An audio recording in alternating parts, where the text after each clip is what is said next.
Hello, and welcome to Laugh Your Way to a Better Marriage. I'm so glad you're here. This is the marriage seminar for people who hate marriage seminars. Hoo-ah! All right? I get a kick out of watching the couples when they first come in on Friday nights. You know, the girls, they're all lit up, you know, just... Ooh, I got him here, I got him here, you know. And the guy's going, oh, man, I can't believe, you know, I got here.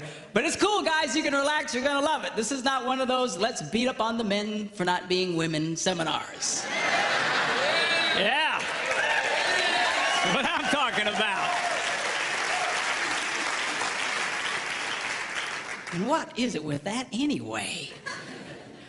Man, you know, you ask a lot of women to describe their ideal man, and they'll describe another woman.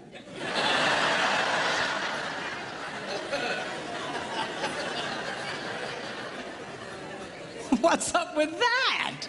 You know? So we're not going to do that. We are going to just go with this thing in a normal, healthy way. We're men. Men are men. We're not sick. We're not perverted. We're not twisted. You know, we're not broken. We're men.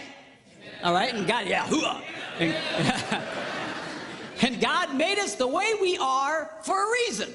And I'm going to show you girls what that reason is. Okay? And I'm going to try and explain to you the world of men a little bit through this thing. We'll also discuss the women's side of things as well. But I really want you to understand this men thing. Women are much more complicated than men. Men are very simple. Simple. S-E-X. Simple. All right? So...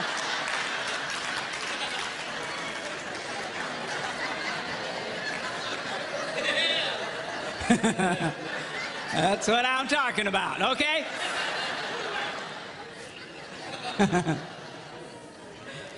So we're going to have fun. We should have a really, really great time. Now, tonight we're going to do a session called The Tale of Two Brains, hence the two brains. And we're going to be discussing how men and women think very differently from each other. Why is that important? Because men and women are very quick to make into heart problems what are essentially head problems. A woman acts a certain way, a guy feels she doesn't care about him, he says, there's something wrong with your heart, you don't care about me. No, no, no, it's the way she processes information. The same with a guy. A man thinks in a certain way, and a woman thinks there's something wrong with his heart. No, it's his head, okay? So I'm gonna try and explain to you what that's all about. Then tomorrow morning we're gonna do a session called, Why Does He Do That? Why does she do that? Okay? See, it's one thing to understand men and women in general. It's another one to understand the one you got stuck with. Okay? So I'm going to show you how you can discover specifically what makes your spouse tick. And it's powerful information that will absolutely revolutionize your relationship. All right? Then we're going to do what I call the Yo Mama session. And it's called the #1 key to incredible sex. And boys, if you miss that, there's just something wrong with you, okay? So you gotta check. And then we're gonna end with how to stay married and not kill anybody, okay? All very deep emotional stuff. Now, now a lot of people say, well, what's your background? What's your deal? Well, my background is that I'm a minister. Now, if you're not much of a churchgoer, don't let that make you nervous. Some of my biggest fans are heathens. All right? And this isn't one of those things where we sneak you in and then beat you over the head with a Bible. All right? But I do have a Bible verse I need to show you, okay? Because I found a Bible verse that if you followed the advice from this one Bible verse, you will never, ever, ever have a problem in marriage. How many think that's worth seeing? All right? You follow the advice from this one verse, you'll never have a problem in marriage.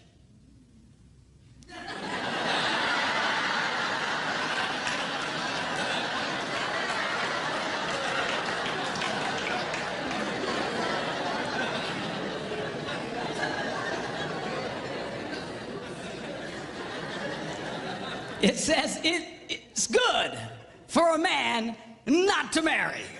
All right? So, well, why would he say that? That's such a terrible thing to say. Because he goes on to explain, he who marries will have trouble in this life.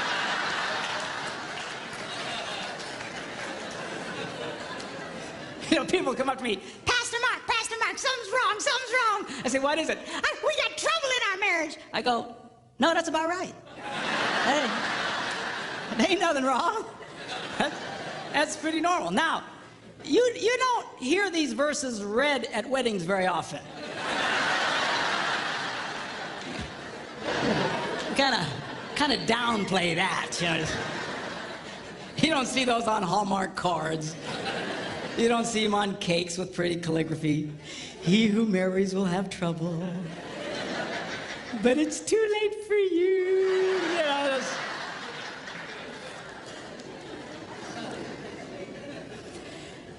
you say, if that's the case, then why get married? Because marriage is absolutely wonderful. It's great. It's fantastic. But it's not that it's without trouble.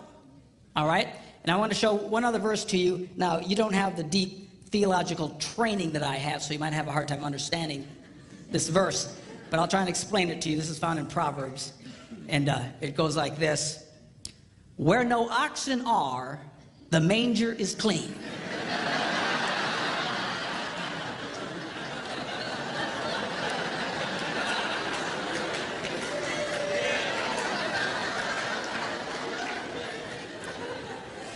Let me explain that to you, okay? What does that mean? What it means, if you're going to have an ox, you're going to have ox poo, all right? Now, if you don't like poo, and most of us are not real big fans of poo, if you don't like poo, the temptation is get rid of the ox. Preach it, brother. No. I don't want you to get rid of the ox, all right? You know, so well, why would you keep the ox around? Because he goes to the second half of the verse, it says, because much increase comes by the strength of the ox. Well, now there's the catch-22. On the one hand, we all love the benefit of the ox, but nobody likes the poo. And what he's trying to tell us here is you cannot have one without the other. There is no such thing as a poo-free marriage. It just doesn't exist. Unless you shoot the ox, okay? But that leads to other problems. So this weekend is not about attaining a state of perfection in your life, all right? It's about getting a proper positive to poo ratio in your life. You see, because if all you get is poo, then you got one sick ox. Are you hearing me? All right? So, but there's no such thing as a poo-free marriage. For those of you having a hard time grasping this, I have a mathematical version of it. It goes, ox equals poo over positive. Some say positive over poo. But anyway, it's the ratio that we want to get going here, okay? Now, marriage is a wonderful institution. Statistically speaking, we know that married people are healthier than single people. They are actually happier than single people, assuming you're doing this right. Or you can be profoundly unhappy. They actually make more money than single people, and I'll mention a little bit later why that's true, okay? They have better sex than single people. Now, you don't see that in our culture, you know, in all the movies and shows, you know, it's the single people all having really great sex, you know, and the married people are, You know, someone will say, well, how's your sex life? Are you kidding? I'm married, ha.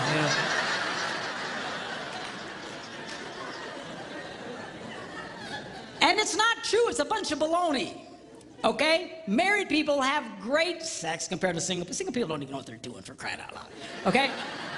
And statistically speaking, married people live longer than single people. This is particularly true for men. Statistically speaking, one of the most dangerous things a man can do in America today is remain single. It is the equivalent of smoking 2.5 packs of cigarettes a day. It's true. They found that if you take of someone who has 2.5 packs of cigarettes a day and the health problems and the shortness of life and all the difficulties, and a single guy is pretty much the same. I guess the worst would be a single guy who smokes 2.5 packs of cigarettes a day. All right? But marriage is wonderful. It's great. It rocks. I love it. Okay? If you do it right. Now, the problem here is so many people don't do it right. And it's not that they don't know, not that they don't want to do it, they don't know what to do. We live in a culture today that seems for somehow in the relationship area to be completely clueless. We seriously don't know what to do. Now, this weekend, what I want to do is show you specific things you can do that will absolutely energize and transform your marriage life. How many think that's worth hearing? Yeah, okay? So,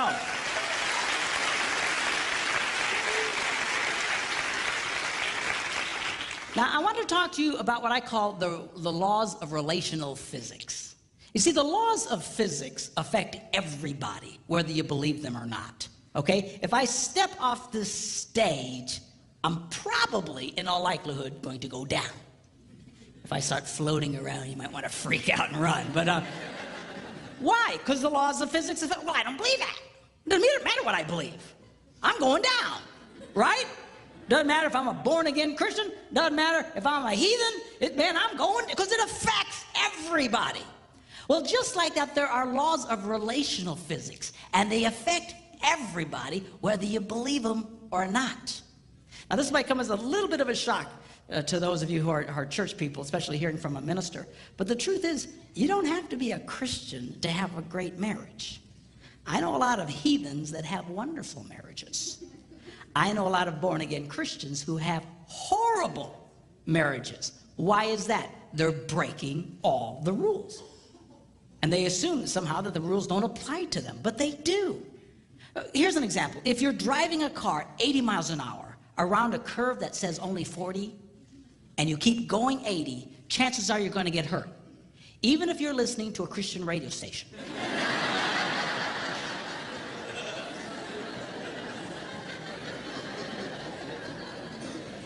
Even if you have a statue of Jesus on the, he might be going, but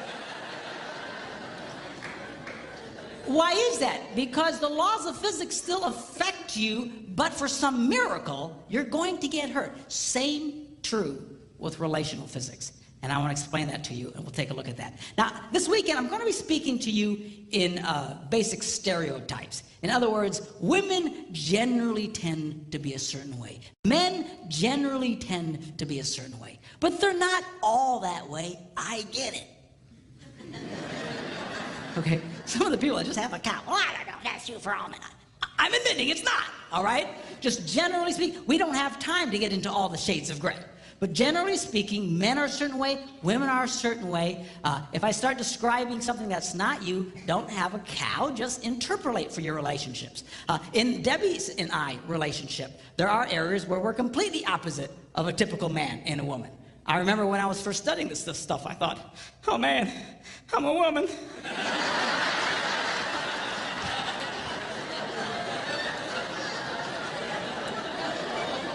So just interpolate. I will say this, that if you tend to be one way in a certain relationship, your wife generally will be the other way. I don't think I've run across a couple yet. I'm sure they're out there that act the exact same way. So if you break the rules, chances are your spouse is breaking them right with you, and you just flip on this deal, okay? For example, a typical stereotype.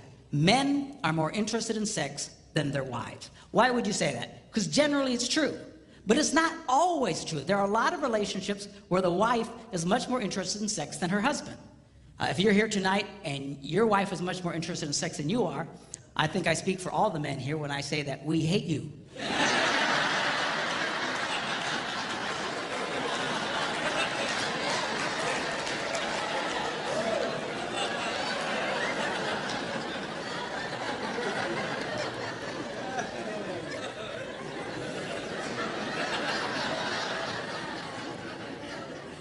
Please don't tell us who you are.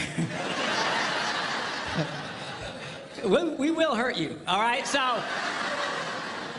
So just go with the flow. It'll be cool. We'll have a great time discussing this thing about marriage. Now, I believe marriage is a life-giving institution. We live in a culture today that believes marriage is a life-sucking institution. It will suck the life out of you. All right? And that's why we say, make sure you're old enough. Make sure you have enough money. Make sure you have enough education. Make sure you've been dating for 37 years first. Make sure that, get all the stuff. Why? You got to get everything together and ready so that when you say I do, you can withstand the,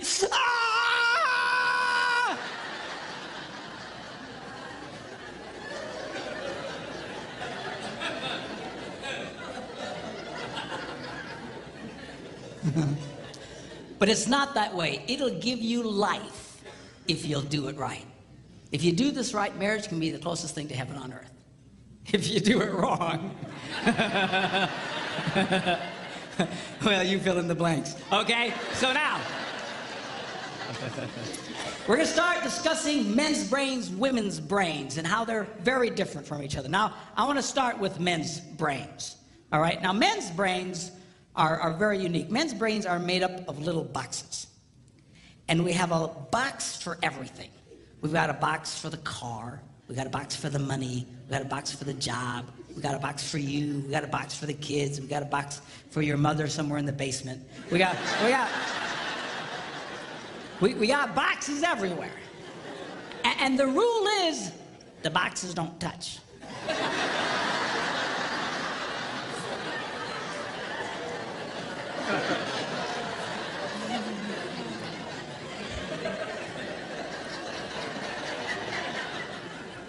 When a man discusses a particular subject, we go to that particular box, we pull that box out, we open the box, we discuss only what is in that box, all right?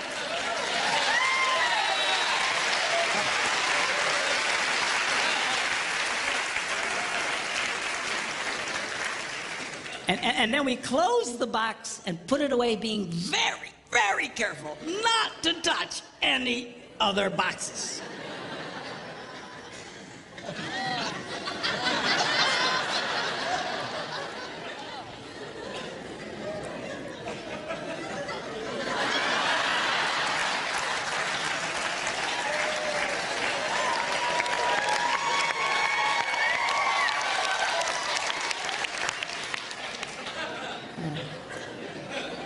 Sorry, my Catholic upbringing got in there for a minute, but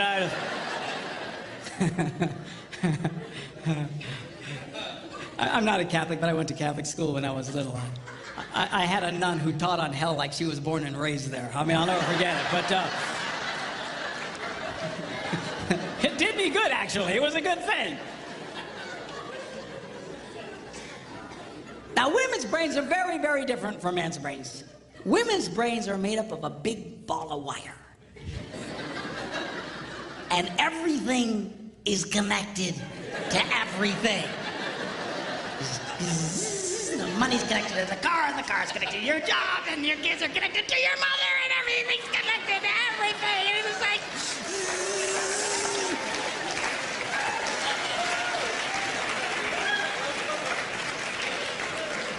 It's like the internet superhighway, okay? And it's all driven by energy that we call emotion. It's just... It's one of the reasons why women tend to remember everything.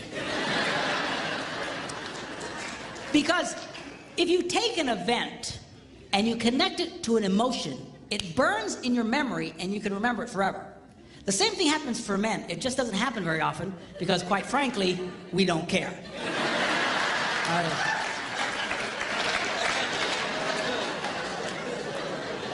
Women tend to care about everything.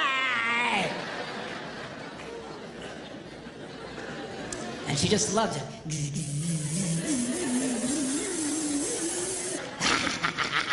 Okay?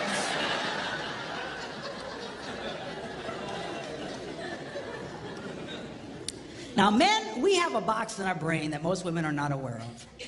This particular box has nothing in it.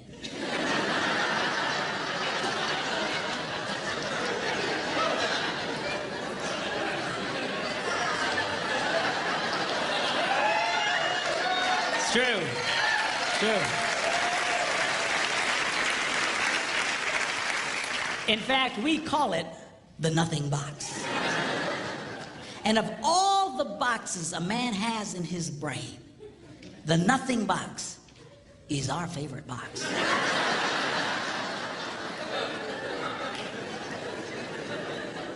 If a man has a chance, he'll go to his nothing box every time.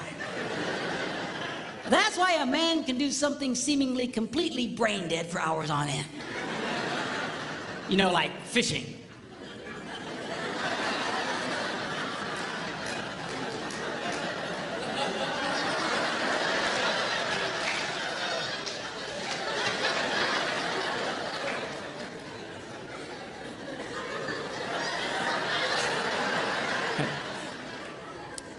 And we love it. That's why a guy can sit in front of a TV and go.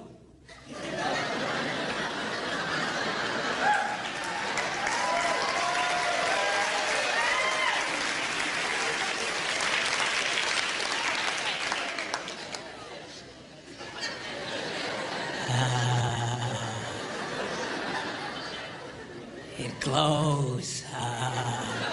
Of course, this drives our wives nuts because they'll come up and say, "Stop that! You can't possibly be watching anything!"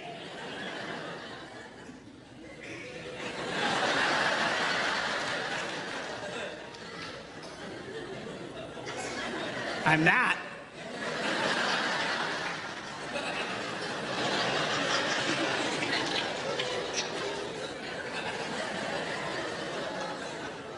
Go away.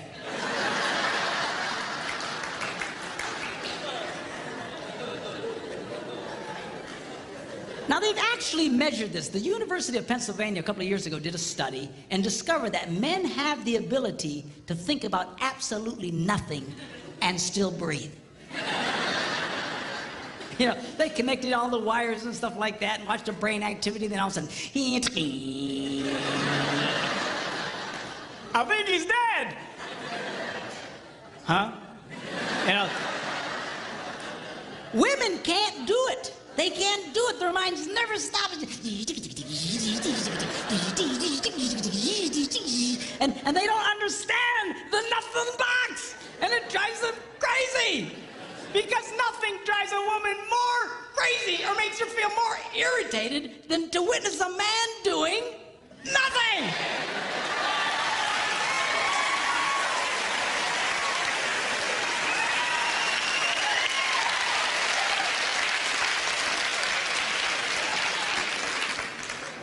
Now, one of the biggest revelations I get out of women is this whole nothing box issue. They just, everything's starting to make sense.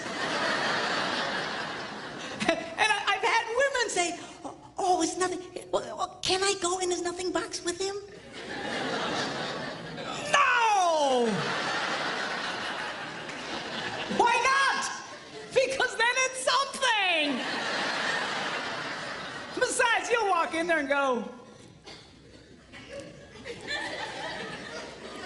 You know, this place could really use some pictures.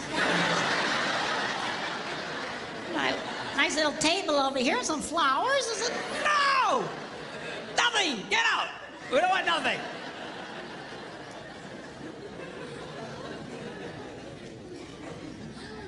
Now, this handles the way men and women handle stress. Okay? When a man is stressed out, all he wants to do is run to his nothing box. This is how we unwind. The last thing we want to do when we're stressed out is talk about it. We don't want to talk about it. We just want to.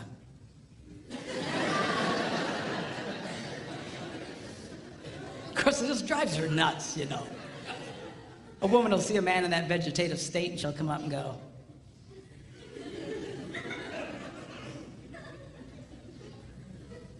"What you thinking about?"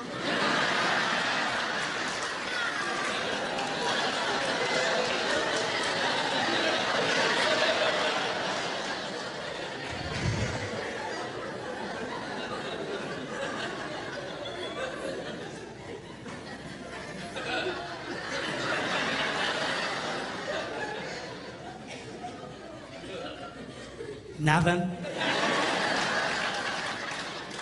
We gotta be thinking about something. No, I was thinking about nothing. In fact, I was on a roll till you showed up. Go away, all right? Because that's how he handles stress. He just... Now, when a woman is stressed out, she has to talk about it. If she doesn't talk about it, her brain will literally explode. So she'll start just, I don't know, might have something to do with this. No, I don't have to do that. You know, I never thought about this. My brother over here said to me, and I know men who run from their wives when they do this. They do. I say, well, why do you run from her? He says, because I don't know what to tell her.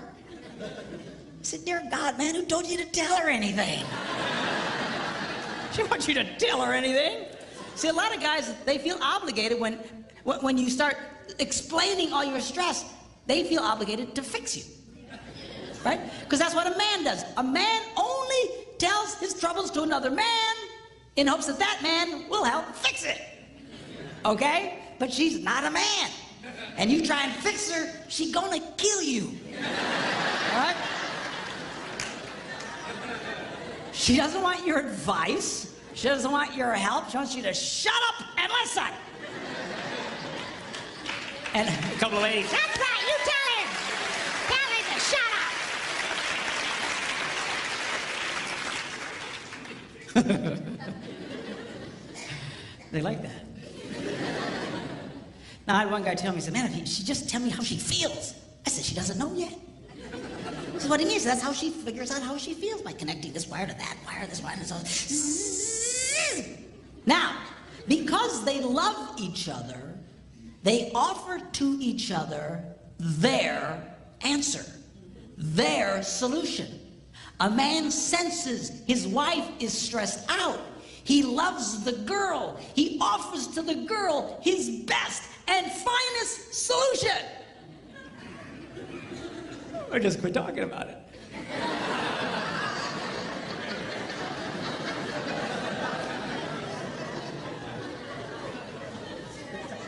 Just quit thinking about it. Yeah.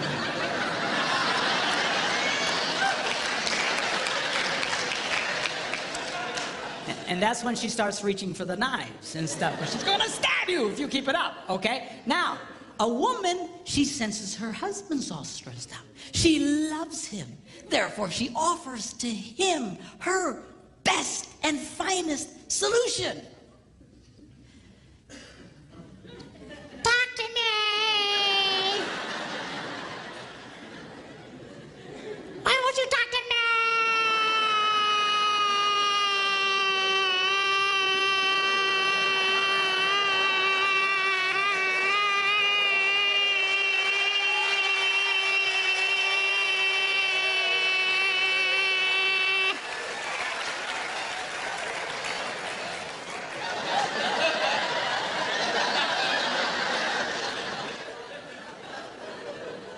Go away. He doesn't want to talk to you. Leave him alone. He will not die. He's not a woman. All right? I know you've got to talk it through or you're going to be twisted inside. He's not like that. Leave the boy alone. You tell he's stressed out, just let him go to his nothing box. Just stay away. Stay away. Okay, and it's hard for us to understand that because we think so differently from each other. Now, not only does this affect the way that we respond in stress and stuff, the way our brains are wired also affects the way that we use words. Okay? Men tend to use less words than women. That's because the women have all the wires they're trying to connect, and they've got to explain each and every connection. Now, they say that if a man needs to speak 10,000 words in a day, a woman needs to speak 20,000. My wife says, that's because we gotta repeat everything we say.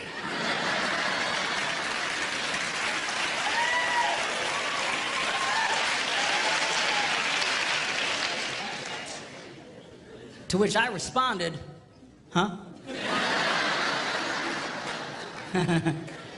Where is my darling redhead? Is she around? Come up. I want you to meet my wife, Debbie. Come on up here and just...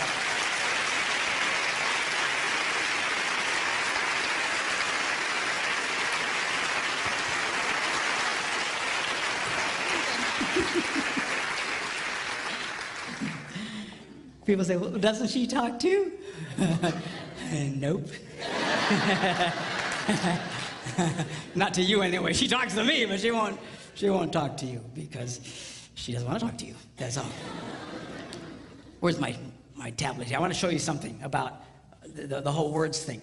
You know, they actually measured this. They went in and studied children and babies and found out that they actually went and took cameras and put them in nurseries and analyzed the pictures later. And they noticed the pictures of the little girls. Right from the get-go, their mouths are just going.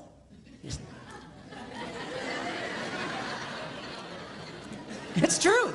It's true. And then they analyzed the pictures of little boys, and they're just...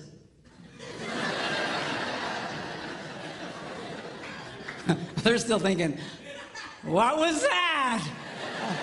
I want to go back. I don't get it. Okay?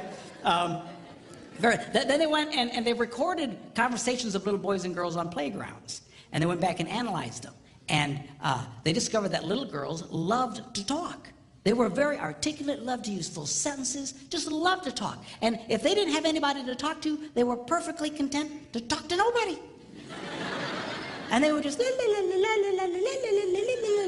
complete sentences. Then they analyzed the conversations of the little boys. And only about 55% of it was intelligible.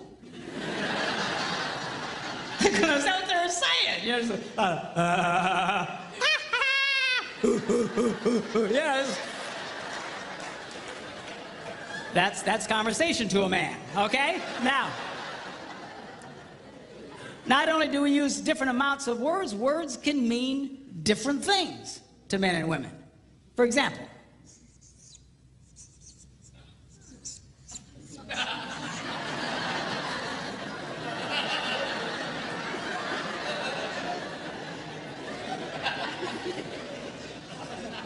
now, to most men, 5 minutes means 5 minutes. To a lot of women, it can be an indefinite period of time. Are you ready yet?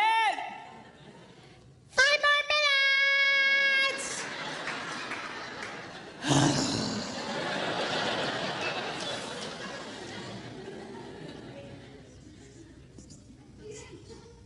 As we discussed, men understand nothing.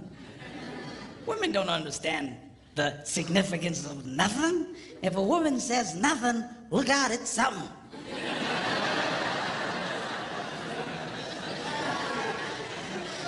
Oh, dude, man, I don't know what happened. What happened? I don't know, I asked my wife what she was upset about. What'd she say? Well, she said nothing. Get out of the house, man, run now, get out!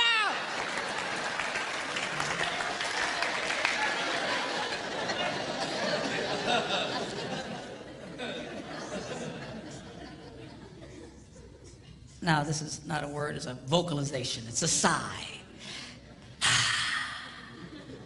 Now, when a man sighs, it means everything is good with life.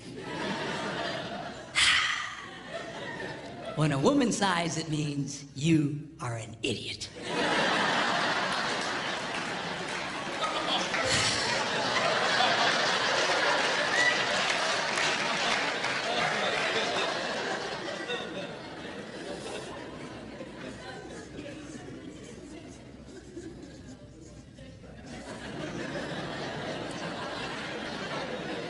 Now, when a man says, go ahead, he's being polite. When a woman says, go ahead, she's giving you the opportunity to explain whatever stupid thing it was you just did. But you need to be very careful in the explanation because it's very likely to be followed by a sigh.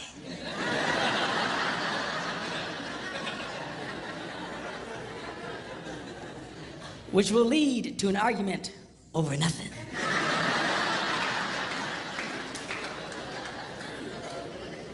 And then you ain't gonna have sex again for at least 5 minutes.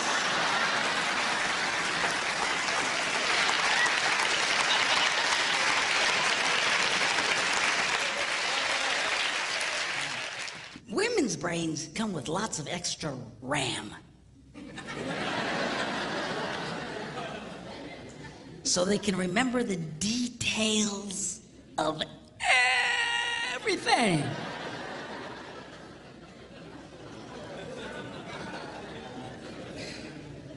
men's brains come with only the minimum basic requirements To keep us breathing and eating. Okay, that's good. That's why men, a lot of men, we don't hang on to lots of details. They don't stick with us. You know, when an event happens, we just categorize it as an event. All right. Whereas women, it's not just the event, it's all the details connected with an event. You'll run into this when a friend of your family or something will call and you know, she just had a baby. And then you tell your wife, oh, so-and-so's called, they had the baby. And she'll say, well, what was it? And he says, well, it was a baby. Well, what kind of baby? I don't know, it's a baby. What difference does it make? Oh, how long was it? Well, I don't know. You know, how long, how tall, how many, you know, how much did it weigh? I don't know, under 20 pounds. What, you know, just... But there's detail. You know, a woman will come up to a guy and say, how was your day? And then we go to the RAM, and all it's there is that it was a day. And we say, it was fine. And she'll say, well, what happened? And we go to the RAM, and there's nothing there. And we panic. And we go, nothing. But women, they've got all this, you know, that's why when a guy retells a story, it's usually pretty much just a bottom line kind of thing. What happened? This happened, that happened, we're done. When a lot of women share what happened, they relive the event in excruciatingly painful detail. I mean, you are there. Yeah. And it can drive, you know, couples can really fight over this. My wife and I still fight over this one. You know, this just drives us crazy. You know, she just, you know, sweetheart, when your husband asks the question, what did the plumber say? He really doesn't want to know what he said. Well, I said, how you doing? He said, it's fine. I said, it was a pretty nice day we're having. He said, yeah. He said, got any kids? No, what did he say? Bottom line, you know. Details. Men's brains, women's brains. It also affects not only the words we use and stuff, but also it affects how we listen. You go, yeah. Women listen. But we listen too, we're just different. A lot of women say, you know, men's problems, they got selective listening. You know what that is, right? That's when the wife will say something like, honey, go to the store, lay down the mulch, wash and wax the car, get the kids at school, rent some videos, and finish the rest of the dishes. And then he runs that through his selective filter.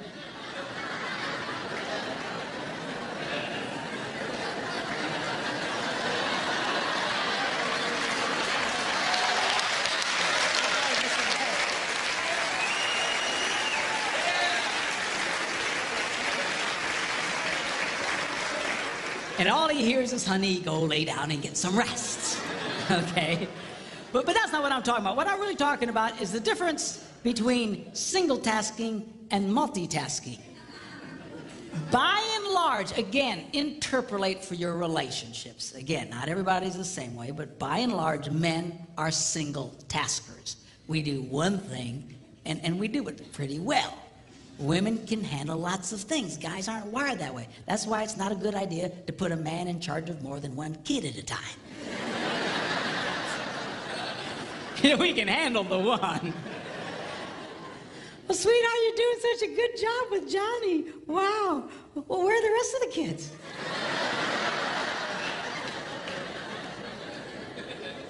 We got other kids? But man, we just very just I'm a classic single tasker. I'm so bad, I'll be going along and I'll forget the one thing I was doing. I'm completely lost. I need to reboot my brain. Say, whoa, where am I? You know. But men, generally speaking, we do it. Now, what we do very well. One of the reasons that men are so good at what they do is because of this ability to completely focus on just one task. Men usually will rise to the top of any profession, even those dominated sometimes by women. The best hair designers in the world, a lot of times, are men. Best cooks in the world, men. Why is that? Because we have this unique ability to focus on just one thing and do it extremely well, okay? Women are wired differently. You know, they're just and you know, my wife can be, you know, in the living room, watching TV, reading a book, making knickknacks, and talking on the phone all at the same time. It's just amazing to me. Of course, I'll come in and I'll assume she's not watching TV.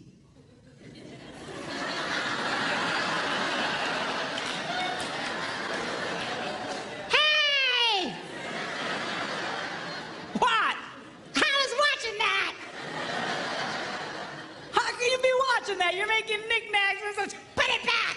You know. We're just.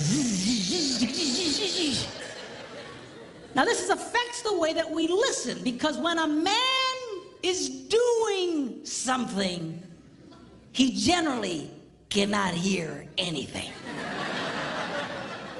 It's just true. Women are not like that. Women can be doing lots of things and holding 3 different conversations. Just, now, you know, she'll walk into a room and she'll see her husband reading the newspaper. And she assumes, I multitask. Therefore, he must multitask. But he's running the newspaper reading program, and he can only run one program at a time. He's not hearing jack. And this makes women very angry. But you just need to come over and you got to close the newspaper reading program. You got to load the Listen to Me program. But you got to wait a minute. He needs to reboot.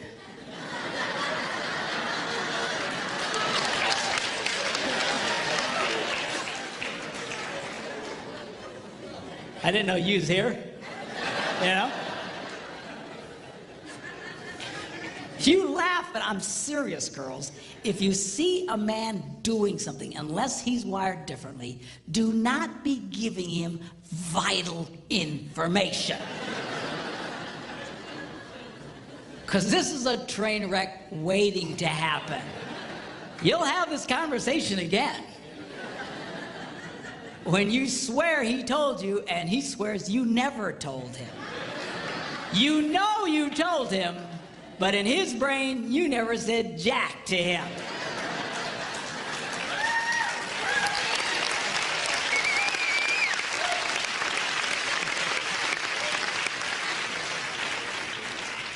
The problem here is, guys, we get ourselves in trouble because men have this natural defense mechanism that at all costs, do not stop doing what you're doing. So when someone starts talking to you, we automatically have this defense mechanism that goes, uh-huh. Yep. Uh-huh. Uh-huh. And we keep doing what we're doing, and we're not, and she thinks you're listening to her. But you're not listening. You need to stop you're big boys, stop what you're doing, turn to the girl, and pay attention to her. So it's not all on the ladies. You're big boys, when she starts talking, stop! Listen to the girl, and then let him go back to what he was doing. Sounds fair, right?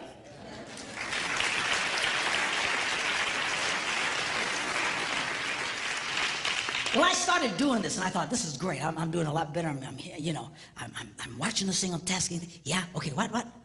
And then I'll say, I didn't hear that. And I'll make her back up, and she'll tell me the info, and I got it. Okay. And I thought I was doing a lot better, but still I was getting myself in trouble. You know, she'd walk up and say, it's 6 o'clock, are you ready? For what? You know, that happened to half you guys tonight, right? We're doing what? I told you! No, you didn't. Yes, I did. And off to the races we would go. And I thought, man, what in the world? Because I'm watching this single tasking. I don't remember her saying anything about. And I thought I was losing my hearing. So I went to a doctor. True story. I went to the doctor. And I walked in. He said, "How you doing?" I said, "I'm okay." He said, "What seems to be the problem?" I said, "Well, I think I'm losing my hearing." And he says, "Well, you're getting up there in age, Ears are one of the first things to go." And I said, "Well, that's one of the first. I can handle that."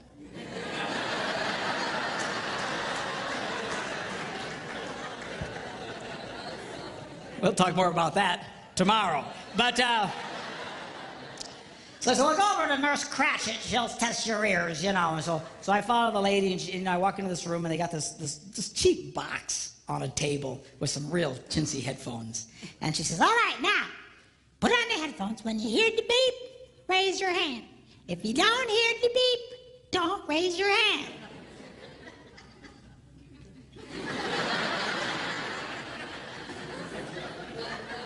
Apparently, I look really stupid. So anyway, I turned around and we began. I said,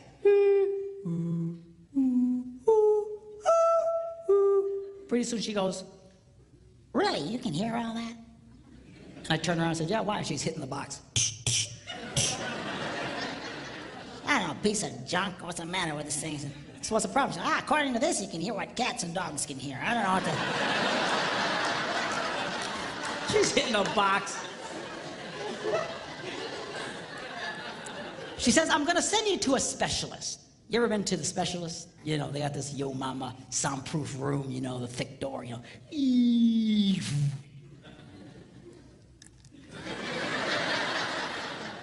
got the person, sitting behind the glass, you feel like you're in a people aquarium. "Sir, would you sit down?" But anyway, so at the time we lived in Green Bay, Wisconsin, and right downtown Green Bay, there was a place called Eye and Ear Associates. I'd never heard of them before. I had no reason to hear from them. But she said, "I'm going to send you these people. They have all this fancy equipment." And so she takes the doctor's pad and she writes Eye, Ear, and she abbreviates Associates and hands it to me.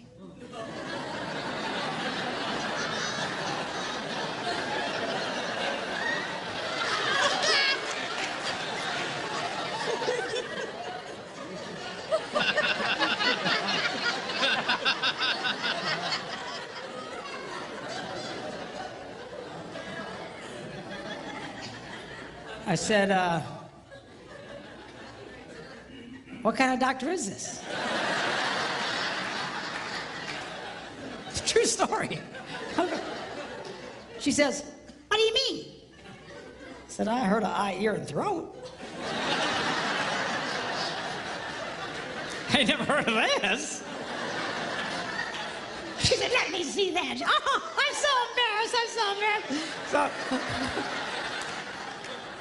she wrote out Associates. I went, oh, okay. Thought I was going to be in for a very uncomfortable test there for a minute.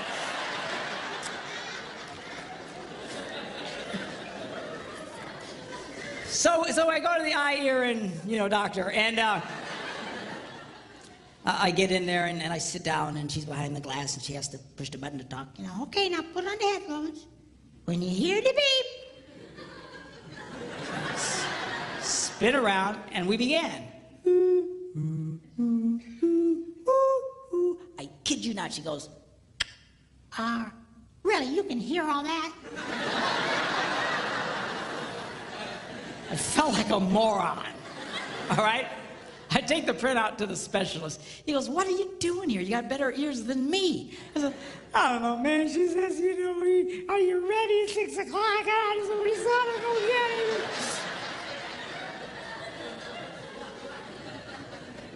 So I go home and I walk in the door and she says, "Well, what'd the doctor say?" She doesn't sound like that, by the way.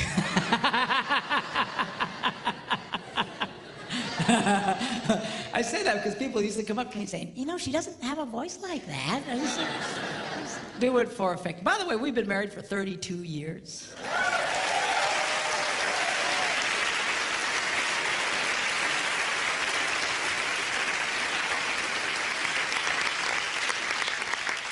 We have 2 grandsons. Very cool. Beautiful boys. One's 10 months old, the other one's 8, and they are just such a delight. I love grandchildren because now it's payback. Give here. You want some more sugar? There you go. Okay. Bye. You know.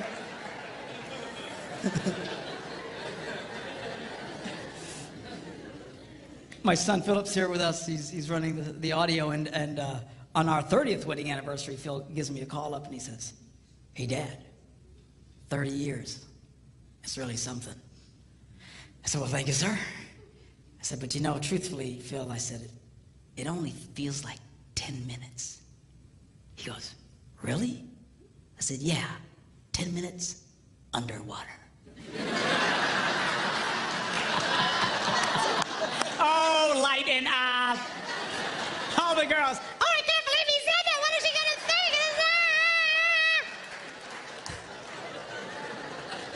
It's just the joke box, all right? Just the joke. So I come back from my ear thing. She said, "Well, what'd they say?" I said, "Well, they said I can hear what cats and dogs can hear." She says, "Well, it's not your problem. Your problem is just don't pay attention." And I thought, but I've been paying attention. I was watching the single tasking thing, and so I thought, I'm gonna do a test. I wanna see how far she gets away before I can't hear her. So the next day we're sitting in the kitchen, and she comes up and she's talking to me, la la la la la la la la, and I go, uh-huh. And then she walks a little bit further away. She says, la la la la la la la la. I go, okay, I can hear that. And she goes a little further away, la la la la la la, and I just doing multitasking thing. Then she goes into the living room, la la la la la la. And now she goes into another room. She's now on the other side of the house, still talking to me.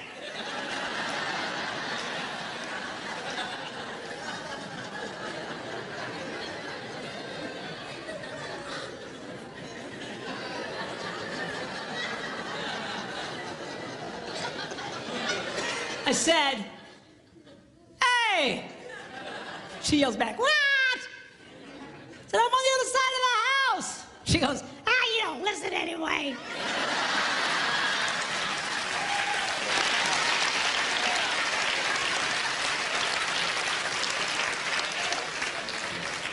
The next day, I caught her. This time she goes upstairs. She's on another floor, still giving me vital information. That's when it started dawning on me. Wait a minute. We might single task, but these women so multitask, they just keep doing what they're doing, and whether or not you're in the same area code is irrelevant. Irrelevant. Irrelevant. That's the word. I had a guy the other day, he says, "You know, my wife's like that. She'll be talking to me. She's by the dryer, and she'll be telling me something important. La la la la la. Then she'll stick her head in the dryer, reaching for something. La la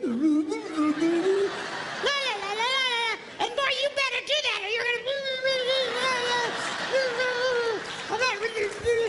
gonna be in big trouble."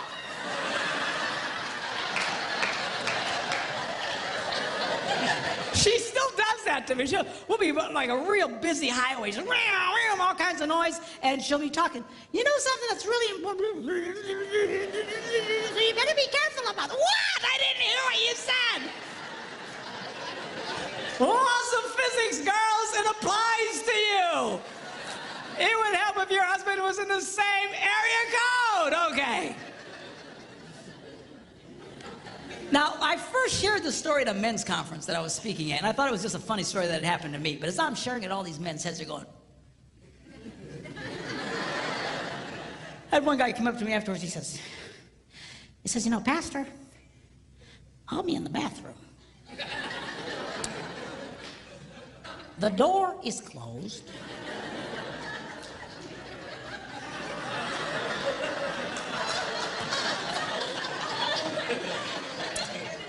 The fan is on.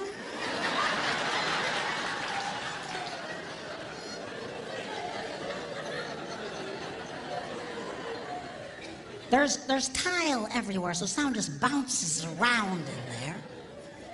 I'm standing there.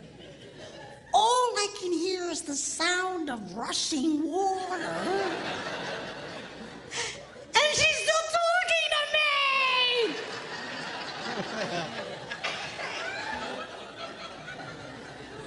You know, I figured out that's why we miss sometimes, girls. What? What?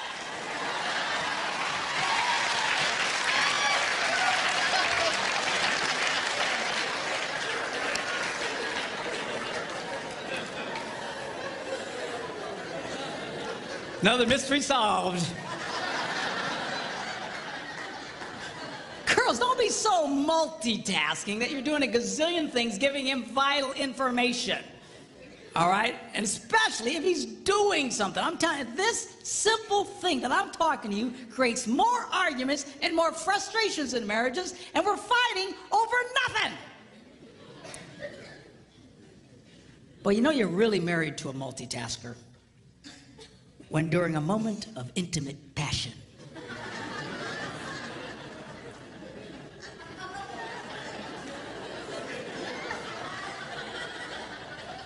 she suddenly blurts out, "Oh, by the way, the plumber says the toilets are broken."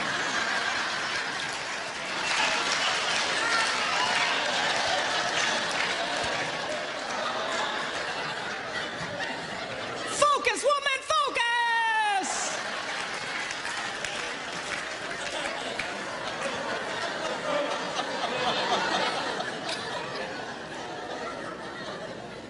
But man, she can make love to you and plan next week's dinners and, think about the toilets. Oh, it's all the same to her. I need my tablet back up here. I want to show you something. In no other area, men's brains and women's brains, do men and women think more differently than in this area of sex. And we'll get into it in a lot more detail tomorrow.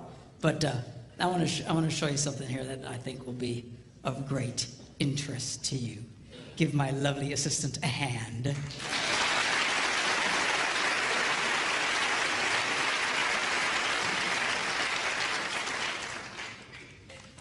Now, sex is a pretty big issue, particularly for men.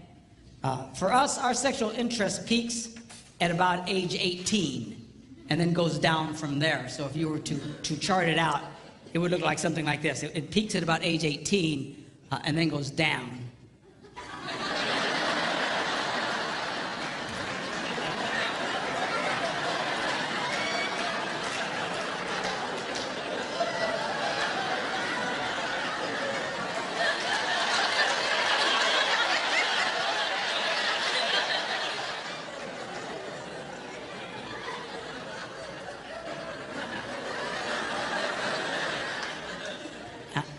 And then you're dead.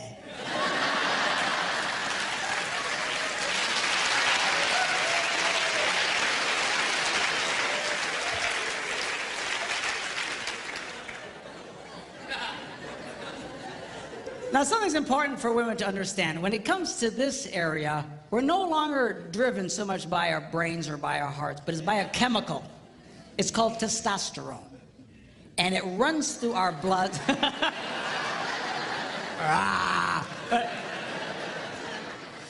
It runs through our blood, and it drives us crazy.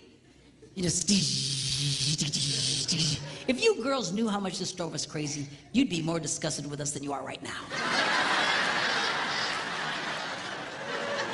We downplay it, man. And listen, I'm telling you, and as funny as this little chart is, and as true as it is for so many men, if for some reason as a man ages, his testosterone levels begin to decline, his interest in sex will start to decline. And if his testosterone level drops dramatically, his interest will go way down. Same head, same heart, same guy, and now he's not interested in sex. You treat that man, and it's very easy to do, with testosterone supplements, and boom, he's the same wild man you married. Same head, same heart, same guy, now he's... Come here, baby. All right? So this is not because we're sickos. It's not because we're perverts. It's not because we're broken. God wired us this way, and he did it on purpose. Well, what was that purpose? I'm going to show you in a minute, but you just need to really understand this. And the truth is, when we get this rush of testosterone, it just messes with us. Now, for the love of God, don't raise your hands. But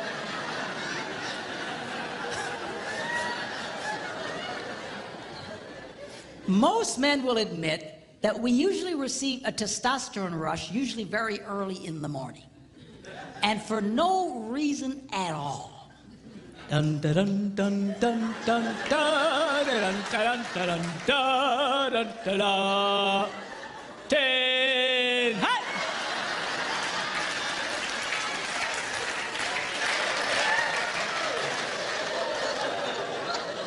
And it just wakes us up, just we're not thinking about anything. All right? And that's usually when a man reaches over and whispers those 3 words every woman loves to hear. Hey, you awake?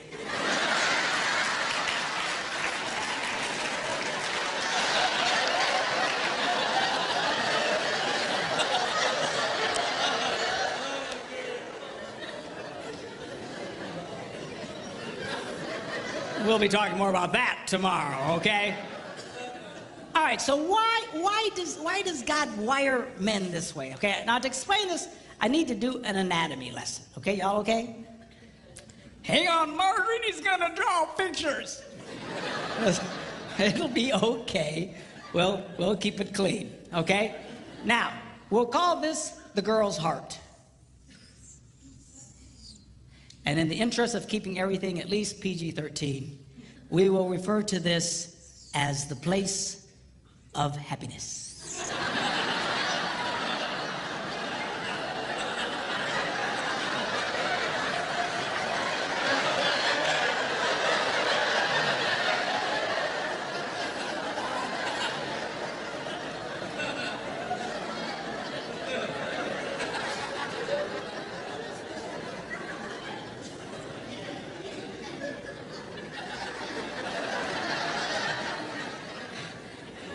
I had a lady come up to me recently and she goes, "Man, I can't even go to Walmart anymore. Smiley faces all over the place." It's like,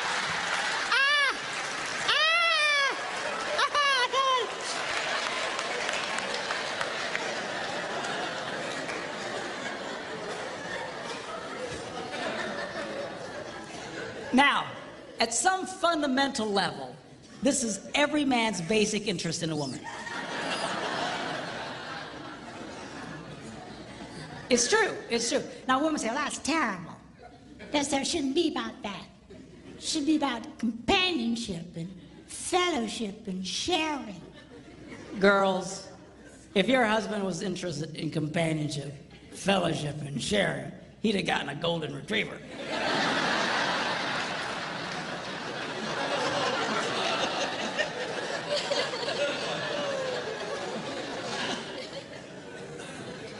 He's interested in this, and he's supposed to be. That's the way God wired men. But what men fail to understand is the key to this is this. And if a man successfully touches this, she gives him the green light, and now he can touch this.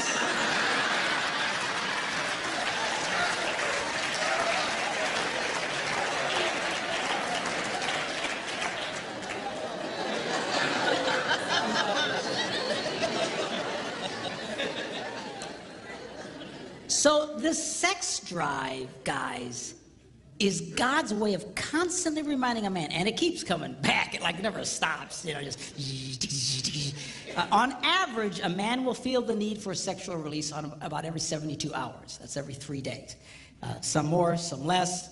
My husband's every 72 minutes. But that's your problem. But anyway.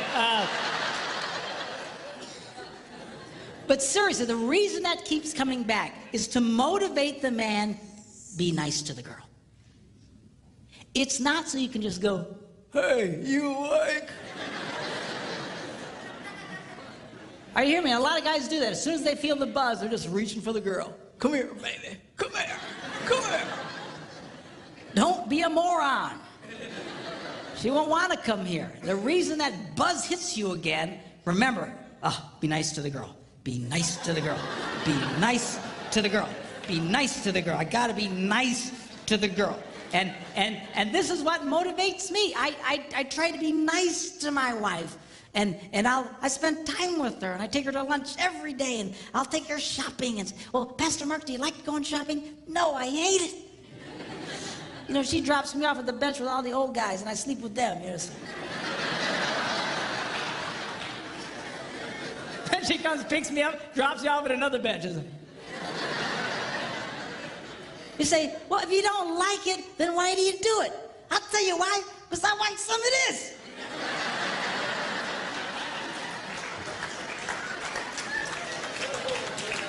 I'm no idiot. You gotta be nice to the girl. You gotta pay attention to the girl. And really, single women, I don't know, how many single women are watching this, but inevitably, there's single women here, and that's great, and a lot will be watching this. But, when a woman gives a man this before marriage, she is a nitwit of astronomical proportions. You would never build a house and pay the contractor in advance. Are you hearing me? If you're gonna build a $250,000 house, and which here in Phoenix will get you a one bedroom with nothing.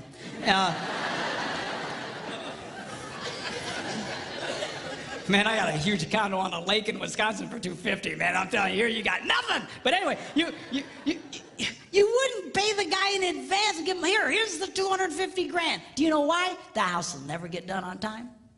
He'll never do what he's promised to do. Why? Because it's just the nature of human beings. You pay them as they hit certain marks, certain things they accomplish, you finish it, you give them some more, and then you wait till everything's right, and then you close. Why? Because that's the way people are wired. If you were just to give it to them, you would be a nitwit, a moron. That's what women are doing today. They're coughing this up front, which is every man's basic fundamental interest in a woman. You've already given him everything he wants. And then they sit around and say, well, aren't you going to marry me? Aren't you going to spend more time with me? Aren't you going to... No, he's not. Why won't? Because you're an idiot, that's why. Don't do that. Give him that thing. You make that boy earn it.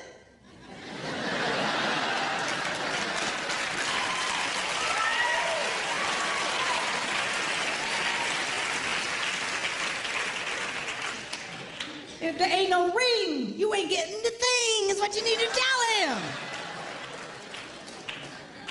No, seriously, girl, I don't know what. There's something that really happened in the female culture. I think it's because of the women's lib thing, and they think, well, now we can go out and we can be as sexual as men and stuff like that. But they are fighting against their own interests.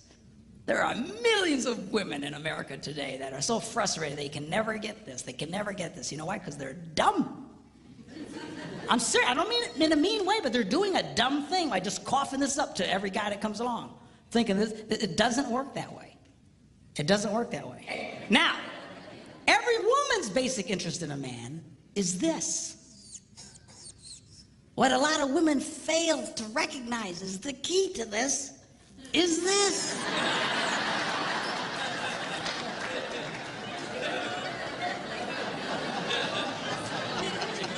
And if you touch that, it gives you the green light, and you can touch this.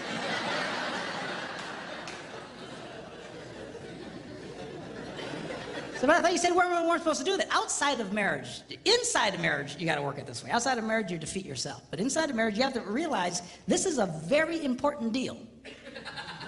It is. It's huge.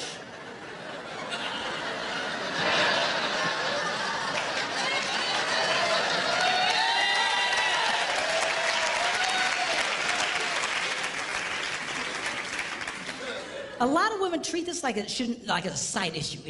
It is not a side issue in marriage. It is the central issue. It truly is. And I'm going to really explain this in greater detail tomorrow. You get this right, things will flow a lot better in your life. You try and discard this, oh, it shouldn't be about that. He shouldn't be interested in sex. He's just a pig.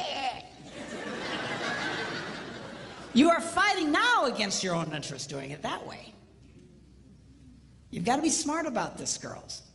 The key to this boy's heart, you know, they used to say when I was growing up that the key to a man's heart was his stomach, but they were about 6 inches too high.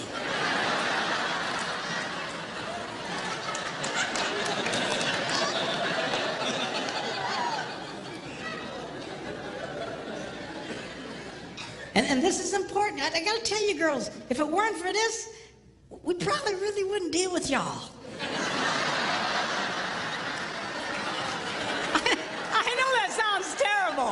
But I'm just telling you like it is. You know, you take that out of me, I don't think we'd go through the trouble, honestly.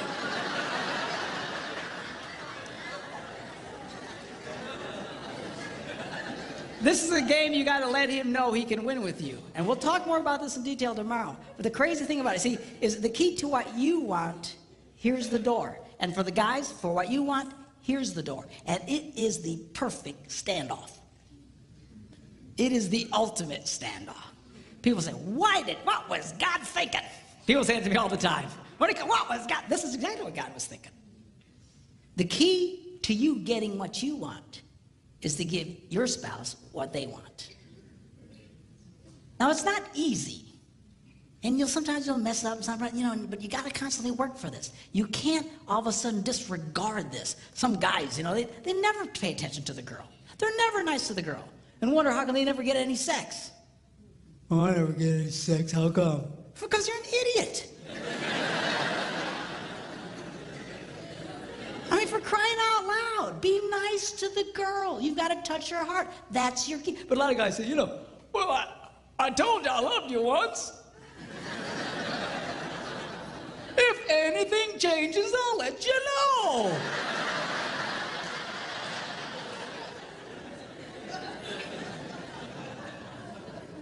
I wonder how come I'm not getting any sex.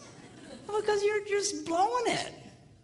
You're blowing it. And girls, same thing with you. The key to this is this area here. Don't dismiss this. If you guys will flow in this thing, it works and it's great and it's extremely powerful. It is the most powerful thing God ever designed to connect two people. And we'll get into it in a lot more detail tomorrow.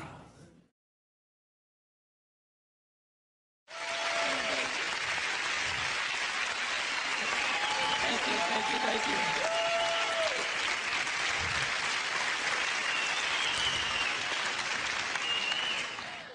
All right. Men's brains, women's brains. Women's brains think, give. They just love to give. They're happiest when they're giving. You get a bunch of women together and they're all giving to each other.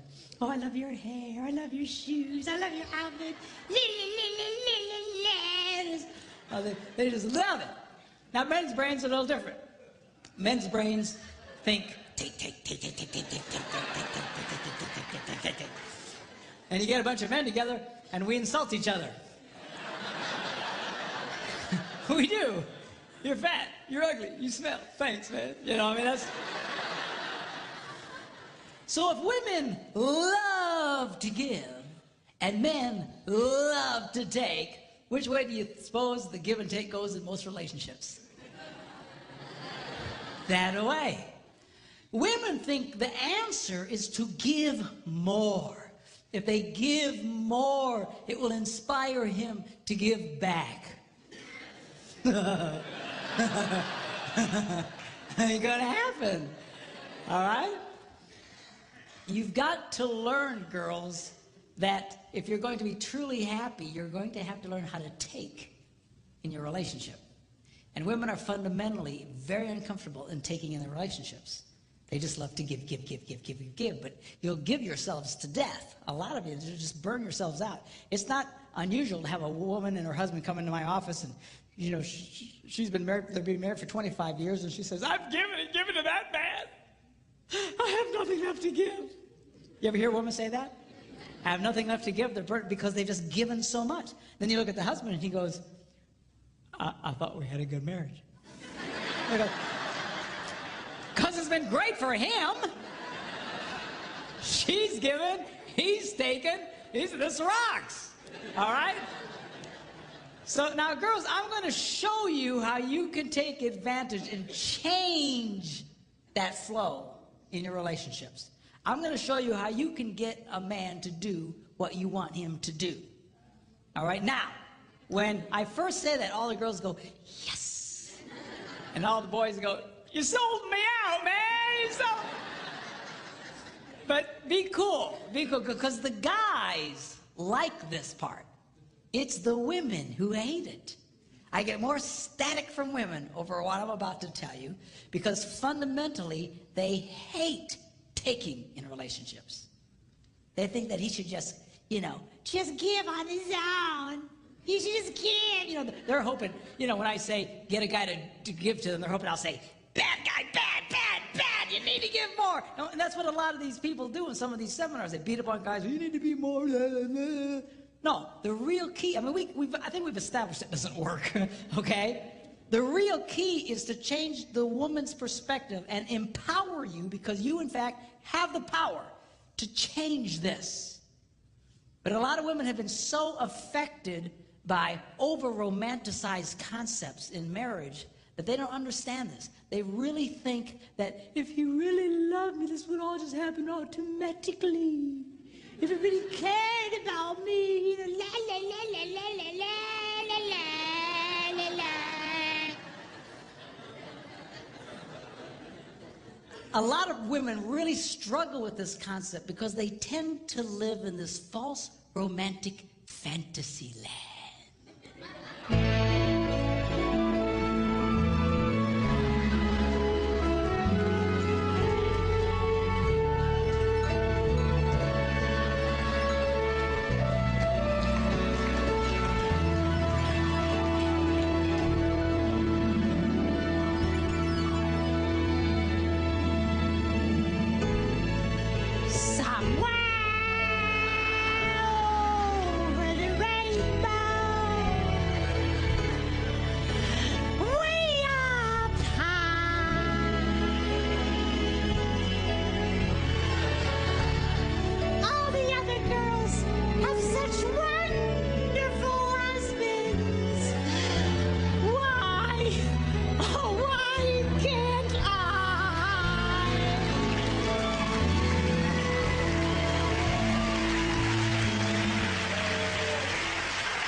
Girls, you can either sit around with your hearts broken all the time, or you can do something about it. And I'm going to show you what you can do. 4 simple steps, how you can change this dynamic of give and take in your relationships. Okay, y'all ready?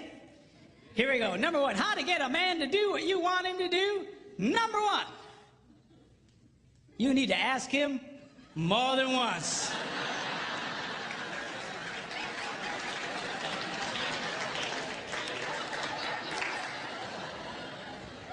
Asking a man to do something once is like never having asked him to do it at all. Why is that? Men are always in such a take mode. We're constantly take. We compete taking. We're in business taking. We're just take. We're just in this take mode. And all of a sudden, his wife will say to him, honey, will you do such and such for me? And his left brain says to his right brain, you hear something.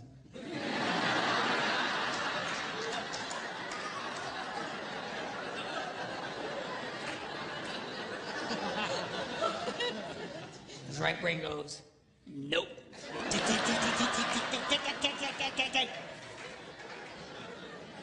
It takes more than once to get through to the boy. Now, a lot of women, they think that, that their husband, they're holding out on them. That we are sitting there intentionally not doing what he asked us to do, just because we're full of hate. But I promise you, when you asked it, it went in one ear, spun around his nothing box, and shot out the other one. And he don't remember jack about what you said. Now, when I was first studying this, I thought, this can't possibly be true. This has got to be inaccurate, because I'm married to a woman who has no problem asking me more than once. She said, honey, will you do such and such for me? I go, no. Come on, sweetheart, do this for me. No. Come on. She's got the thing, she pats my cheeks. You're such a good husband. do this thing for me. Okay, and then I do it. So when I was first reading this, they were saying women only like to ask one time. I thought that can't possibly be true. And I remember I was in a church in Green Bay, Wisconsin at the time. I was one of several pastors at a large church there. And I before our service started, I thought, I'm going to ask some ladies because this can't possibly be right. So I quickly came up to a lady. I said, let me ask you a question. She said, yeah. I said, do you have a hard time getting your husband to do stuff for you? She goes, Pastor, you have no idea. She says, I asked that man to paint the ceiling. That was back in October. It's March. He doesn't do it. He walks in every day. Just I mean, she's just getting mad. Tell me about it, okay? And I said, okay. I get it. But let me ask you a question. Because remember, I want to prove what I just been reading wrong. I said, let me ask you a question. How many times did you ask him to do it? And she stared at me like a dog at a new dish.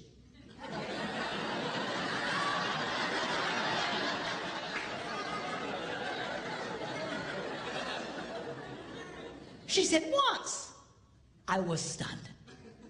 I says, why wouldn't you ask him more than once? She says, I shouldn't have to. I said, you might want to try that. I got away from her. Went to another woman. I said, come here. And she says, what? I said, let me ask you a question. Do you have a hard time getting your husband to do stuff for you? She says, Pastor, you have no idea. She says, I will ask my husband, honey, put away the laundry, and I'll stick it right in the middle of the living room. And he didn't do it. He just walks over the top of it. He just walks around it. It'll sit there for a month. And she asked me with all seriousness, she said, Pastor, can't men see laundry?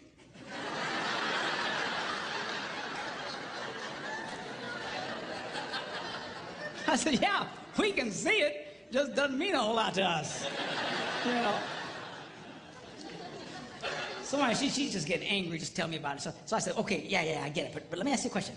How many times did you ask him to do it? And that same startled look. Once. I was amazed. I said, once? Why wouldn't you ask more than once? I shouldn't have to. Time was running out, church was going to start, and I grabbed another lady real quick. I said, come here. She says, what? She said, do you have a hard time getting your husband to do stuff for you? She says, Pastor, you have... Apparently I'm a complete idiot because I have no ideas. But, yeah, no idea. And she goes on to start living out the horrible transgressions of her idiot husband. And I asked the same question, okay. But how many times did you ask him to do it? Once. I said, why? Why wouldn't you ask more than once? She said, I shouldn't have to. Ladies, are you listening to me? You have to.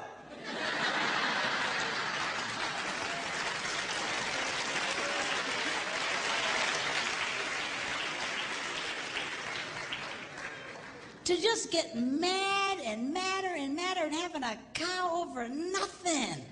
He doesn't even remember what you said. You're thinking about it. But then I learned something. The reason women find this so offensive is because really, they don't want to ask the first time. It's true, you little sinners.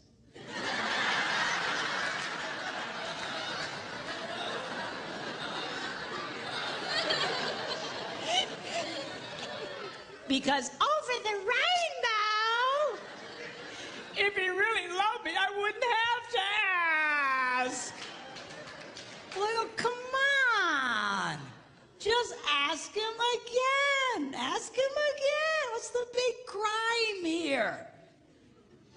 You know what it is you resent the fact that he's resistant to do it, because not only do you want him to do it, you want him to want to do it. You do.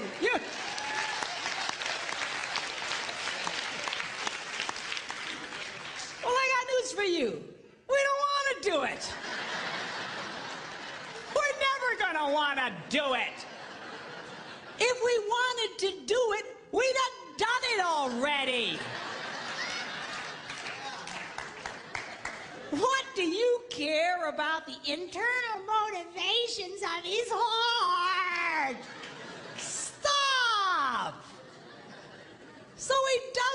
want to do something my wife wants me to do. I don't want to do it. I don't do it. And she just... Because she's getting something out of me. What's with this? Always analyzing the internal motivations of the guy's heart. I mean, you get yourself all kinds of trouble. I was in Germany some months ago doing some seminars for the troops who were rotating out of Iraq with the army. This one lady tells me, she says, you know what? She says, my husband, if there are dirty dishes in the sink, he cleans them and puts them away.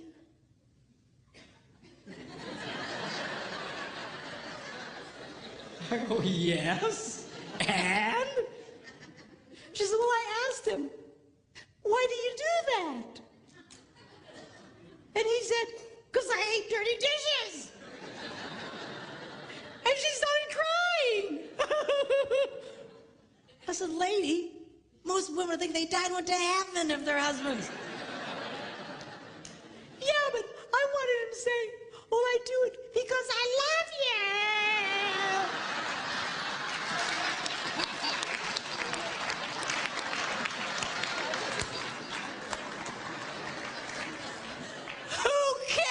Why he does it. Seriously, you've got to let up on this stuff. Leave him alone. Who cares what his motivations are, what his desires? I'll tell you what most men's desires are, is to do nothing. Okay, have we established that? So get him doing stuff for you. Who cares why he wants to do it in his heart? Number 2, you need to ask him the right way. Now, what does that mean? That means don't insult the boy. A lot of women think they can use insult as a way to motivate a man. Like, what are they smoking? What is... Not gonna work. What's the matter with you? You some kind of idiot. What's the matter with you, man? Can't you do, what's the matter with you? Can't you pick up the laundry? No, I can't. Don't insult. Do you know why women do that? Because it would work on them. If you insulted a woman, if you embarrassed a woman, she would change. She would do something about it. But you embarrass a guy, you insult a guy, we don't care. He's become more resistant. He's not a woman. Okay? Don't insult the boy. Insult is not a motivator for a man. All right? Number 3, you need to train him with positive reinforcement.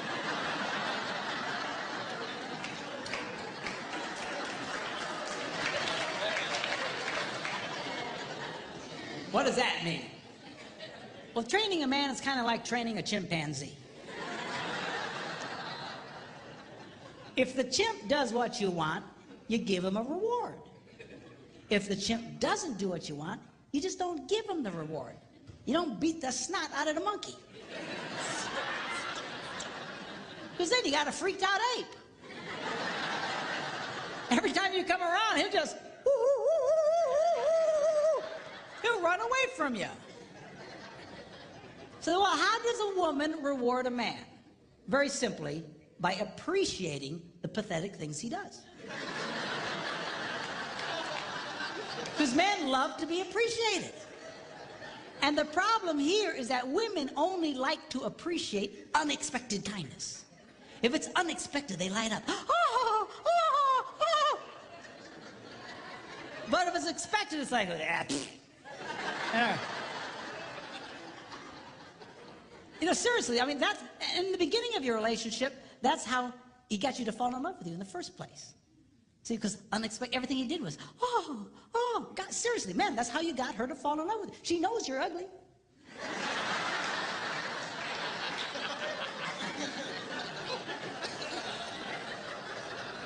How do you think you got such a beautiful woman like that? Because you were nice to her and everything was, But after 32 years, it's hard to come up with unexpected, man, I'm telling you.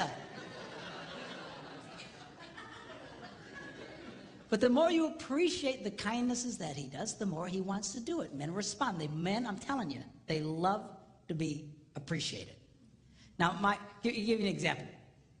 I was at home, and I had a dirty dish in my hand. I was up by myself, and I'd actually gotten trained to the point I could put it away in a dishwasher.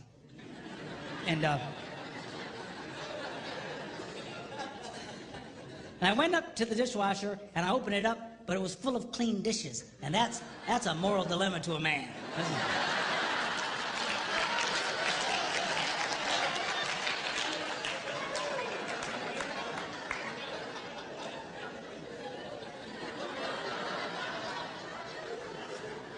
So it finally dawns on my little brain, empty the dishwasher. So without being asked, I empty the dishwasher and I put everything away.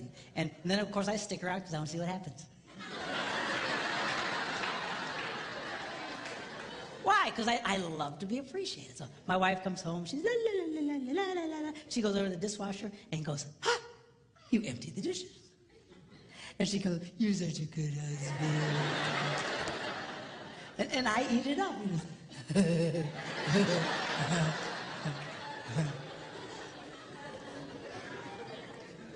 Now, guys, get a clue here. I know it's hard, but she loves unexpected kindness. You need to learn to give her unexpected things, unexpected little things. That's how you can keep a woman crazy in love with you in that way. I told my guys I want to write a book, 365 Unexpected Things a Man Can Do for a Woman.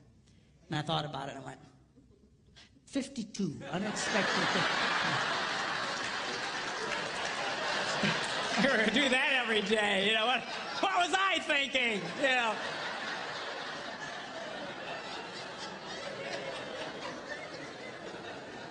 Because they light up, you know. Some time ago when I was first doing this, I couldn't afford to take my wife with me. And so I was doing a lot of traveling by myself. And I was at a grocery store or gas station. I was paying for the gas, and I saw one of these rack of greeting cards. And this one caught my eye. It said, "My favorite place to be is wherever you are." And I thought, oh, I should get that. How much is that?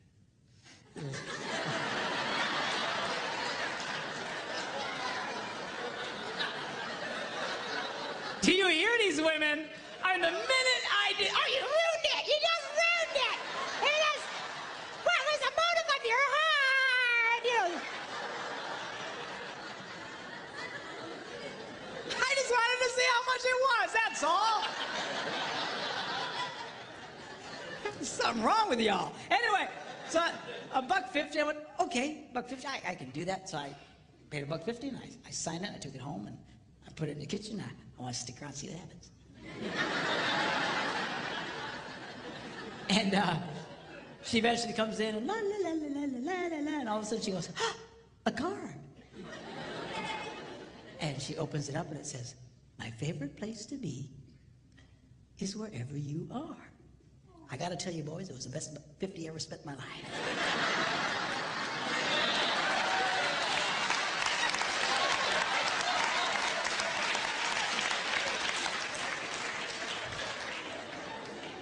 But we'll talk more about that tomorrow. Okay, now. Number 4, barter with him. Now, how does that work? Very simply, you become aware of something he wants to do. You know you got something you want him to do for you, and you just say to him, "Honey, would you like to do this thing you would like to do?"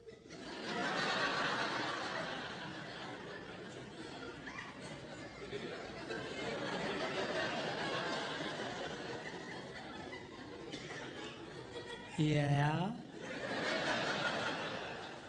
"Well, do this for me, and you can do that." What's the catch? There's no catch. So now he's doing it. It's a trade out. It's just, you know, so guys like this thing because we know what the rules are. And men are used to bartering. You know, that's why we do what we do in life. That's why we go out and work. I gotta promise you, if they didn't pay us, we probably wouldn't do it.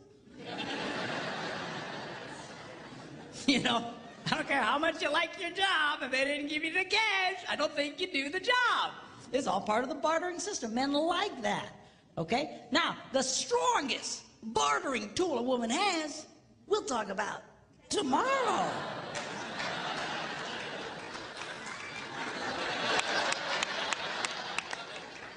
Oh, that's terrible. I had one lady say to me, Doesn't that make me a prostitute?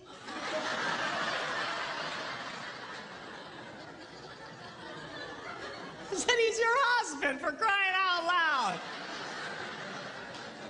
women have no idea the power they held over us. Just, they have no idea. I'm telling you, you can get a guy to do almost anything.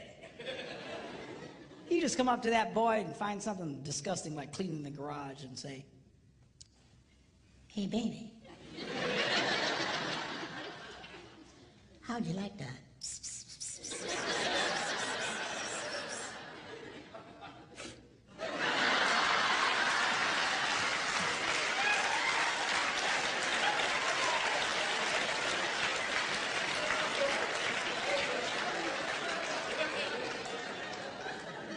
why, yes, I would.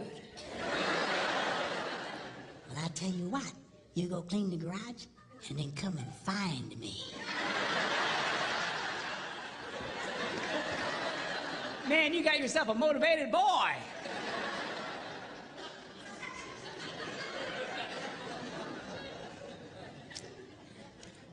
I was listening to Dr. John Gray talk along these lines. He's the guy who wrote that book, Men Are From Mars, Women Are From Venus.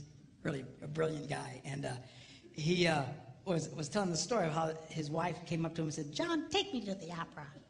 and he said, I don't go to the opera. Hate stupid opera. Dress up like a penguin and go out there. And right there, a lot of you girls would have just went,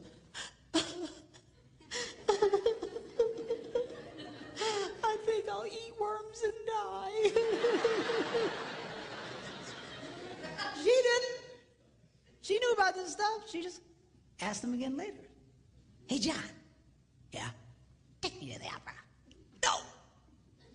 John, Yeah? take me to the opera. Okay. So now she's a happy girl. Now he's all dressed up like a penguin, taking her to the opera, and right there a lot of you girls would go, where's my stupid husband to take me to the opera?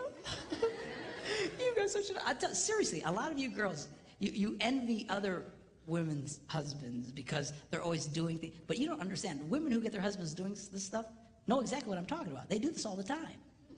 You sit out with your heart broken because you won't do these things. You think he should just cosmically do them on his own. I mean, Somewhere over the rainbow. so he takes her to the opera, endures this mind-numbing experience. On the way home, she's holding his hand, just lit up. And he says, when we got home, I pulled into the garage. As soon as the garage door closed, she reached over and grabbed me and made love to me right in the car in the garage. I assume they weren't driving a subcompact.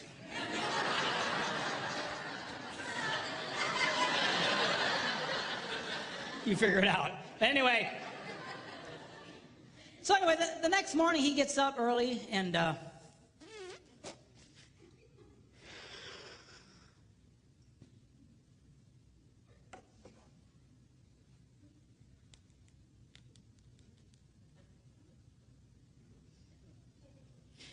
yeah, I was wondering, how much are season tickets to the opera?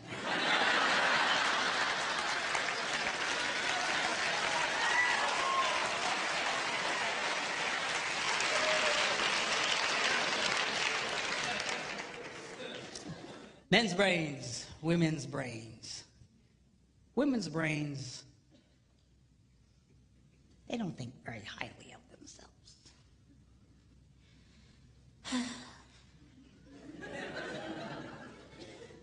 I'm too fat. I'm too tall. I'm too oily.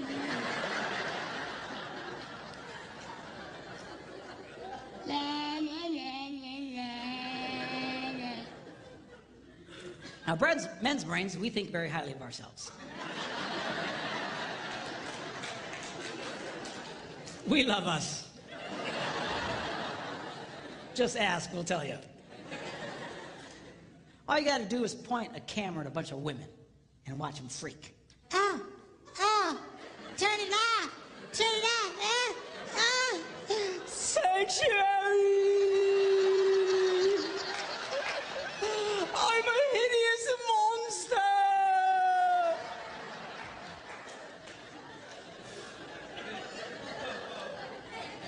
Point a camera at a bunch of guys, what do you get?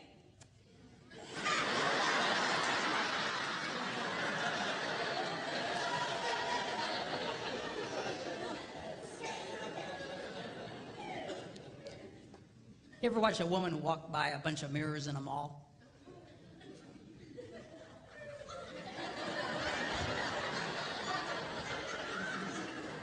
You ever watch a guy?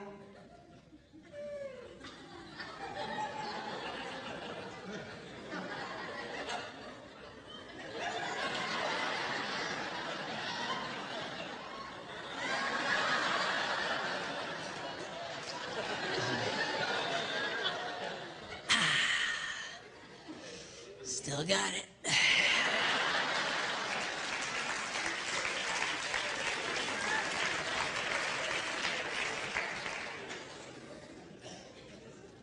A lot of women they can be such a drag because their husbands try to be nice to them and compliment them and be, nah, don't say that, nah, I'm ugly, nah. And then, you know, why do you do that? Here's a secret. You want him to like you. Why are you pushing him away? And it's, you know, that's such a drag.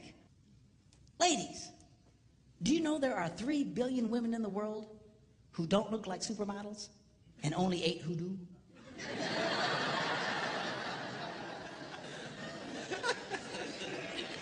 Are you seeing a pattern there? Do you know Marilyn Monroe wore a size 14? Not too many guys going, oh, I don't know, she's a little chubby, I think, for me.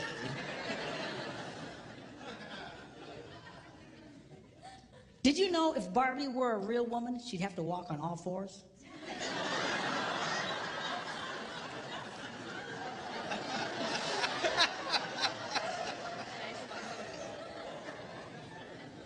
Explain it to her later, okay? I don't understand. Okay. Do you know the models in magazines, they're airbrushed? Do you know what that means? That means even those women don't look like those women. They're constantly staring at these pictures. Comparing yourself to these perfect women. Man, I'd get depressed too. Man, my wife would buy one of those women's magazines. They're like this thick. It's like an encyclopedia. 98% of it are just ads. Pictures of other women. Beautiful, gorgeous, airbrushed women.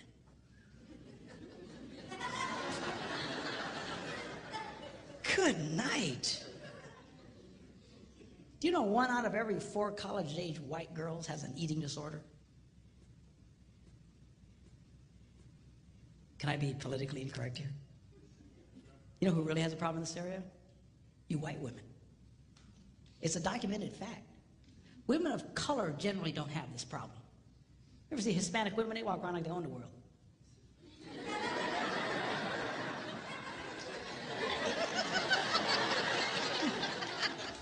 Black women, they care of themselves. What are you looking at?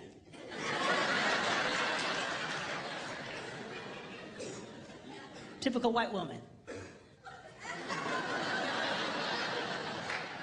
I mean, come on. I was watching this movie with Steve Martin and Queen Latifah. You seen this movie? She's like the hot babe in this movie. She's a healthy girl, Jack.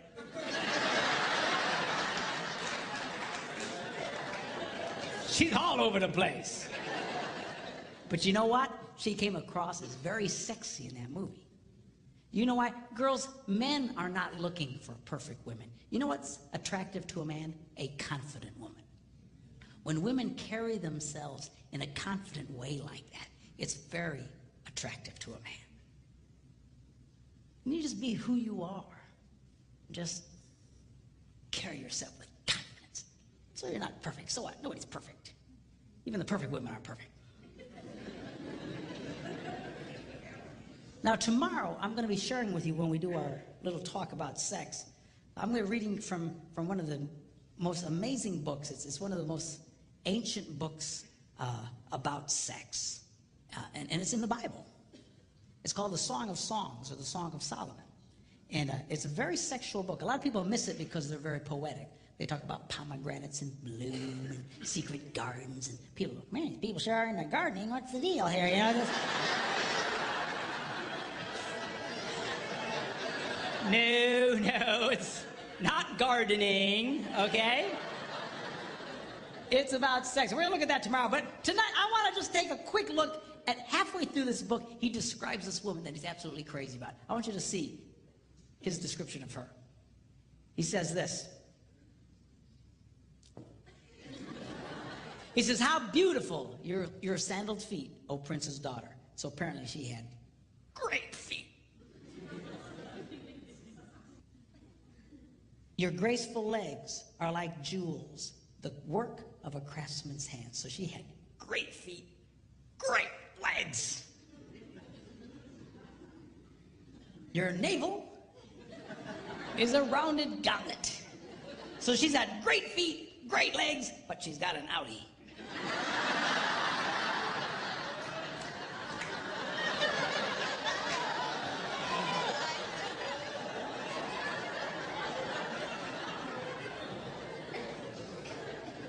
Your waist is a mound of wheat. So she's got great feet, great legs, outie, and a potbelly thing happening.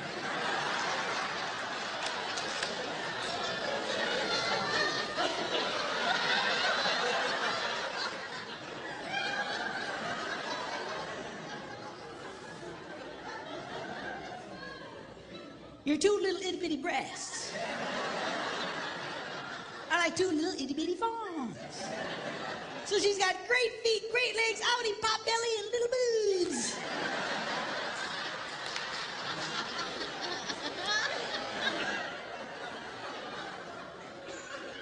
Your neck is like an ivory tower.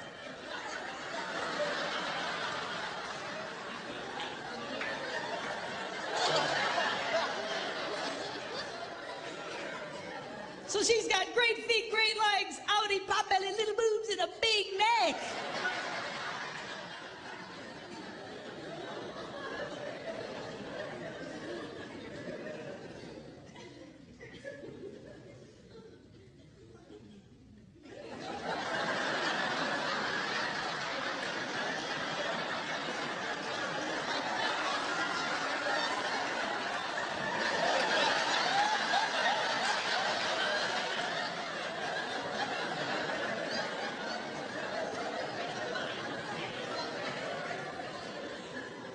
Your nose is like the Tower of Lebanon. In fact, I think they can see it from Lebanon. So she's got great feet, great legs, outie, pot belly, little boobs, big neck, and a huge snaz.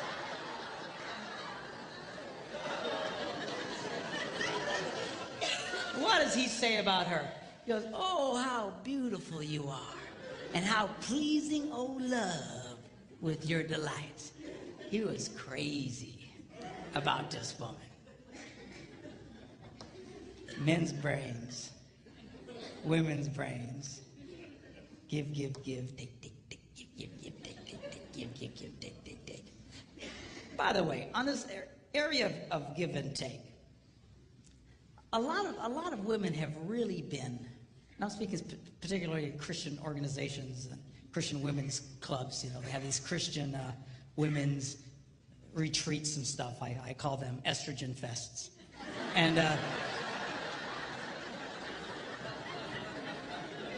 they're wonderful. They're great if you're a woman, I guess. But you know, a lot of you, I know what they're trying to say, but a lot of you have really gotten bad information, or at least faulty information. This is what's being said in a lot of these.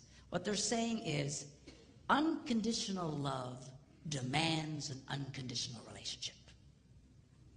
Unconditional love demands an unconditional relationship. You should do anything for this man. You should just put out for this man. If you want sex, no matter what, just give it to him. Just la la la la la la la la. It all sounds spiritual and it all sounds wonderful. The only problem is it is patently false. Unconditional love demands a conditional relationship. The Bible is nothing if it is not a one big gigantic list of conditions. Are you hearing me?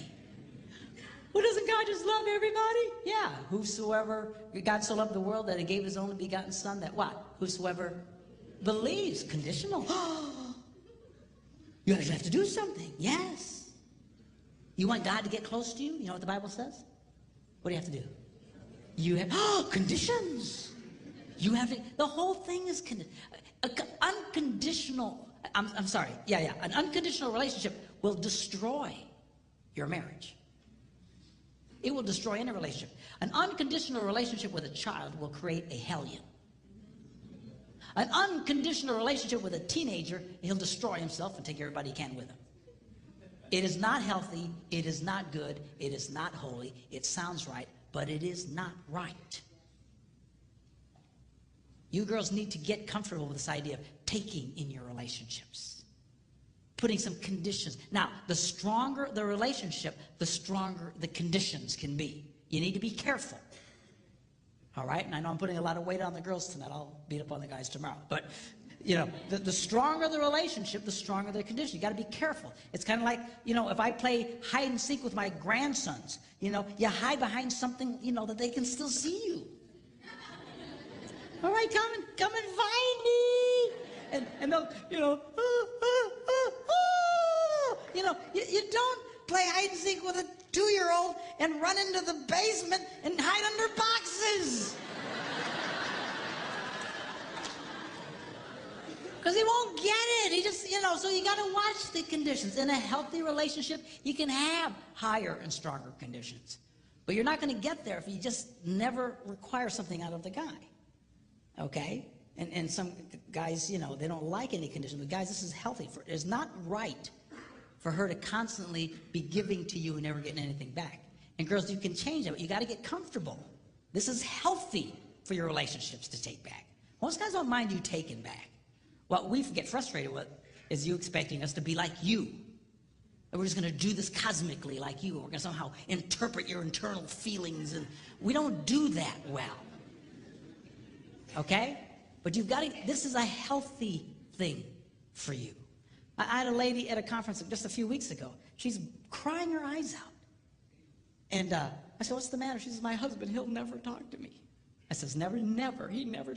If he would just talk to me just for a little bit, I'd feel so much better. And she's just crying. I said, how's your love life? Oh, it's okay. I said, let me see if I get this. A man who never talks to you, when he wants sex, you just give it to him. Yeah. I said, well, why do you do that? Well, because I'm supposed to. That's what we're told.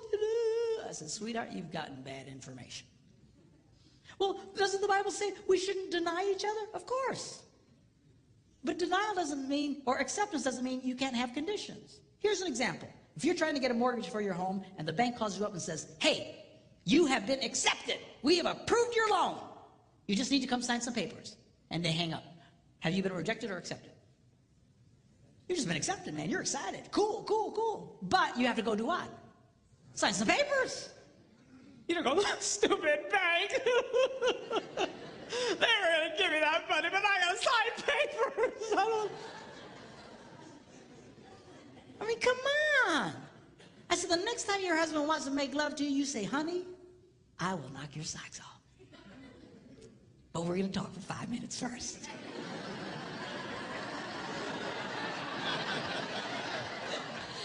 That's fine. That's healthy. You can do that? Yeah, you can do that. And most guys don't mind. Again, get us in that position. Start taking back from us. But again, you got to be careful. You got to be careful. If your relationship's real weak, you can't be demanding real heavy things. The heavier the start of the relationship, the tougher you can be. Here's an example. My wife, we have a very good relationship. All summer long, she's been telling me to kill the spiders in the house and in the garage and the outside around the house. We live near water, and spiders love water, and there's spiders everywhere. And I went and bought the poison and stuff to kill them, but I didn't feel like doing it.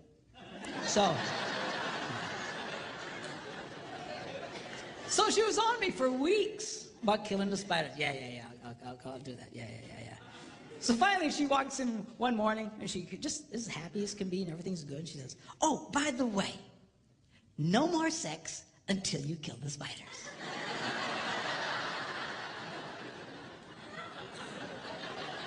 And she walked away.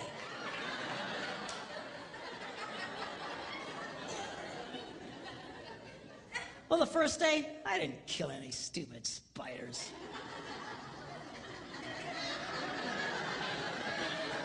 Second day, I didn't kill any stupid spiders. Third day, I'm killing every spider within miles of the place. I was killing you stupid spiders! I sprayed our house, I sprayed the neighbors' houses, man, I sprayed every...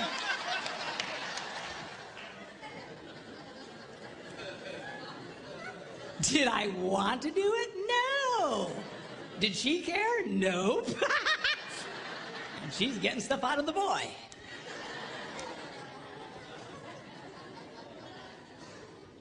Men's brains, women's brains. In closing, I want to talk to you about how men's brains and women's brains are portrayed in movies.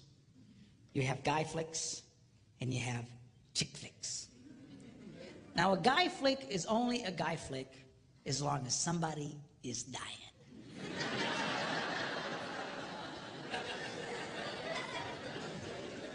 And the more horribly they die, the more we love it. You know, some guy gets his head chopped off, we go, oh, yes!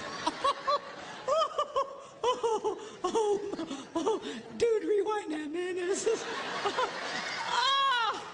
that's gotta hurt. Play it again, man. We love it! And you know what? This appeals to all men of every culture around the world. There is something that God put in the heart of every man that just lights up at the idea of living your adventures and conquering your adversaries and going for your dreams.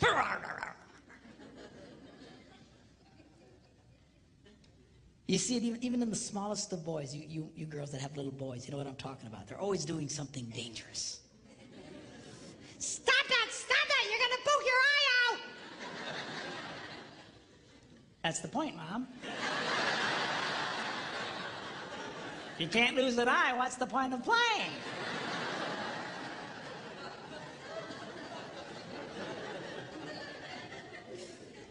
It wasn't a woman who invented football. And we like that. There's something just blesses the heart of a man when he watches one man kick another man's butt. Yeah! Light up on the inside. Just... We love it! I believe God put that in. I'll tell you, you can't possibly read the Bible and not see that God is a first-class, #1, grade A butt kicker. Not a chance. Even at the end of the Bible, it says someday Jesus is going to come back and he's going to be riding on a white horse and his robes are going to be dipped in the sweetest perfume that he got from Bath and Body Works. Is that what it says? No. Robes are going to be dipped in what? Blood. And all the men go, oh, shit. Dude, blood. That means somebody's going to get their butts kicked. We love it. Now, women's movies, chick flicks, are a little different. Chick flicks are about connecting the wires.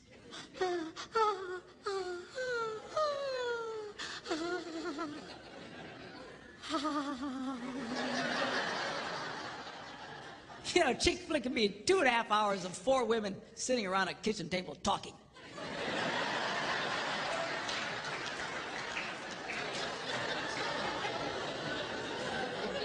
And she'll be watching it going,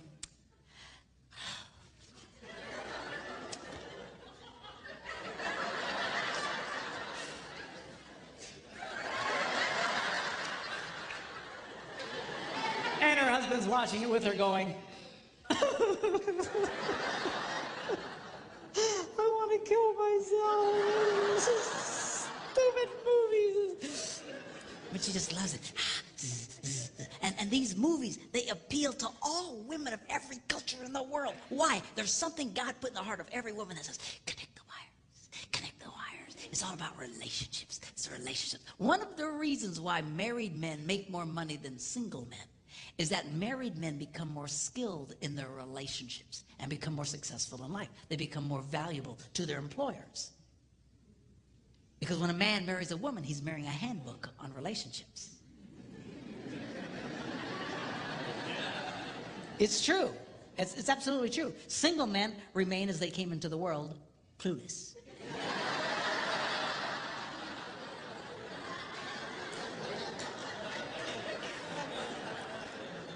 Married men get feedback and they start learning, but you got to listen to her. No, we don't like listening to you. I got to be honest with you. Yeah. I'll come up with some great plan and my wife will say, Better not do that. oh, woman, what are you talking about? I'm telling you, it's a bad idea. Oh, ah!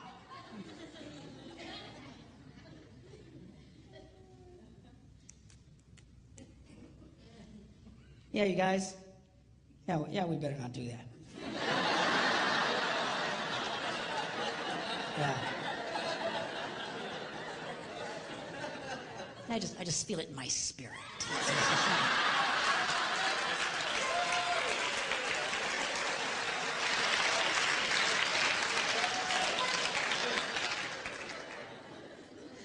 Now, as different as the chick flicks and the guy flicks are from each other, there is one theme they both share that is the same.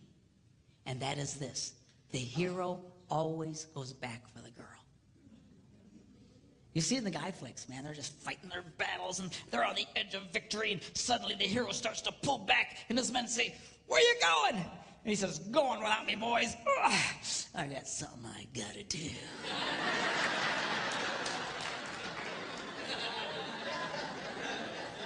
And at great risk to himself, he goes back for the girl and he rescues the girl. And guys watch that on the screen. We go,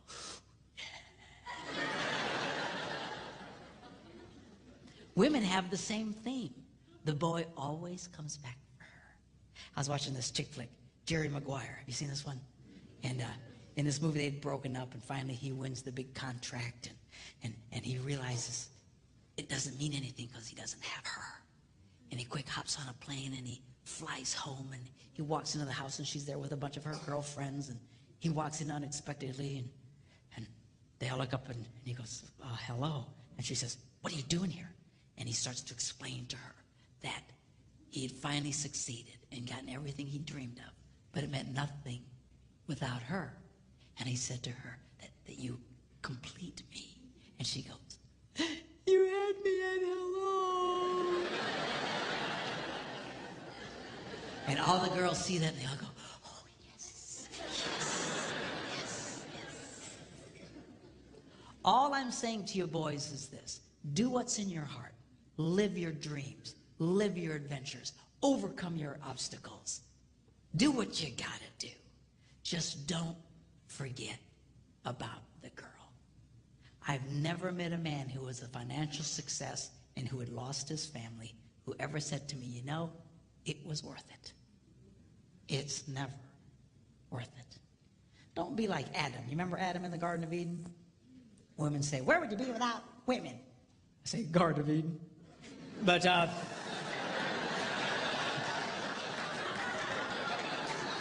it's just a joke. I know it's not fair. Really, Adam's job was to guard the garden, to take care of the garden. He fell down on the job. When that serpent came around, he should have kicked that thing out on its butt. I don't know if serpents had butts, but they don't now. When God takes care of you, man, I'm telling you, lose your butt altogether.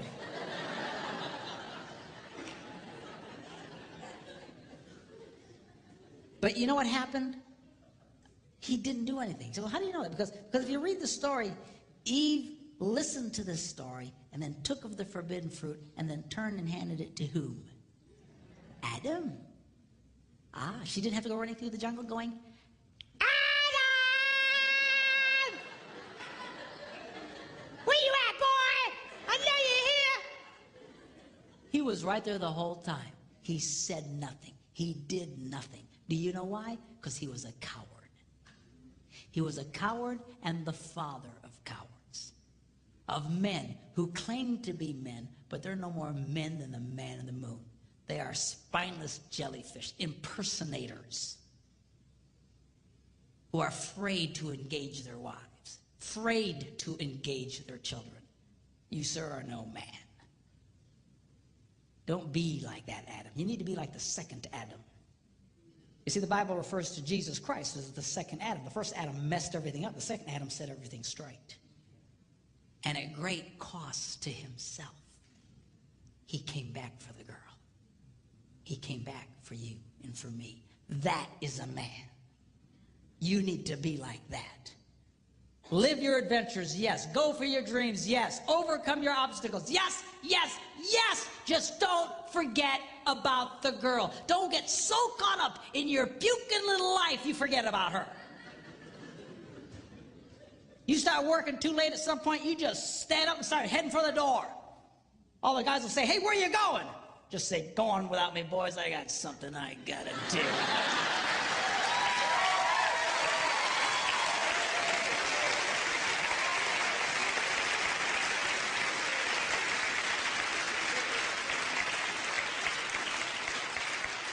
And then go back for the girl, surrounded in the camp of the enemy by wild monsters. You mean like in the movies? No, I mean your children.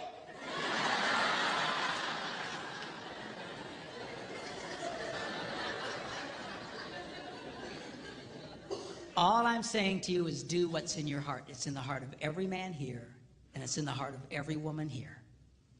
Don't forget about her. Don't neglect her. Do what you need to do, but make sure that you go back for the girl. Are you glad you came tonight?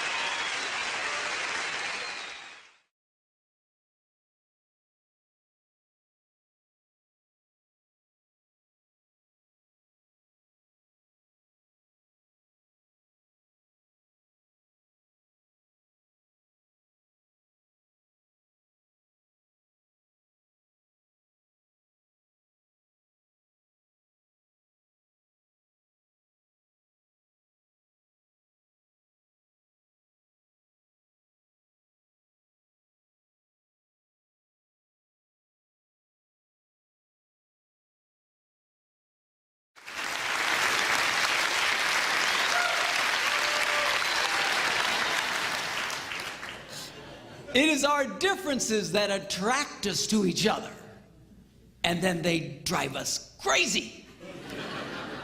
And a lot of the struggle that happens in relationships is fundamentally trying to get you to be like me. Why can't you be like me? Why can't you be more like me? Why can't you think and act and respond like me? Because he ain't you, that's why, all right?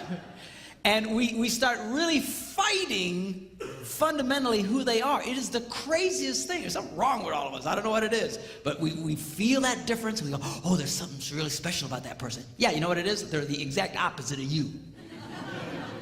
You finally found someone who's just the flip side of the coin and go, oh, yes, yes, yes. And there's that sense of completeness, you know, because, you know, together you guys make a good person. All right? But because we're all a little unbalanced. We need that person to balance us out. But then we get married and, oh man, it just starts driving us crazy. Now, what I've discovered is most couples don't understand what those differences are. They know there's something there, but they don't really get it. And we start fighting against fundamentally what the other person loves the most about life. Because what they love the most about life is usually not what we love the most about life. And couples have a real hard time expressing these feelings and these emotions and finding a way of clarifying just exactly who they are on the inside.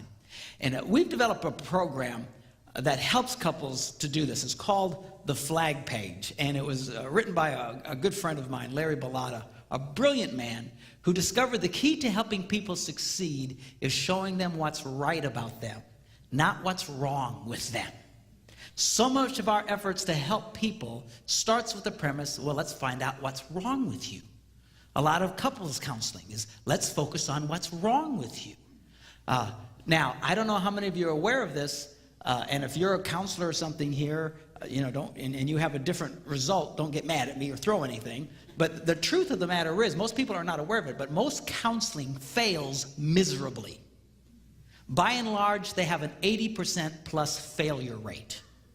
Can you imagine going to a doctor where 80% of the people came out dead? That's contemporary marriage counseling, marriage therapy. And I'll tell you what, churches, pastoral counseling, marriage counseling, isn't much better. Some of them is equally as bad. That's why a lot of pastors hate doing it.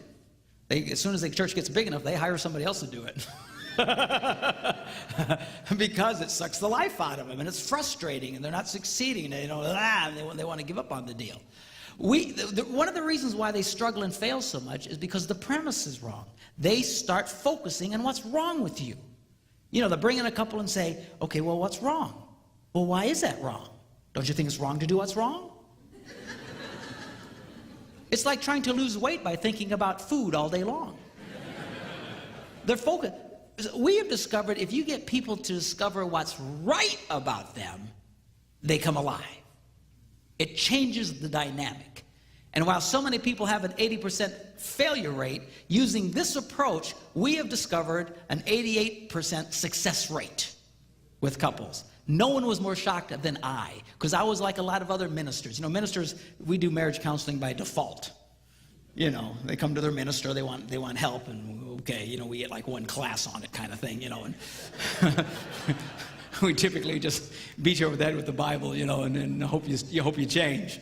But I failed just like everybody else. And when we started using this approach, the turnaround in couples' lives, and I just went, wow, this is absolutely amazing.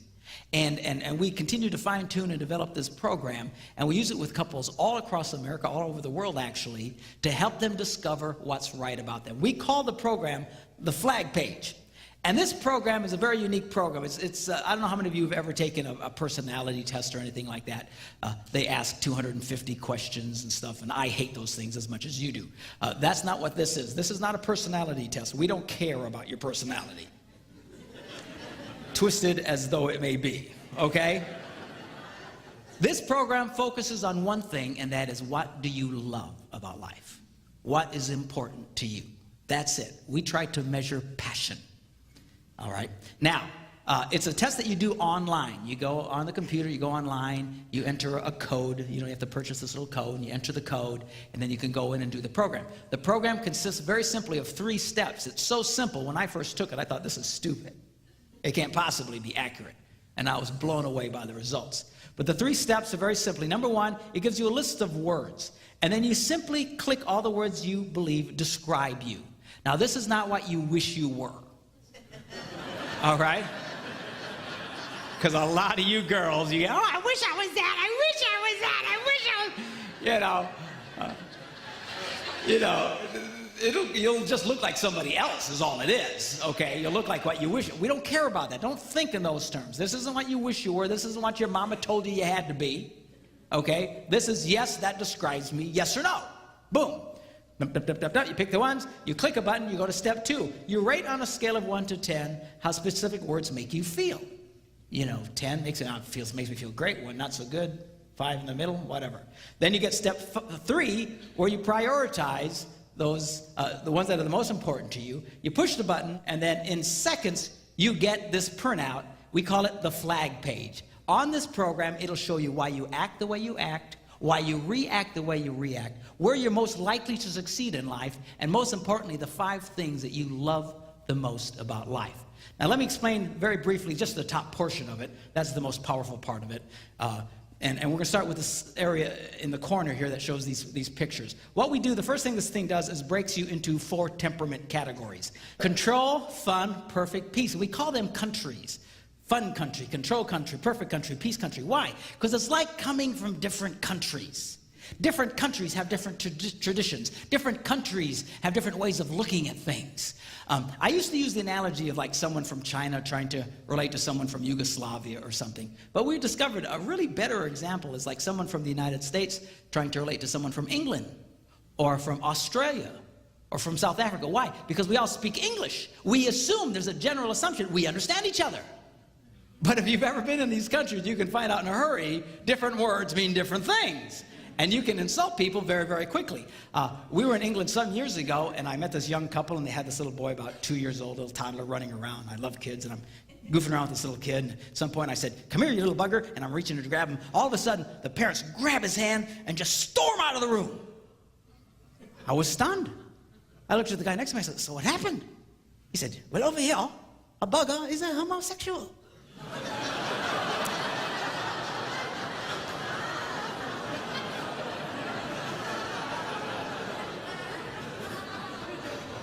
Well, that's not what I meant, okay?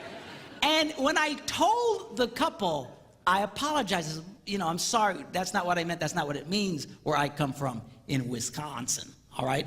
But you know what? They didn't care. They didn't care. They stayed offended. They stayed upset because you don't do that in our country. I don't know how many of you follow little political things, but when the first President Bush went over to Australia, he was in a motorcade, and he was waving at the crowd, and he was using some hand gesture, I don't remember what it was, but over there, it's the equivalent of flipping everybody off. It's like going down the crowd, "Hey, how you doing? Good to see you," you know, and all the people got upset and offended. And of course, he had to apologize later because over there, that's what that means, but not where we come from. And it's like that from these emotional countries. We have our way of viewing things. We have words that mean certain things, and we're motivated by different things than people from other countries. And inevitably, people seem to marry people from completely opposite countries. Not always, but a lot of the times. It's very, very funny to watch. Now, let me give you a quick breakdown on these 4 countries. First of all, we have the square, black and white country of control. These are the people who just want to get her done. Need to get her done. Just get her done. All right, their favorite vehicle is the bulldozer. They just hop on that bulldozer and plow everybody over to get something accomplished. You know, and they just rah. They're focused on what they're doing, not who they're killing while they're doing it. Because their greatest desire in life is they want appreciation for what they do. They want appreciation for it. I want you to appreciate me. I told you last night how men like to be appreciated. Men like this really want to be appreciated. But there's women like this too. They want appreciation for what they do. Now, these people generally, depending on how passionate they are about it, they're so strong about it that the last thing in the world you want to do is appreciate them. Right? In fact, we'll say things like, "Dear God, don't appreciate him." Right? So we all, the rest of us from other countries, feel it's our God-given responsibility to deny them what they want the most. And then we wonder why people get upset. We wonder why they feel depressed. We wonder why people struggle in life. Why? Because what they desire the most is being forbidden to them by everybody closest to them in their lives. You're not helping your spouse by denying what they want. It'll seem odd to you because you don't want it. I mean, to all of us, you know, that's weird. And in every country, they each have something that to the rest of us seems weird. But to them, it's breath and life to them. These people want to be appreciated. They like words like grasp, control, get her done, appreciate, accomplish, achieve. That's the world that they come from. All right? Then the next one is we have the star-shaped country of fun. Guess where I come from? All right? Now, these are the people, they just want to have fun. You know, we love it. And our favorite vehicle is the jet plane. High speed. speed, no limits. Of course, we're famous for smashing into walls and not seeing where we're going. And of course, we think it's hilarious. You know, and then we just get up and take off again. And it's not so funny to your spouse, who's tired of seeing you smash into walls all the time, right? But we don't care. Our greatest desire is, look at me, look at me, look at me, look at me, look at me. We love to be noticed. Fun people love to be noticed. Their favorite environment is being noticed in a crowd of people. Just, look at me, look at me, look at me, look at me. That's fun people. That's why they'll share horribly embarrassing situations that you would never share. It's true. Why can they do that? Because we just look at me. We don't care. Look at me, look at me. Look at me, look at me. I was in Ohio, and I got on one of these shuttle buses, you know, from the airport to the rental car thing, and this lady hops on the bus, and she's just loud. You know, fun people are loud, loud, loud, loud. Why? Look at me, look at me, look at me. And she's just talking. The lady's hilarious. She's got us all laughing on the bus. I knew right away what country she came from, you know. She was she'd just come back from Rhode Island, which is about the size of a postage stamp, and describing how it took her 9 hours to get from the airport to her hotel. Now, it only takes 20 seconds to drive across Rhode Island, but it took them 9 hours. And she's describing how they kept going in circles and stuff like that, and she thought it was hilarious. It's an embarrassing thing. And then she says, and then we finally got to the hotel, and it was this hotel, and it was so neat because when we looked outside, it had the biggest, fullest moon we ever saw. It was so beautiful. And she's describing it in detail, and she's kind of pulling us all in. And she says, the most amazing thing about it is it never moved all night. It stayed in that same spot. And I'm thinking, really? And she says, the next morning we got it, we saw it was a big lamp right outside our window. Oh my God. Oh, I felt so stupid. You know, it was...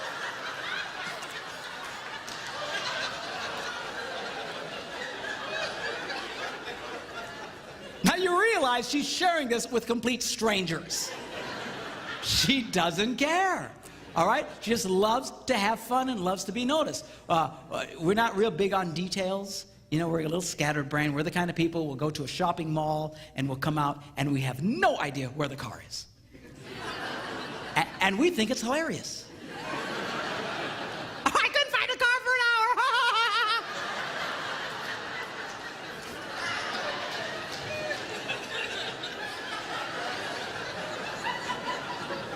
And of course, your spouse is not nearly as entertained by this.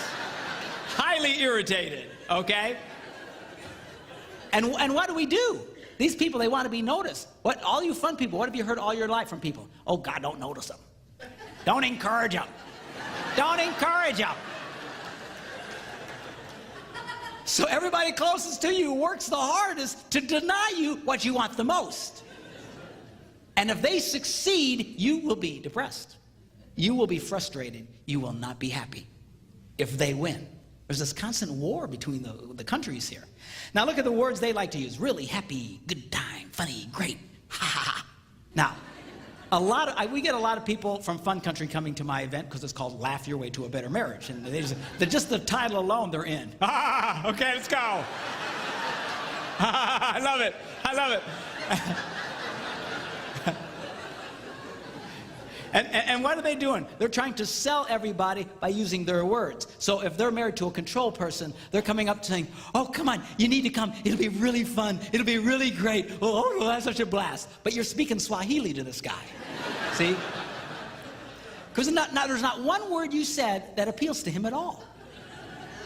Oh, come on, it'll be really fun. It'll be really fun. It'll be really fun. We all like using our own language. And then we can't even begin to comprehend why the phrase really fun doesn't motivate you to come.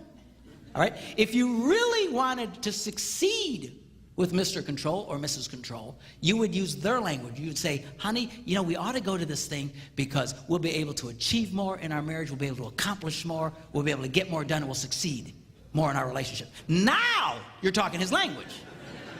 Do you see the difference? But we don't want to do that. We don't even care what the other language is. We just want to use our language. And it gets us in trouble. So this is important to try and understand.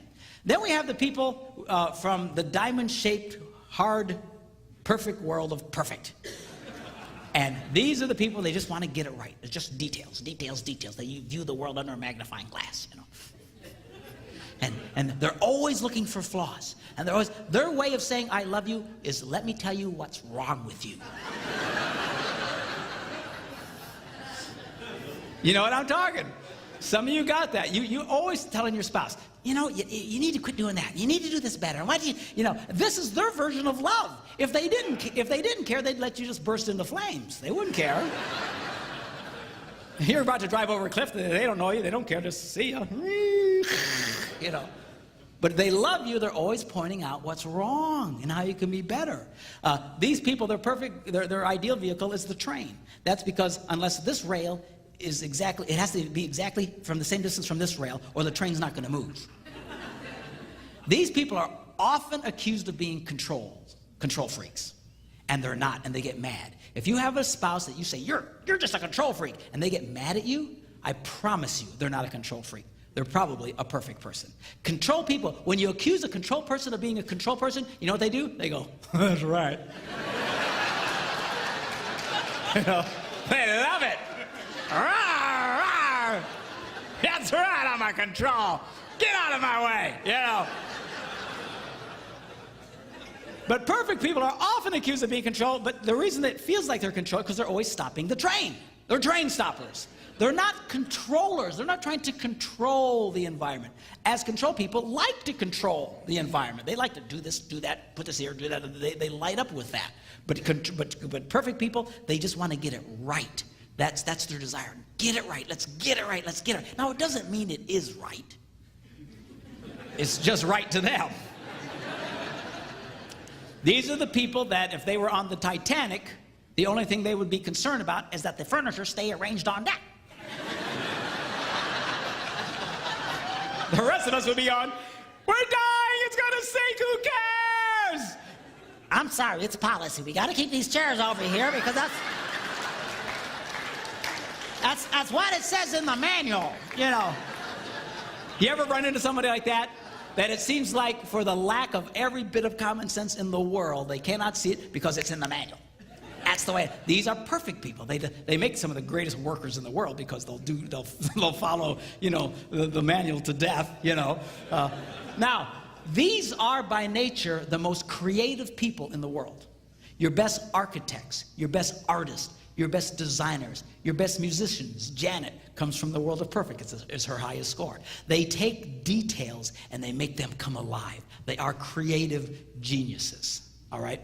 But they are by nature the world's most sensitive people. And what they desire more than anything is really not perfection. They just want you to be sensitive to their feelings, which is something you'd never even connect that. You think, well, they want perfection, they want to view stuff, they want everything. No. Their greatest desire, sensitivity to their feelings. It really throws everybody because no one picks that up because they're always throwing darts at everybody. That's wrong, that's wrong, that's wrong, that's wrong, that's wrong, that's wrong, that's wrong. Okay? And then we try and throw the darts back at them. Okay, but they don't handle it very well. They don't like it. They get their feelings hurt all the time. Perfect people always walk around. They're always hurting all the time. People are always offending them, and they feel things very, very deeply. And a lot of them carry a lot of hurt and pains from even years ago. It's a real struggle for them. Again, they're creative, brilliant geniuses. God loves them, and God made you the way you are. But they have a real hard time letting go of stuff. See, control people, if you offend a controlled child, he'll push past it. You offend a fun child, he'll laugh it off. You offend a peace child, he'll make peace with it. You offend a perfect child, and they can carry the pain of that well into adulthood, some of them for the rest of their lives. If you have perfect children, you need to be very careful with them. They're very, very sensitive people. Again, they're brilliant, they're wonderful people, the most misunderstood people. When I'm flying home at 35,000 feet, I'm really hoping the guy who designed that came from perfect country. And not from fun country, you know. Bad.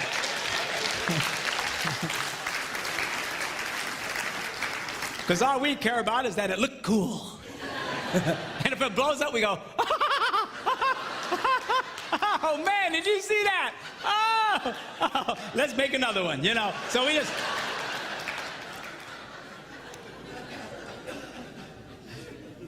They like words like ideal, right, details, feel, that sort of thing. All right? Then we have the final country, the country of peace. These are the people who just want to get along with everybody. Can't we all just get along? I call it the Rodney King motivation.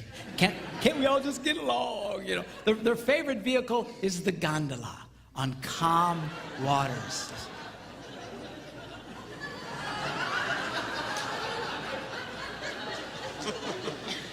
They hate emotional waves. They just hate it. Inevitably, these people marry people who do belly flops in the pool. Stop it! You know, they just hate it. It drives them crazy. This picture of a person in a hammock while mowing the lawn, that's not laziness to these people, that's efficiency.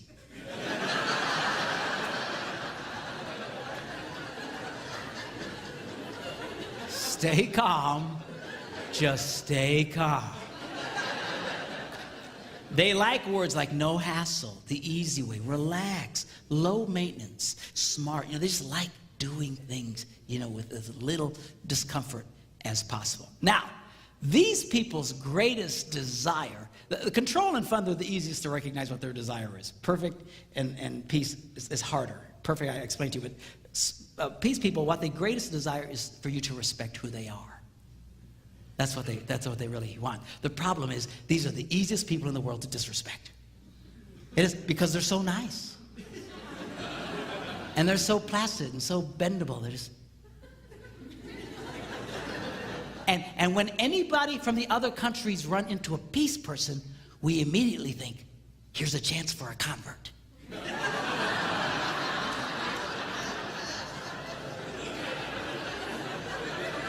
That's what we do.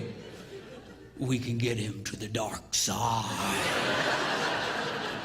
Follow the dark side. Because we think, because they're so nice, they really need what we have.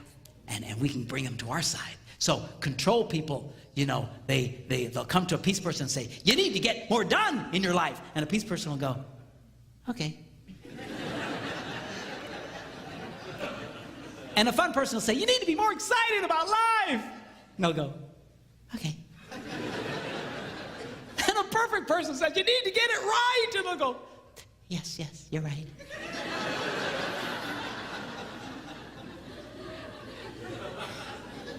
And you can push them along just so far. These people will all of a sudden shut down on you in a heartbeat. And the reason, and it'll shock you to say, what happened? It's because at some point you start disrespecting them and you start insulting them. They'll put up with a lot because they're peace people. By nature, they'll suffer the slings and arrows of many outrageous fortunes, okay? But you start insulting who they are, they'll shut down on you, they'll go cold, they'll get really upset. A control person pushes too hard, it makes a peace person feel stupid. You make a peace person starting to feel stupid, they'll really get upset with you. A fun person can make them feel like a dud. You make them feel like a dud, they'll shut down. You know, a perfect person make them feel like a failure. You start making them feel that way, you're insulting them, they will shut down on you. If war breaks out between the other three countries, these people all hide.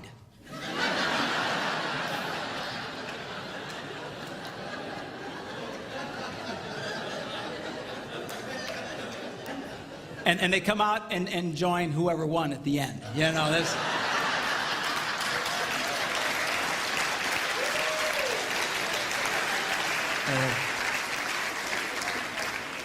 Which makes the other two want to kill him. Okay, so that's the temperament thing. This is just the beginning. This is why you act the way that you act, the way that you approach life. Then what this program does is it measures what we call your hard motivations versus your soft motivations. Now, soft means calm, patient, peaceful, low-key, easygoing. Hard sounds bad, but it's not bad. It's great. It's wonderful. Strong-willed, bold, born leader, organized, self-sufficient people. These are wonderful, wonderful people.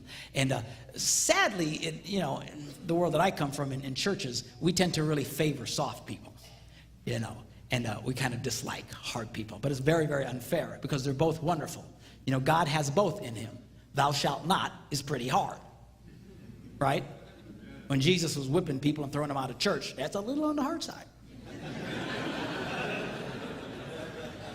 All right, but then he also was compassionate and forgave people even their most outrageous offenses. And that was his soft side. So, while God is perfect, we have varying degrees of all this. And this program actually measures this in you. And it's very, very interesting.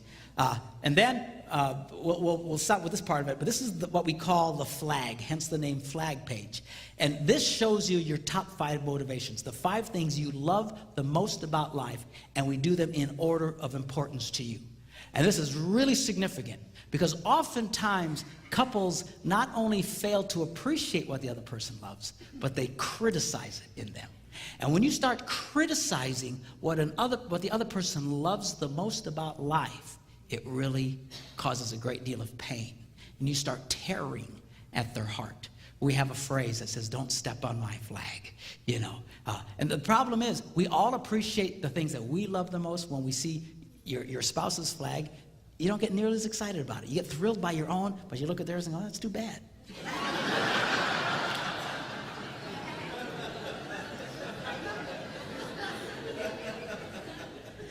Now, we're going to take a break. When we come back, I'm going to show you, I've got a couple of couples, guinea pigs, that have already taken this program, and I'm going to bring them up on the stage, and I'm going to go through just a part of their flag with them so you can kind of get a sense of how this program works and how couples can try and learn so much about each other and learn how to succeed with each other. So we'll do that when we come right back, all right?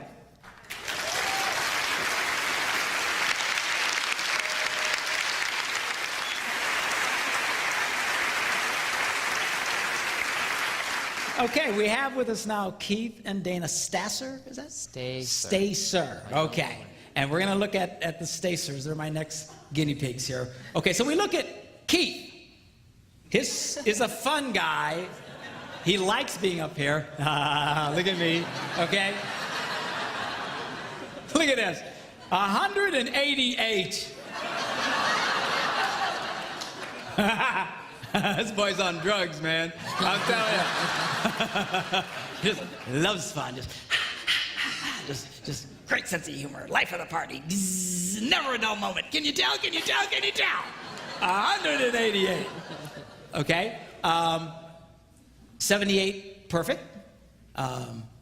Fun, perfect people. We call these people the world's greatest entertainers or the most creative people. They have fun, but they get it right. And they get it right and they have fun.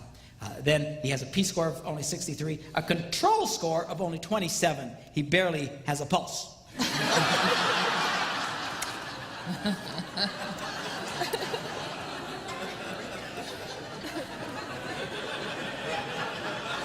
Who just happens to be married to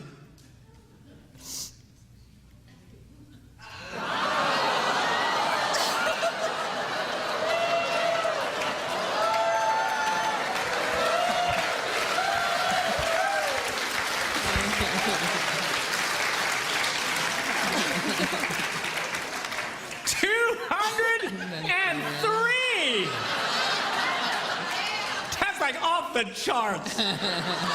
You know how rare that is to see someone with 200? 200, get her done. This girl's So, Mr. 23 Control is married to Mrs. 203 Control. What a shock! I can't believe it, Oh, I'm gonna cry. Now, her next highest one is peace. So she's what we call a controlled peace woman, peace control woman. We call these people the world's greatest managers. Why? They get stuff done, but they get along with people. They get along with people, but they get stuff done. And that's her world. That's the world that she moves in. Okay? Now, whoops, wrong button. Keith, we measure here is hard and soft. Look at the difference here. 89. He's very high on the soft side, very low on the hard side. Here's a guy who's very much a soft-hearted guy, desires to be very relational. That's a huge jump, 89. Usually, and I don't know Keith, but usually guys like this, if you force them to go into the hard side, you don't like the result. These are the guys, they get upset, they go psycho on you.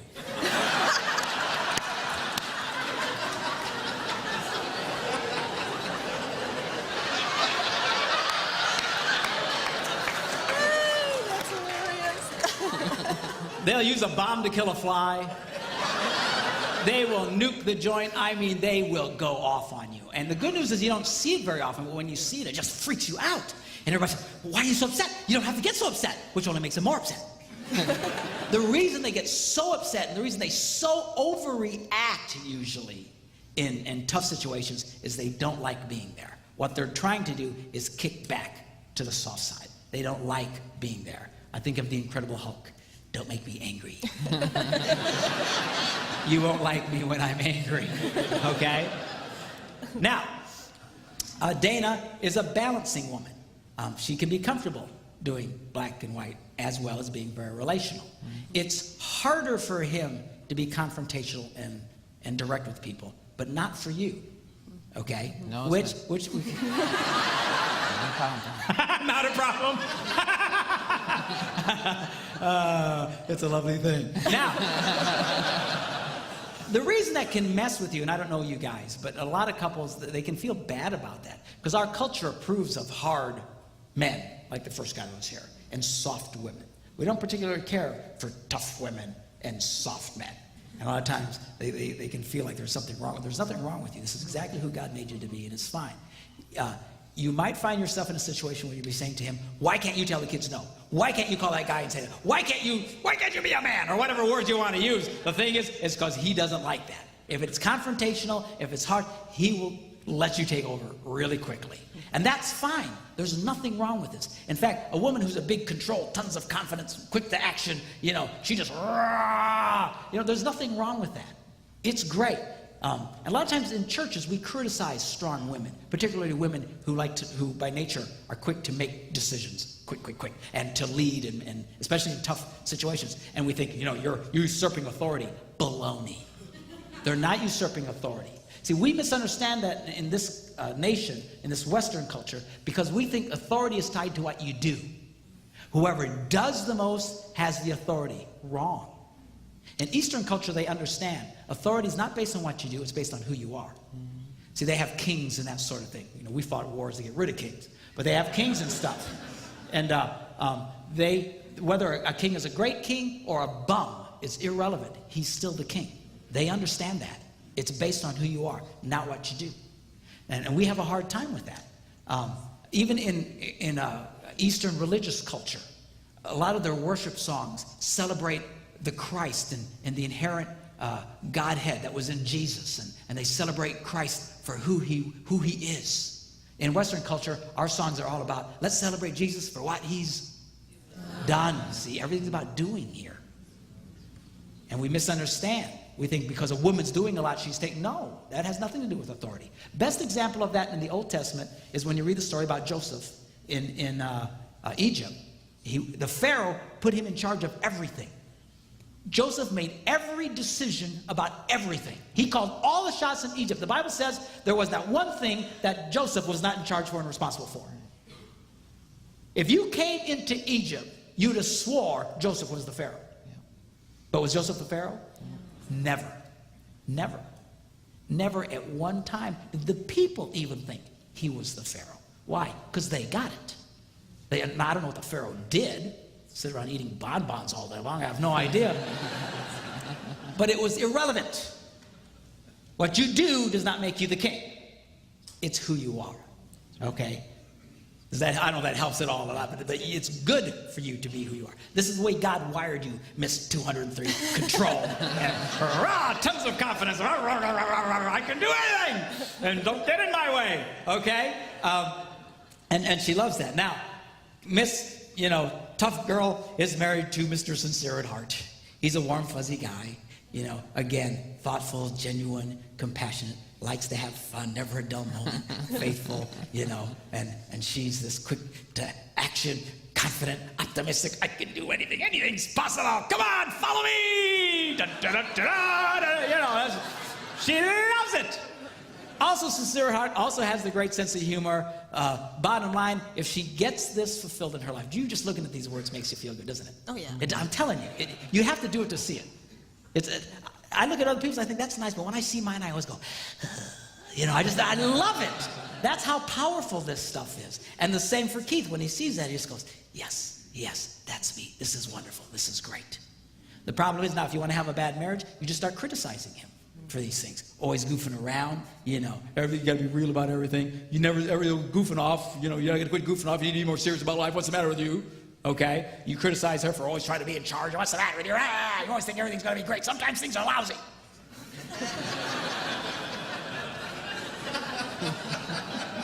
You need to be more real. What's the matter with you? And when you do that now, see, you could say that to me, it wouldn't hurt me. Because I don't have any of this. I just go, oh, all right, I can work on that. You do that to her, now you're tearing at her heart.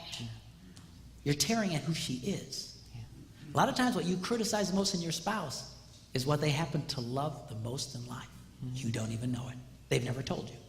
And then you wonder why you're struggling and why you're hurting each other so much. This program will help you discover it. Let's take a look at Dana and Keith's rules for feeling loved. Dana's rule for feeling loved, tons of confidence. Encourage and release me to go to the next level. She wants you to approve of her being this big control, get her done chick. Yeah. That's her number one rule for feeling loved. That's right. You know that number, and she's got number 2, 3, 4, and 5, by the way. She hasn't done all this yet, okay? That's right. But you work this through, and you come up with her 5 rules for feeling loved. Tell you, it's impossible for her not to feel happy if you respect those in her life. And for Keith, sincere at heart, his number one rule is I need you to sincerely appreciate me. And when he says sincere, it means to be real. You got to be very, very real with him. Again, these guys who have sincere, they can smell phony a mile away. They can tell when you're being, just blowing smoke at them. The more real you are with them and you appreciate him, the more he'll come to life. And again, he also has 2, 3, 4, and 5. And again, you get these 5 rules in their lives, and these people will come to life, and they will succeed at a level. And check it out, neither one of them has to change. And they can be completely happy. I believe you could stick virtually any 2 people in the world together. This is not eharmony.com, okay? We do not care about that. This isn't trying to find, wow, we the most alike. It doesn't matter if you have exactly the same stuff or you're totally different. Bottom line is if you will respect, honor, and encourage each other, just these 5 things. Stop and think about that. You do this program, I can show you 5 things. If you will do those 5 things, you will have a happy wife. Take it to the bank. You do these 5 things, I can show you how you can have an absolutely thrilled and encouraged, happy man in your life. But a lot of us don't even know what they are. We never talk about it. That's the power of this program. All you have to do is when you do the program, again, you just have to go online and enter the code. Now, when you buy my book, where's a copy of the book? There's a copy of the book over here. Very professional on the floor here. Okay, here we go. Here's a copy of my book.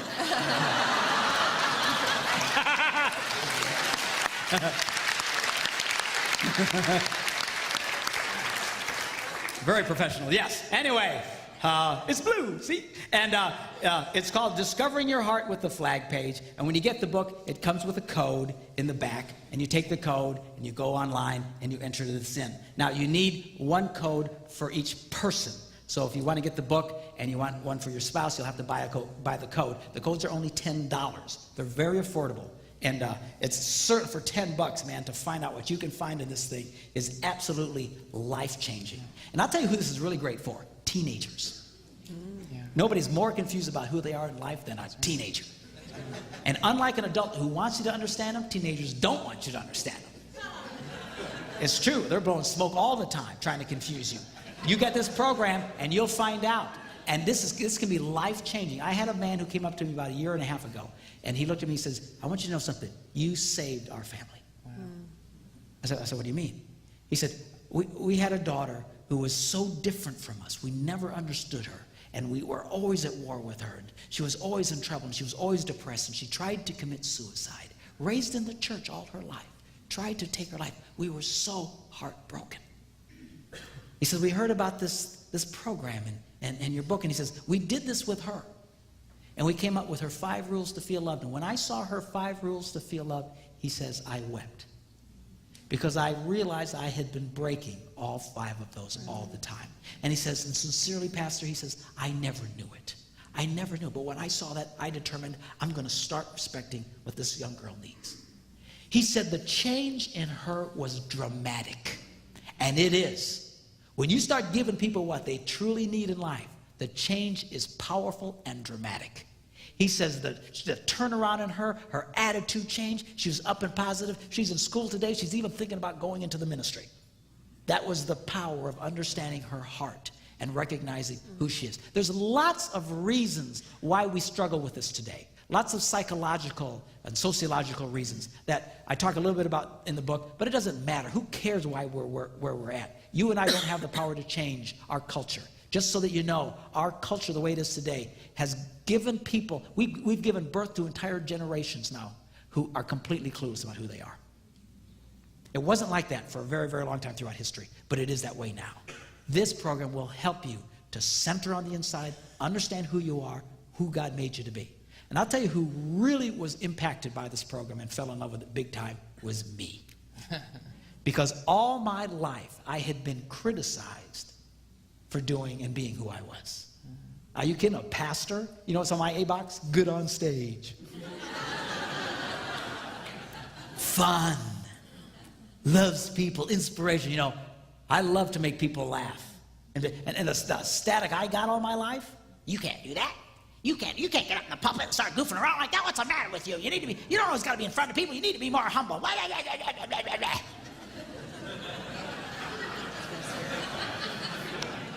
All from men who did not have any of those things in their hearts. They didn't have it. I had it. Something's wrong with me. All my adult life, I spent the majority of my time, I'm a musician. I'm very good at what I do. I was also a video producer. And churches loved hiring me because I was in charge of their music programs and helped do their multimedias and stuff. And I spent, here's a guy who loved to be in front of people, inspire people. I spent the majority of my day in a dark room with a computer or a keyboard. Na na na na na na na na na. Na na na na na na na na. Na na na na na. And the thing is, I'm very good at it. And I was told all my life, all that matters is you're good at what you do. Wrong. It's important that you love what you do. And when I saw that printout, I was heartbroken. And I said, oh, yeah, that's me. It's too bad. Seriously, I thought that was what was wrong with me. And Larry, the guy who developed this program, was showing this to me. He says, no. This is what's right about you. I said, no, it's what everybody hates about me. He said, well, I don't know what they hate about you, but this is who you are. And you need to be this. And I remember taking it to the senior pastor where I worked. And he says, is this really how you feel? He says, yeah. I said, man, you need to change your life. And he helped me launch into what I'm doing today. And now I'm touching millions of people's lives, doing all the stuff everybody told me I couldn't do.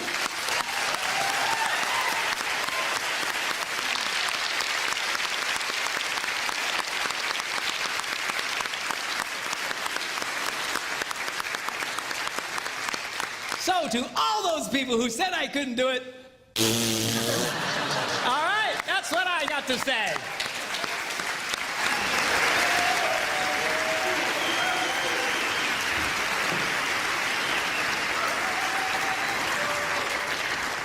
Okay, now we're going to do the Yo Mama session, the #1 key to incredible sex. And I just want to set this up a little bit for you guys so you can kind of understand where I'm coming from. In addition to some of the things that I do, being a minister and a relationship speaker and a musician and whatever, I'm also a pilot. And if I were to try and tell you how to go from my home airport in Stevens Point, Wisconsin, to Green Bay. Ooh, we got a Green Bay person there. They say, Pastor, how do you get there? I'd say, well, you pretty much would fly a heading of 090. Actually, technically, it's a little more north of that, but for our example, that's fine. You fly 090, you pretty much go right from Stevens Point to Green Bay. Okay? Now, that's assuming there are no other variables. For example, if the wind starts blowing very hard out of the north, and you keep flying 090, you won't get to Green Bay. You'll wind up in Milwaukee or Chicago or who knows where else, depending on the strength of the wind. So if the wind is coming that hard, we might change our heading to 090 6'5" or something. Now we're flying more like this to go this way. Okay? If you keep just pointing the plane to where you want to go without adjusting to the variables, you'll always get off course. So it seems kind of odd, but a lot of times you're flying in weird angles so you can go straight. Now, what I'm going to share with you when I talk about sexual issues here is how to get from point A to point B. But it depends on your variables, and everybody has them. All right? And it's impossible for me to cover all of that in this session. I'll try and do the best that I can. But you're going to have to use your own best wisdom, your best judgment, common sense to understand why something I might share may not exactly help you get to where you need to get because of your past or whatever the deal is. And then you adjust accordingly. And if you're really stuck, give us a call. Call our office. We would love to help you. And we really appreciate when people call us and asking us questions about, well, how do I deal with this problem and that sort of thing. So just keep that in mind. I understand you might have some big variables, and you'll just have to adjust for yourself in that. The other thing that I want you to keep in mind is this. Being a minister, sometimes when you start talking about sexual things and you start to try to explain to people why you have certain moral stands, they don't really understand. But there's a reason for that. The reason God encourages people to wait until marriage to have sex is because when you have sex outside of marriage, you run a very high risk of messing things up. Now, this is particularly true for men. Men tend to imprint off of their early sexual experiences, much like a bird. Some of these birds, these cranes and stuff, they imprint on the first thing they see after they're born. I don't know if you know about this, but there's some animals that when they're born, the first thing it sees, it imprints on and thinks it's mama. So if these stupid cranes are born and a chicken's around, it's going to follow the chicken and ignore its mother. And professionals who deal with these animals have to be very, very careful not to be seen. I've watched them work with them while they're actually dressed up like gigantic cranes to get around them because they're not the brightest things in the world. It's mama, and they'll follow it everywhere. And men tend to imprint off of their early sexual experiences. If a man's early sexual experiences are in the context of lust, which is what they are outside of marriage. It's not really about love. It's about lust. It's about heat. It's about the backseat of a car. It's about someone they don't really know. They tend to imprint on that. They tend to imprint on the sex and not the girl. Are you following me? It's like when they have this, these early orgasmic experiences, it's like their psyche goes, whoa, what was that? And it starts taking pictures. This is because they want to remember.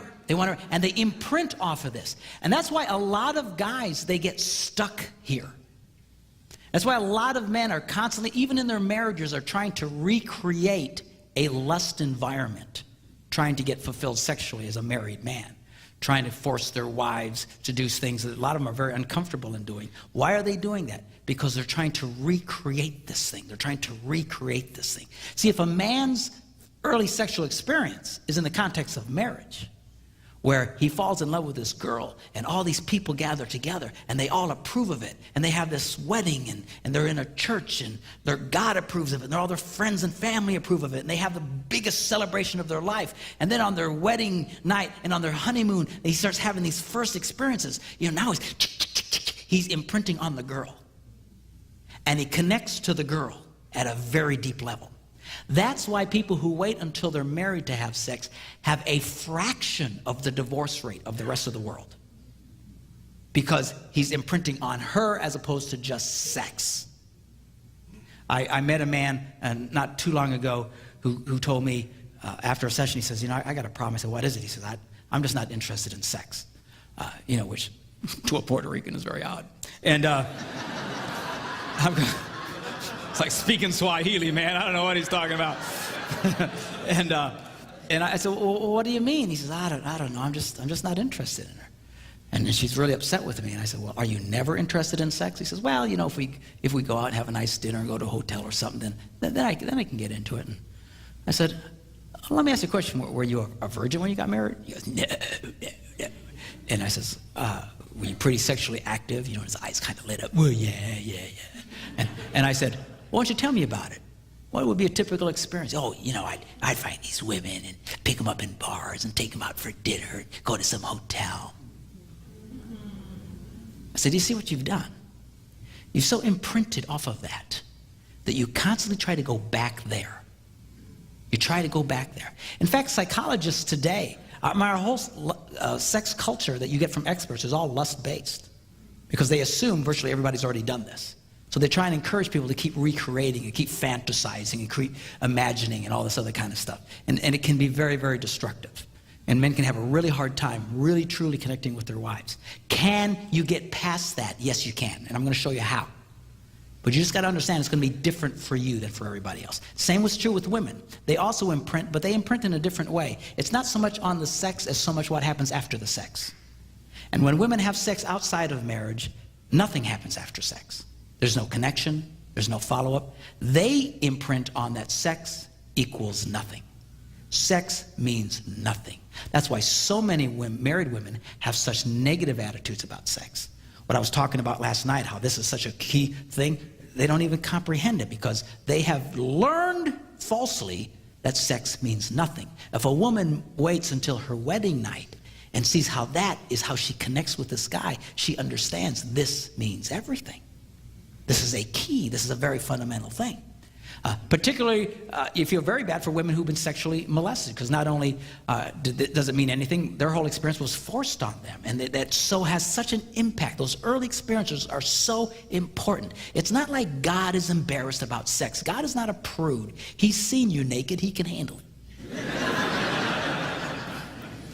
It would really freak me out, but he can handle it. Some people say, yeah, you shouldn't have sex before marriage. Yeah, it's just puritanical now. No. This stuff has a huge impact on people that a lot of you will struggle with this for the rest of your life. I'm going to show you how to help you with the struggle, which is not what you want to hear. You want to hear how you just fix it and it'll all go away. It won't probably just all go away. You will struggle with this for the rest of your life. All the more reason you need to tell your children what I'm about to tell you, so they do this right. It's a matter of like metabolism. You know how some people, they can eat anything they want and they never gain weight? You know, we all hate those people. You know, they never have to think about it. It's natural to them. They can eat anything and they stay slim all the time. Then there's the rest of us. We so much as look at food, we gain 5 pounds. What is the difference? We can still be at a healthy weight, but it's a lot harder for us. It's a lot more work for us, a lot more energy for us to get into a healthy place. What I'm talking to you about has to do with sexual metabolism. If you do this right in the beginning, those people have an automatic, natural, healthy metabolism. And they carry it with them throughout their whole lives. That's why these people usually stay married forever.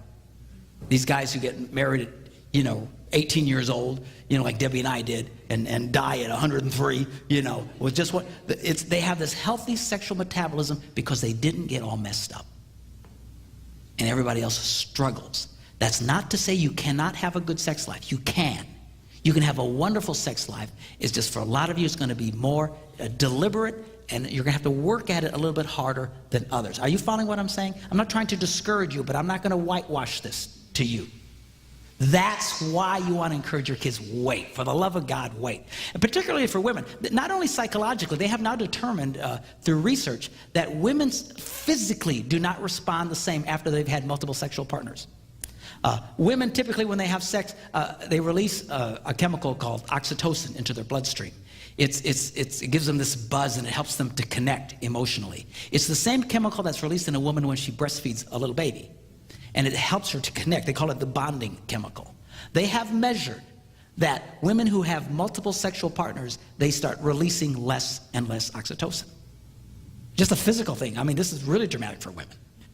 Physically, they can't even get the same buzz. It's not worth it. You can make it work. You can have a healthy sex life. I'm going to show you how to do it. But all the more reason you want to encourage your kids, wait. do this right. Don't tell them sex is wrong, sex is wrong. Man, I tell my kids sex rocks. Man, sign me up, Jack. I like this. All right?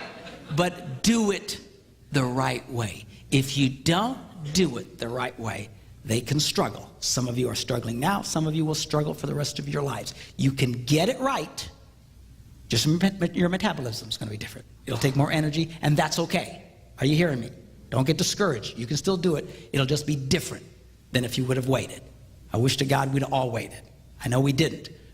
And it depends on the amount of damage. I mean, just because you had one or two, it doesn't like you're seriously damaged. But some people who've really been into this stuff before they got married, you struggle. And I know you really struggle with this stuff. And hopefully what I share with you in this session will really help you. Okay, y'all okay? You ready?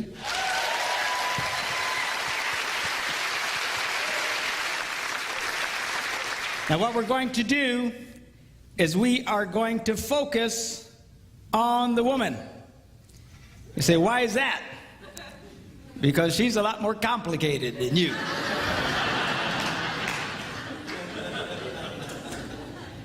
Thank you, dear.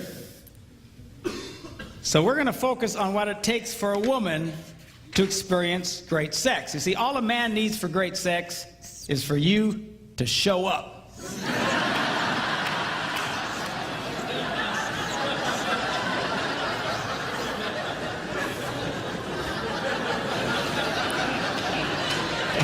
All we need is oxygen. Where is she? All right? All right, so guys are easy. Women are a little bit more complicated, and we're going to approach this. And again, keep in mind, I'm going to be dealing with this issue from a stereotypical standpoint that a man is more interested in sex than his wife. If you're the opposite, you just have to interpolate, and a lot of the same rules apply. All right? So anyway, so number 5. What does a girl need? Well, first, we're going to start with 5 and go up to the number 1 key to incredible sex. She needs romance. Looking at the Song of Solomon, he writes, "How delightful is your love, my bride. How much more pleasing is your love than wine, and the fragrance of your perfume than any spice." Here's a man who knew how to talk to a woman. He was romantic. Romantic. One of the things that really has me ticked off today with the whole porn thing, and there's lots of them that have me ticked off, but the fundamental one is that it has changed men today. It used to be that men were lovers of women, but this whole porn thing has turned so many men into self-centered pigs. It's not about making love to the woman, it's about being gratified. Why don't you do this to me? Why don't you do that? Hey, man, what do you do? Well, how about you get your head out of the toilet? All right? You want to have a great sex life? You've got to learn how to be a lover to the girl. You know, a lot of guys get mad because women aren't as turned on as they are automatically, or don't have as much desire as they have. Guys will say, well, my wife's not interested in sex. Sure she is. All women are interested in sex. All women have sexual desire, but it's different from you. Your job is to be a lover to her and awaken the sexual desire that is in her. All right? And a lot of guys, they don't want to do that. They just want to be lazy. I know, I are one.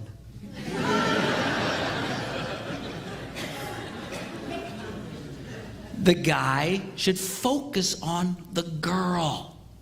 It should be the man's goal to bring his wife to orgasm. You know, and you usually can tell by the way she responds, the little oohs and the ahs, and some of y'all it's yee-haw!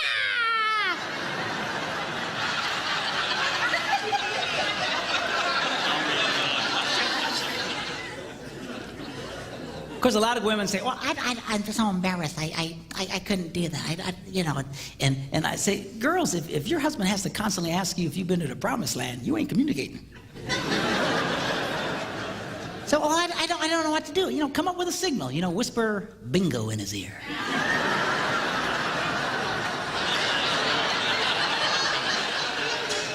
It makes for great code later. You can talk around the kids. They have no idea what you're talking about.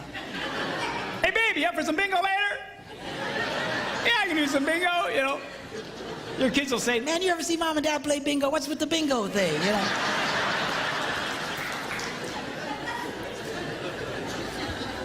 of course, if you're a Catholic, I'm really freaking you out because y'all play bingo every Thursday night at your church. But that's a different bingo, all right? Lovers of women, you should be focusing on the girl. You need to romance the girl, and romancing the girl isn't in the middle of the night going, hey, you awake?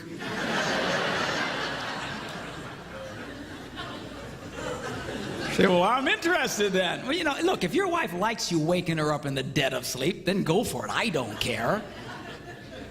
The minute you feel turned on, you don't have to be immediately gratified. All that's doing is God reminding you, be nice to the girl. Be nice to the girl. Be nice to the girl. All right? And then that should kick you into your romantic mode, not your, hey, come here, baby. Help me out, will you?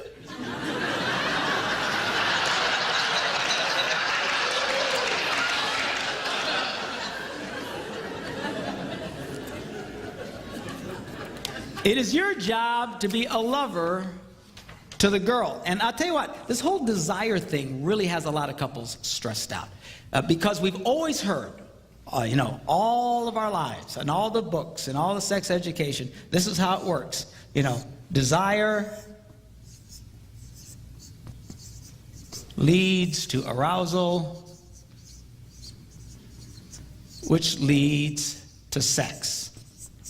Right? We've all heard that. Great. Only one problem with that. It's not true for millions of people, particularly women. There's some guys, this works for them too, and they really struggle because they, you know, I'm a man, I should be this way, but a lot of people, they're not. A lot of women exhibit little to no desire at all. And then they feel badly about themselves because they think, well, I should. I should. Who told you you should? Some stupid textbook? Who cares? I have discovered, asking couples and interviewing them, that, you know, this whole desire thing, a lot of guys, yeah, she's just not ever interested in sex. She doesn't want to have sex. And I said, really? I said, well, let me ask you a question. Will she have sex with you? Well, yeah. Well, what's she like when she does? Oh, she's incredible. In fact, I've actually come to the point, I don't have any data to support this, but just, you know, from the couples I've talked to, but I've come to believe that some of the most sexual people on the planet exhibit little to no desire at all up front. In fact, a lot of women who are incredible sexual animals who only feel like doing it when they're doing it. They don't lead with this big desire thing in front. Now stop and think how that changes your view of yourself. Because right now, if you think, well, gee, I never feel that much, there's something wrong with me, and then you develop a negative attitude about sex. See? And a lot of guys get angry at their wives because, well, she never initiates it. She never wants. Well, who cares? Who cares? I promise you, in my house, I am the initiator.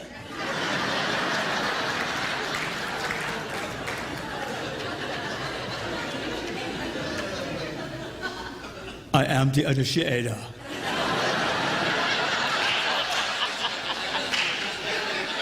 I will initiate, and then I'll be back.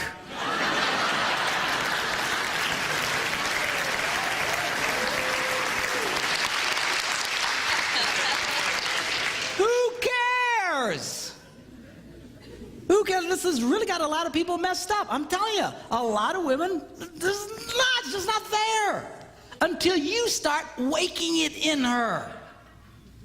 Okay? So you've got to learn to be a lover to the girl. Learn how to awaken the desire that is in her. Which leads me to the next point, which she needs foreplay. Now you're preaching, brother.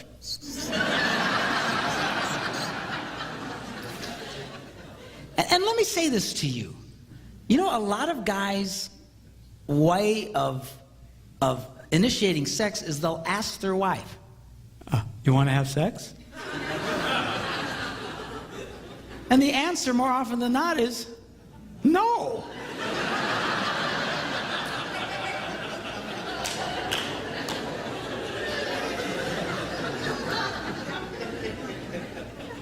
Why would you ask a question that's most likely to be responded with a no?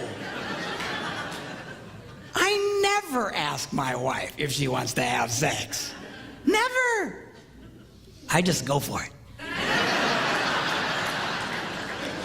Because I am the initiator. You may not feel like it now, but you will when I'm finished.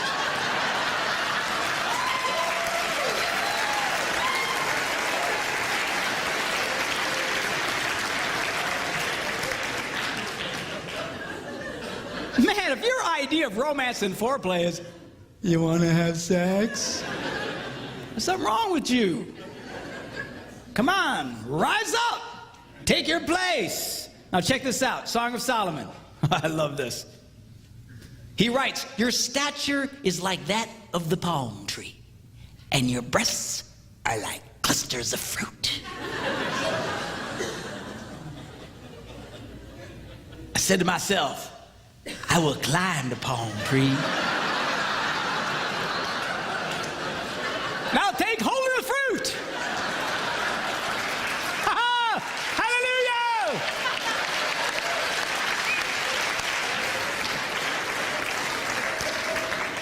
Now the problem here is most guys don't want to take the time to climb the palm tree.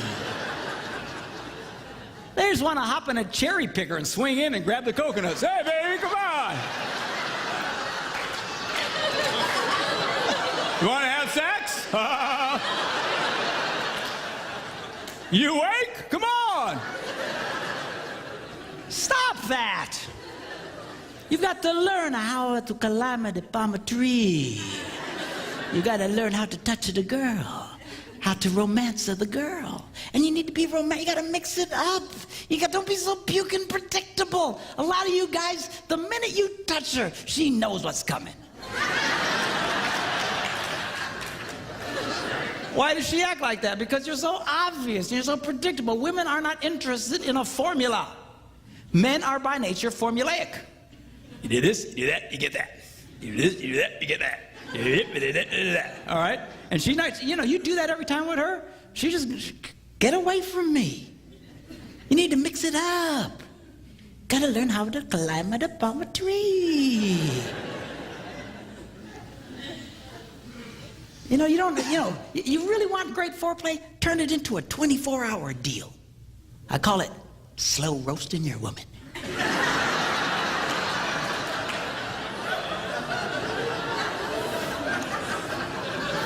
man, it rocks. Don't be in such a hurry. Kiss the girl, leave her alone. Flirt with the girl, leave her alone. Touch the girl, leave her alone. Keep her guessing. What's going on? What is this? My wife will come out of the shower and say, hey, baby, just lay down. I'll give her a back rub and she'll fall asleep. Now, cover her up. Now, just crawl into bed next to her, turn off the light and go to sleep. So I couldn't do that, Pastor. I'd go blind.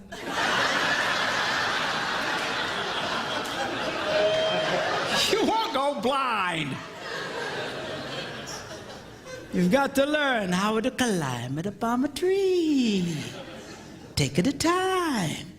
Don't worry about this desire thing. You see, I'm waiting for her to have all this desire out in front. Stop. You're going to be a very old man before you have sex again.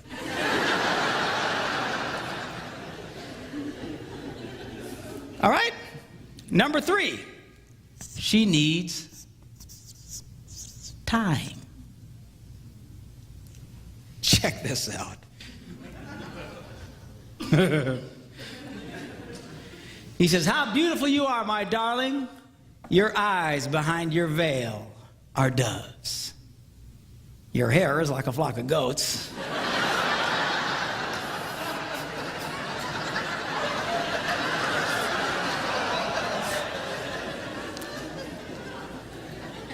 Not my choice of words, but apparently 4,000 years ago, this was hot talk.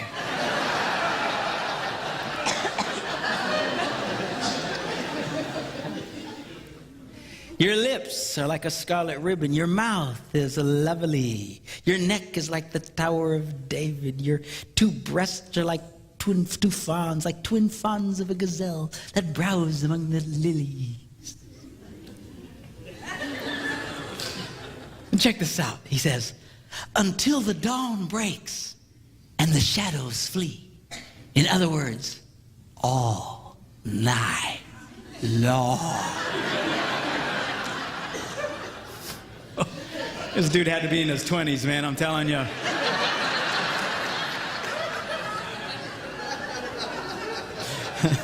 Those Puerto Ricans way past all night long, I gotta tell you right now. But All night long. What's he gonna do all night long? He says, I will go to the mountain of myrrh and to the hill of incense. Where exactly is that, Pastor? Let me explain it to you. If you look in the back of your Bible where they have all those nice maps of the Holy Land and stuff, you can look as hard as you want, you won't find Myrrh Mountain anywhere. So, well, where is it? And I'll think it through. Talks about her hair, and her eyes, and her nose, and her lips, and her neck, and her breasts. Ends up at Myrrh Mountain. Where do you think it is?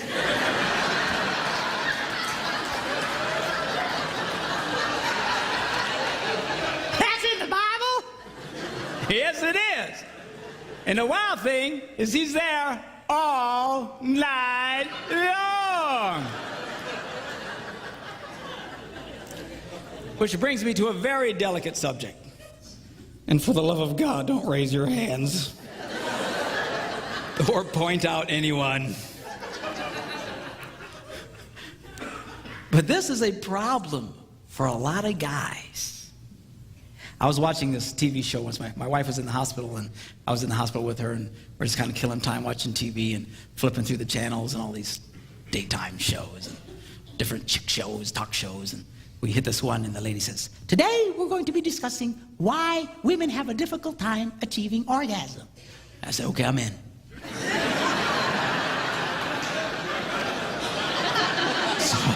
So I said, let's watch this one. I like this one. So they have these women, and they have these psychologists and these doctors, and they're all, what's wrong with us? What's wrong with us? You know, women, what's wrong with us? We stink, we stink, we stink. And then they would go to the commercials, and they would do these teasers where they would ask a question and then give potential answers, and then you had to wait till after the commercial to get the answer, right? It's a teaser, make you stick around. Well, about halfway through the show, they asked this one question. What is the average length of a man's sexual experience? A, 2 minutes, B, 10 minutes, C, 20 minutes. And it went to commercial. I looked at Debbie, and I said, you know what the answer is? She goes, no, what? I said, 2 minutes. She goes, oh, it is not. I said, you watch. Came back, and ding, hey, 2 minutes. And then they went on. What's wrong with us? How can we have a hard time achieving orgasm? Hello, did you see the screen? Now do the math. If a woman needs anywhere from 7 to 14 minutes, and a boy's done in 2 minutes, you got yourself a math problem.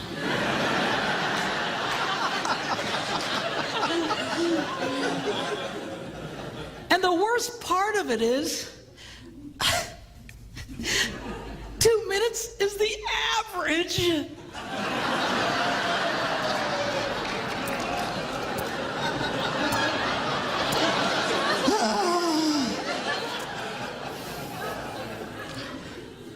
Now, guys, you can do better than the 2-minute drill. There's all kinds of things you can do. There's all kinds of books. There's all kinds of helps. There's exercises you can do. And I don't like exercising, but this stuff I can do. You know, that where you can get past this 2-minute drill problem. Now, ladies, you have to understand the number one element to enable a man to beat the 2-minute drill is regular, consistent sex. Yeah, that's what I'm talking about.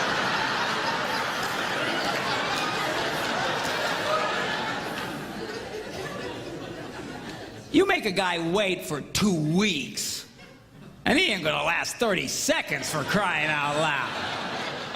All right, you need to help this boy become a lover to you. You gotta help him get his stamina up, all right? But you gotta be focused on the girl. Now, if all you are is focused on yourself, a lot of guys, that's 2 minutes is more than enough time. It's all about them. I'll get my release, okay, thanks. And then they wonder why she doesn't want to have sex later. Well, it's a drag for her. I know women who've been married their entire married lives who've never had an orgasm. Never. But who'd been married before and knew what an orgasm was. They knew what I was talking about. Come into my office, and I don't know. I said, well, let me ask you a question. Does he ever ring your bell? No. So have you ever had your bell rung? Yeah. So she knew what I was talking about. Been married before. So let me ask you a question. When he makes love to you, she goes, yeah. I said, 2 minutes or less. She goes, how'd you know? I mean, come on, guys. We can do better than the 2-minute drill. All right? Number 2, she needs privacy.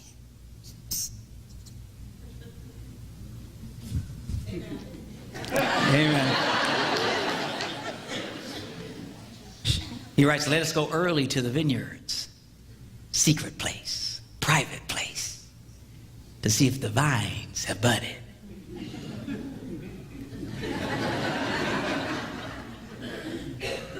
If their blossoms have opened, if the pomegranates are in bloom.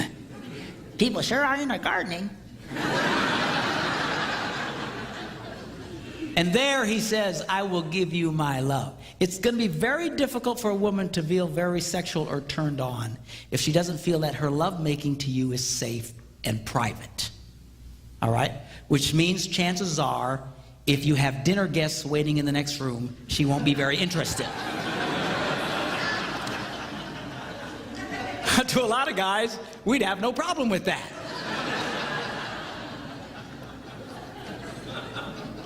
Make yourselves at home. There's Doritos in the cupboard.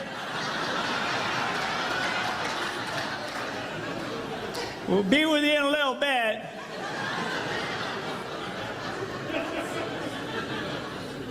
About 2 minutes, I'd say.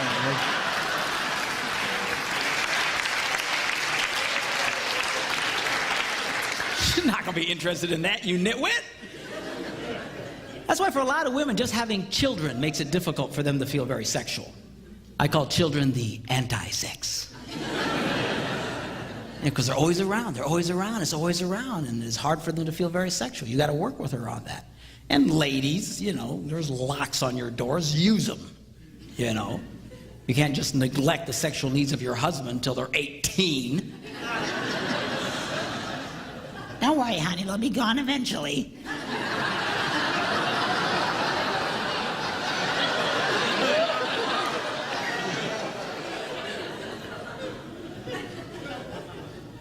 Everything changes with children. You know, you're not the same anymore. Women, guys have to understand that physically they're different, emotionally they're different. Everything's changed. Those beautiful, seductive breasts are suddenly transformed from erogenous zones into public utilities.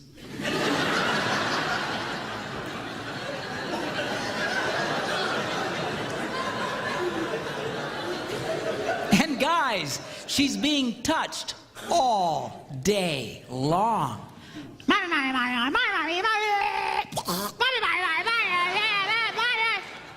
And then you come home.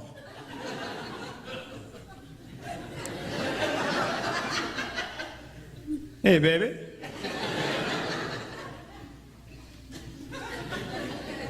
Touch me and die.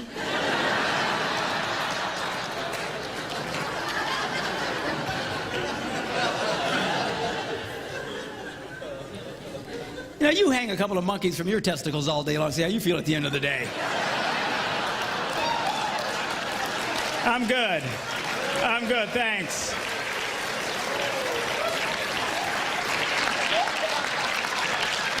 I'm okay, thank you. Thanks for asking. I'm good.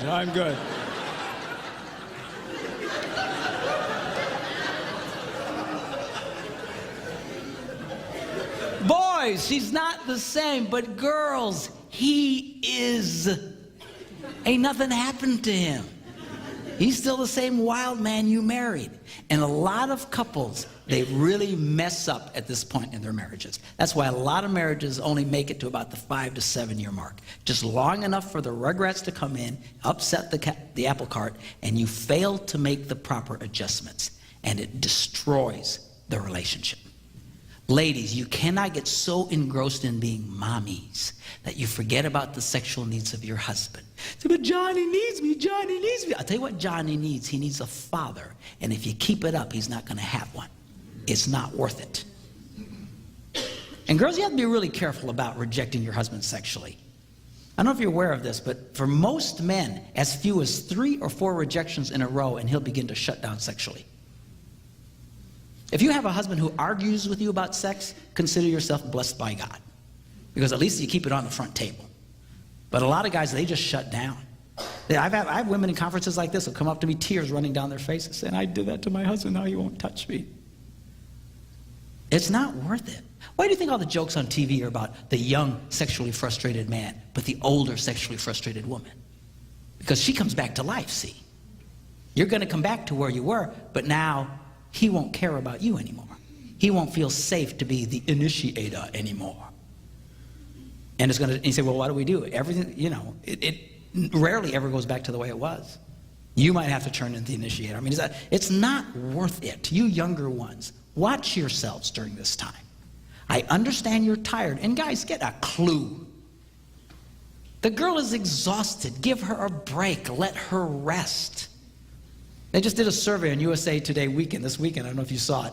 But they said, what were men's #1 interests? It was sex, food, and sleep. And they surveyed women, and their top 3 interests were sleep, food, and sex. I mean, you're being traded in for a cheeseburger, Jack. You know what I'm saying?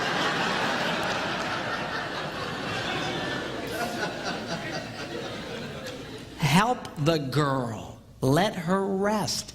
Give her a break. You want her to be a lover to you? Let her take a nap. You take the little rugrats for a while. Let them peel your brain apart.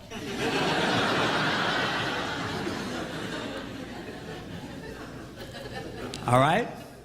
And all of this now leads us to the #1 key to incredible sex, which I will give to you right after this break.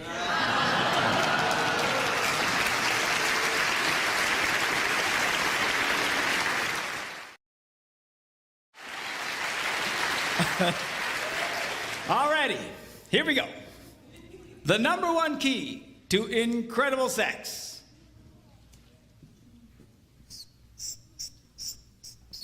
Exclusivity. I can't spell. Exclusivity. When one man focuses just on one woman. Looking at the Song of Solomon. Now she writes and says, I belong to my lover, and his desire is for me. Something incredible happens when a man focuses on just one woman. Now, this is radical what I'm telling you, because our culture today says the key to great sex is lust. The more you fantasize, the more you check out the hot babes, the more you're looking at pornography on the internet and check, oh, the better your sex life will be. But they are lying to you. Our culture has completely lost its mind in this area. And all the experts talk about, yes, the key to incredible sex is to fantasize and to masturbate. And who is this woman? I can't imagine her having sex. It's just like,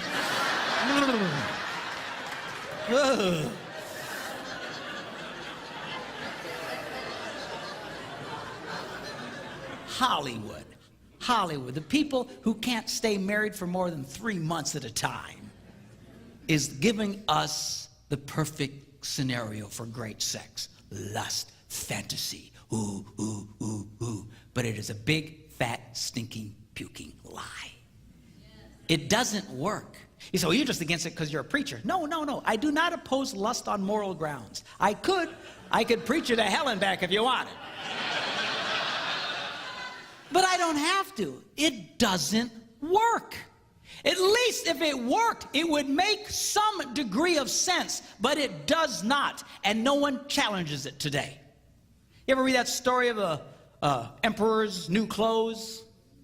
How everybody went around and told the emperor how great he looked, and he's just walking around in his underwear, and everybody, oh, you're great. And some little kid finally says, You know, he's naked. I feel like that little kid. All the experts today, they keep repeating the same lie over and over and over and over again. And everyone just, oh yes, the emperor's clothes are magnificent. Oh yes, lust and pornography and masturbation. Oh, this is fantastic sex when you do this. But it doesn't work. And the proof is in the pudding. People say, oh, it's your proof.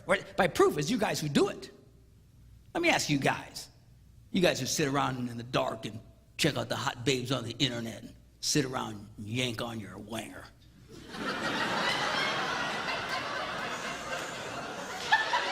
Come on, you wanger yankers, you know who I'm talking to. Let me ask you a question. How's that working for you? Huh? You got great sex? You know you don't. In fact, the more you do it, the more you indulge in it, the worse your sex life becomes. And the prescription the world gives us is, oh yeah, you just need more porn, you need more porn. But it doesn't help. It keeps making it worse. It is destroying people's lives. In Hollywood, they just don't get it. All these experts. I was watching this one show, you've seen the show Family Feud? This one week they had soap opera stars on. And I'll hand it to these people. They look great, but they were as dumb as a box of rocks. And they asked them this one question and said, 100 people surveyed, what can you do to improve your romantic life? And they come up to the first team and say, okay, I need an answer. And they're, oh, yeah, okay. And they come to the first person and he says, what's your answer? What can you do to improve your romantic life? He goes, have an affair. And all the other rocks in the box go, good answer, good answer, good answer.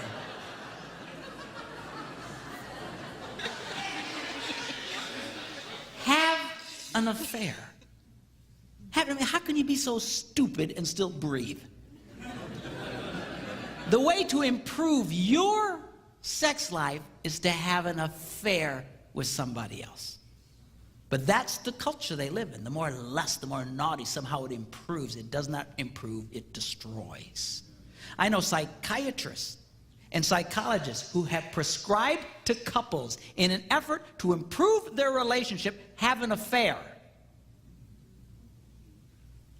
So ignorant are they that the emperor is walking around naked. Went over to the next, he said, have an affair. The guy looked at him like he was nuts. Okay, have an affair. Went to the next rock. What can you do to improve your romantic life? View pornography together. Good answer, good answer, good answer. View porno. Every answer they came up with was lust-based. 3 strikes. They couldn't get it. Went over to the other box of rocks. Same thing. I'd never seen it before. Neither side could get one answer. Because when they got done, he said, well, let's take a look. And it was like, spend time with each other, have a romantic dinner, take a long walk, bring her flowers, stuff that any moron knows.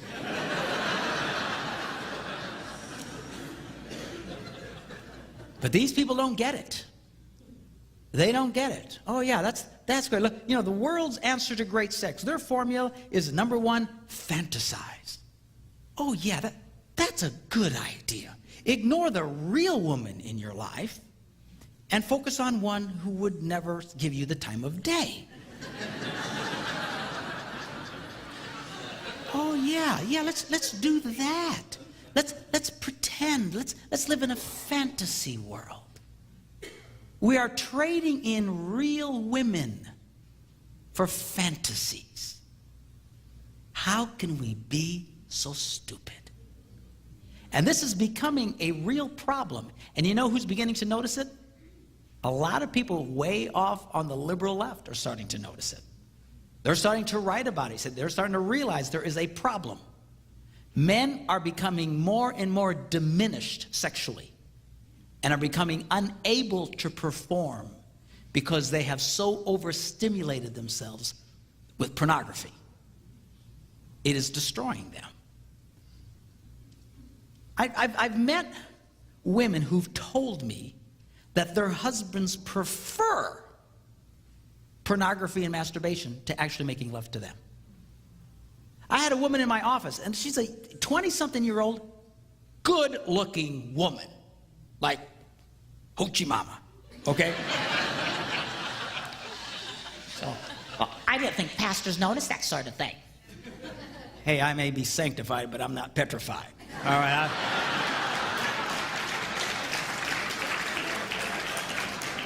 A good-looking woman is a good-looking woman. And she tells me sitting there, she says, my husband hasn't touched my vagina in over a year. Not interested. I said, you're kidding me. So what does he want? Well, he just wants me to do these weird things to him. All garbage he's got in his head through looking at porn. Trading in real women for fantasies. What in the world? So many women I've talked to in the last year who says, my husband admits he would rather masturbate than make love to me. Fantasize and masturbate. Oh, that's their idea of great sex. And what is it with this masturbating thing? And the passion to which these people rise to defend masturbation as some form of great sex. I don't get it. I'd love to know who the first hillbilly was that went, You know, that kind of looks like a vagina.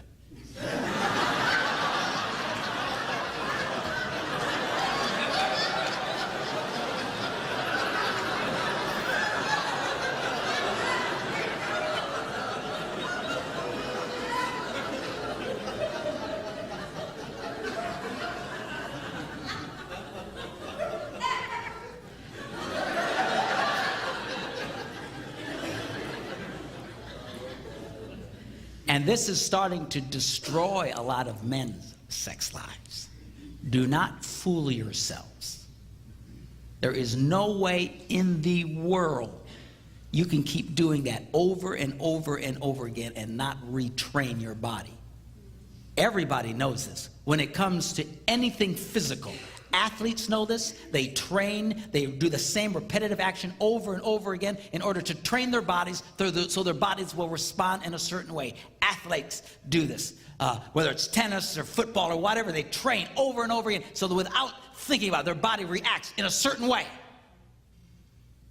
The military knows that you train young men to react in a certain way. They do the same drills over and over and over and over again. Why? Because you train your body so that without thinking, you act in a certain way. How in the name of God, our culture is teaching our young people from the age of 13 to start masturbating 2, 3, 5, some of them 7 times a day, thinking that it will not retrain them. The truth of the matter is there are a lot of men today who are no longer able to function with a woman. And I hear this all the time in these seminars. Guys who come to me, women who come to me, who tell me their husbands cannot perform. There are a lot of men today who cannot perform with a woman. I had a guy call our office. He says, man, I can have sex with my wife for hours. Nothing ever happens. Incapable of achieving an orgasm. But he can do it by himself. Oh, that's great. Oh, that's wonderful. Yeah, let's get all our kids doing that. Let's get them doing that. He went to the doctor to find out what was wrong with him, and he was diagnosed. This is not a joke, seriously. TMS, the doctor said you have TMS. It's called traumatic masturbatory syndrome. He's actually reconditioned his penis to a certain type of stimulation. It won't respond to a real woman. What are we thinking? And you know what really fries my Puerto Rican pancakes?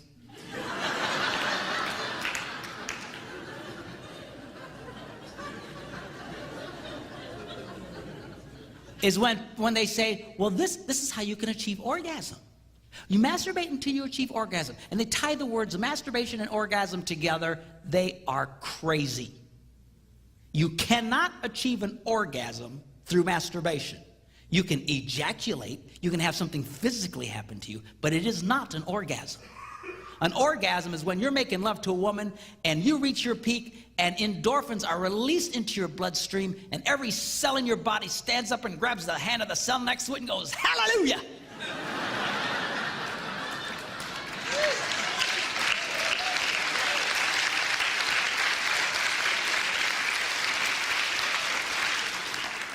That is an orgasm.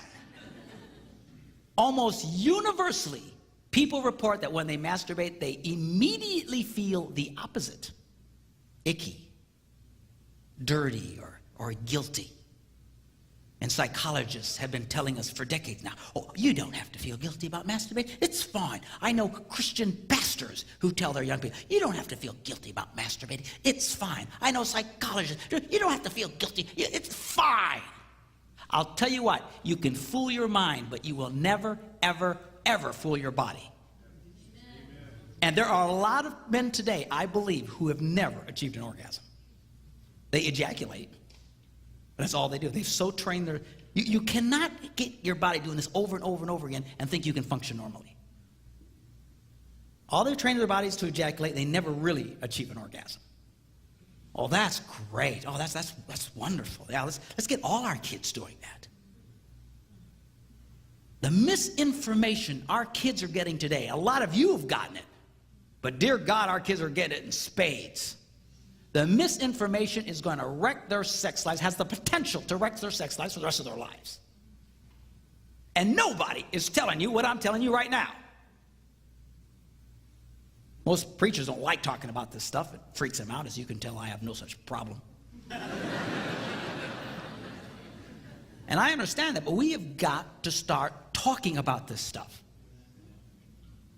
In the church, we're trying to win an argument where we only let the other side talk.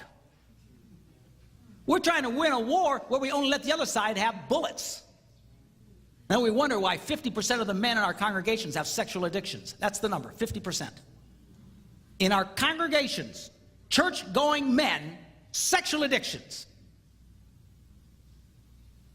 You have to understand something. Pornography will rob you of great sex. See, every man, the reason why it's such a temptation is because we think it's great sex. Oh, we want to check out that baby. Oh, if we get on the line, I'll have greater sex, I'll have greater sex. That's what sucks us in, with the promise of great sex. But it is a lie. I promise you. The more you do it, and you know the ones of you who do it, the more you do it, the opposite happens. They are lying to you. I'm telling you, the lies that this generation has faced and is continuing to face along sexual information, there are so many blatant lies along this line. We have lost our minds in this country. It is destroying people's lives. You know one of the biggest problems we're having today in America? Sexless marriages. Sexless people don't want to have sex. Don't have to have sex. Have sex with themselves. Oh, that's great. Yeah. Now let's trade in a real woman for a fantasy one. Remember that little diagram I gave you last night? Got the heart and the smiley face. And that motivates that. When you masturbate, that breaks the system. That'd be nice to her. I'd pay attention to her. So self-centered men, lazy, and for a quick release, become lovers to themselves instead of lovers of women. This is sad stuff. Well, what do you tell our teenagers? Tell them to wait, they won't die. No one has ever died from lack of ejaculation.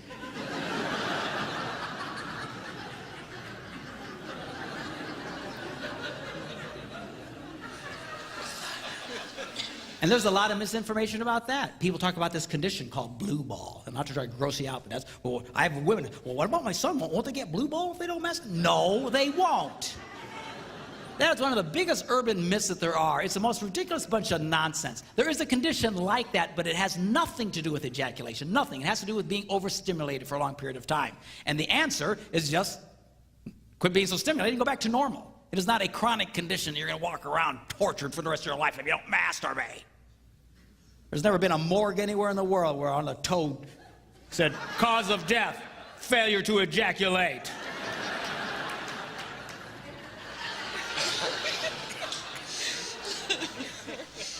Biggest bunch of lies. We're not animals. Your kids are not animals. You know what the difference between an animal and a human being is? We can say no. We have control over ourselves. We live in a culture where the idea of having control over yourself is ludicrous. It's absurd. There's people who will hear this video who will go, oh, I can't believe he's saying that. What false information? What false information?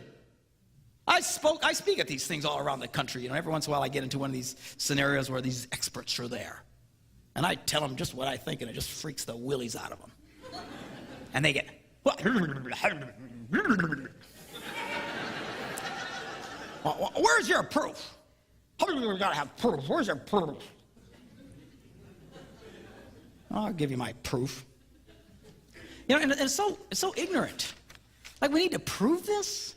We need to prove this? Some things are so obvious. It's like trying to prove, well, where's your proof that oxygen is good for your lungs? So I attempt to prove it to them. Let's start with our scientific explanation, shall we?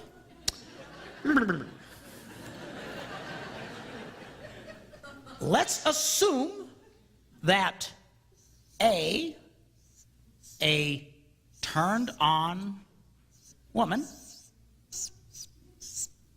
plus B, a turned on man, equals the best possible sex. Okay? Are you okay with it? You follow? Does that seem logical? For some reason, this is like, whoa! Oh, I've never heard such a thing to these experts. I mean, come on. If you don't have a turned-on man, kind of hard to have really great sex. If you don't have a turned-on woman, kind of hard to have really great sex. So we can at least agree you need a turned-on woman and a turned-on man to have great sex. Yes, we're there, okay? All right, now let me take a little survey here. About pornography. Ladies, if you, and you have to remember, these experts, these therapists, these nitwits I call, actually use this stuff in therapeutic ways. It's prescriptive. Pornography is prescriptive. This will improve your sex lives. So let me ask you, ladies, if you knew your husband had just been watching pornography and wanted to use you to satisfy himself while thinking about that other woman, how many of you that would make you feel very sexual and turned on? Let me see your hands.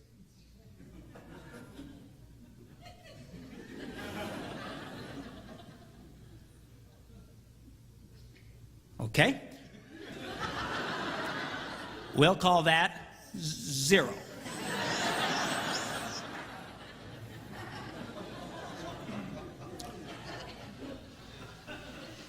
I presented this to some people. Said, "Well, you can't do that. You're not going to ask women if they're turned on. They'll never raise their hand. That will never work. This is improper." Okay. Let me change the question. If you knew your husband only thought about you and treated you like the only woman in the world without thinking about any other women, how many that would make you feel sexual or turned on? Let me see your hand. Oh, so women will raise their hands.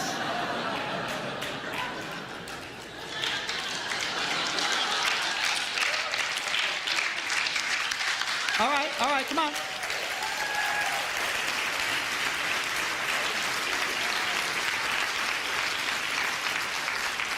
right, let's see your hands again. I got to get a count. Hands.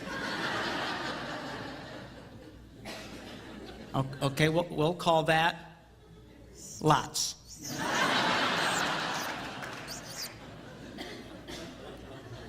Now, for our formula, for these experts who need...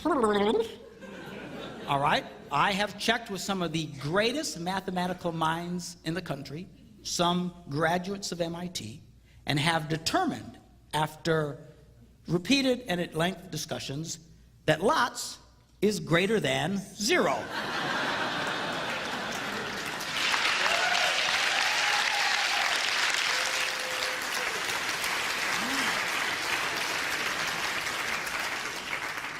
It's brilliant, truly brilliant.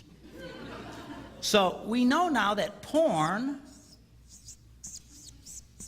results in a turned off woman. Well, right there, you got yourself a problem. If women are turned off by this idea of her husband fantasizing, then their prescription for porn to improve their sex lives is pure, unadulterated baloney. Because as soon as you remove, you can't get to the best possible sex. Right? And I do this for thousands of people. I have yet to have a solitary woman go, oh yeah, that'd be great. And I'm sure there must be one or two out there. But this is so lopsided, it blows one's mind. So blind are these people that the emperor's walking around naked. Oh, well, but we've learned that. And all the experts say. Well, we know that repeat porn exposure results in a diminished male. And I'm telling you, these people are starting to notice this. We're getting writings of people in secular magazines, liberal magazines, who are complaining, you know, hey, men are not able to perform. This is impacting men physically. They're not able to perform as a result of this stuff. I know of men, I know of ministers who, while they're making love to their wives, insist on having a dirty magazine open next to them so they can stay stimulated while making love to their wives. You can imagine how wonderful that makes her feel. Why do they have to do that? Because they cannot maintain an erection if they don't see that. That is the addictive power of this thing. And these people think this is good sex. This is great sex. So we know that repeat porn exposure results in a diminished male. Well, what's the scientific sign for a diminished male? If this is a scientific sign for a normal male, this would be the scientific sign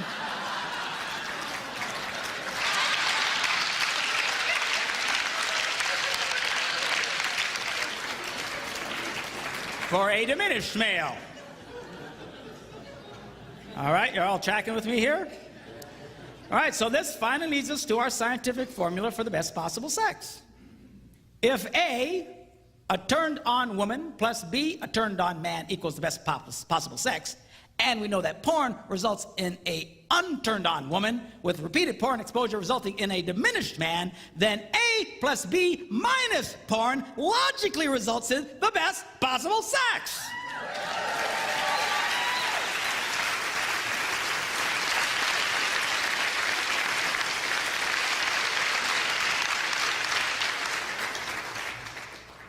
Which means that these experts' information has to be based on broken science.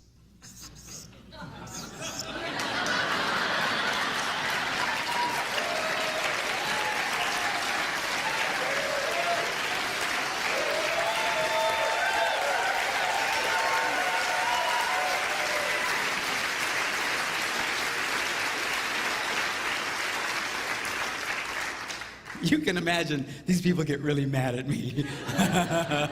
And I don't care. I love it. I love it. These people look at me like I just dropped in from Mars. This one lady who writes for, you know, a bunch of major women magazines in the country and Newsweek magazine and stuff like that was interviewing me. And she says, well, I've never heard of such a thing, you know. I mean, is it masturbation normal? I mean, after all, children masturbate. So what? Children don't masturbate. She says, well, they touch themselves. So, well, I touch myself.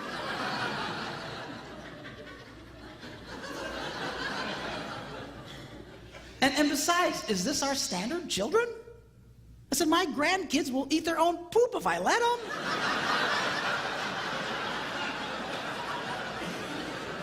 Does that mean we should all eat poop?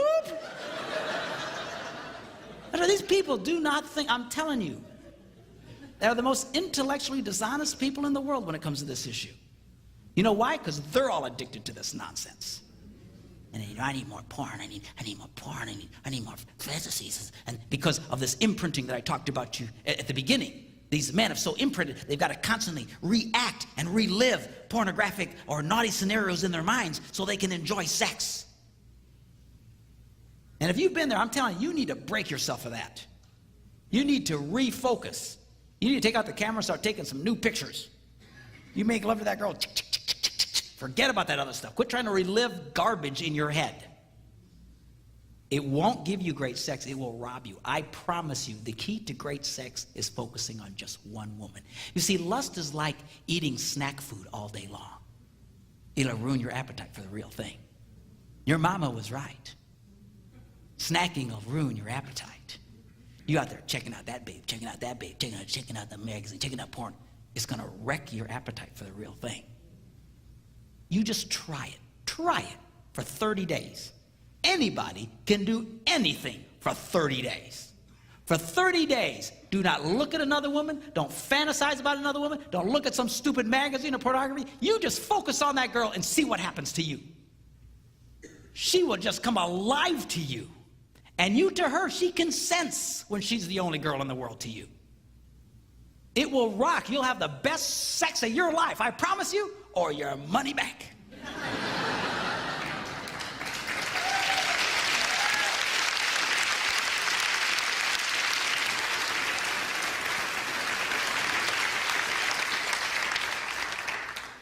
Let's get this right. I'm telling you, this will change your world. It'll change your world. We've got to start giving good information. Your kids need to hear about this. They've been lied. You know, when I do this for teenagers and for like young adults or college kids, they sit there stunned. You know what they say to me afterwards? How come no one ever told us this? Because all they've heard is the other nonsense.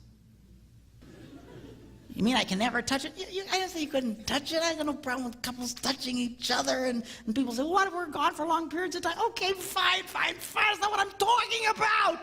I'm talking about you living in a house with a real woman and you ignore that woman and make love to yourself.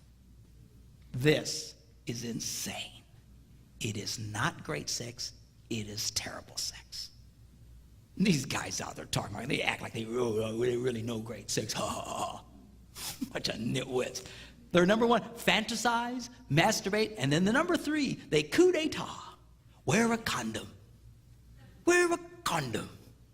That's our secular world's idea of great sex. Man, to me, wearing a condom is like trying to eat an ice cream cone with a sock on your tongue.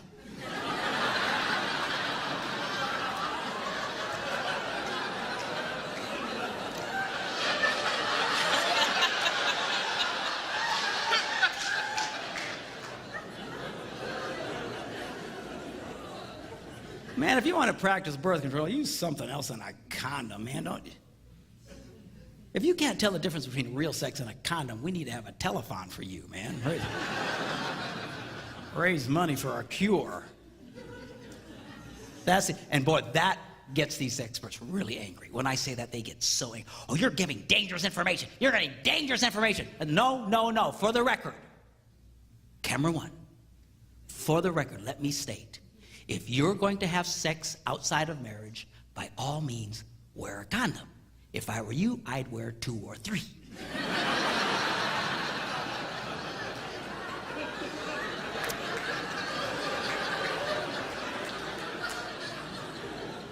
Kind of like double bagging at the grocery store.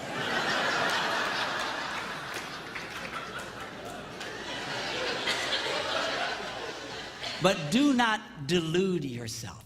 Do not fool yourself. That is not great sex. You want great sex? Get married. The beautiful thing about being married is I don't have to wear a stupid condom.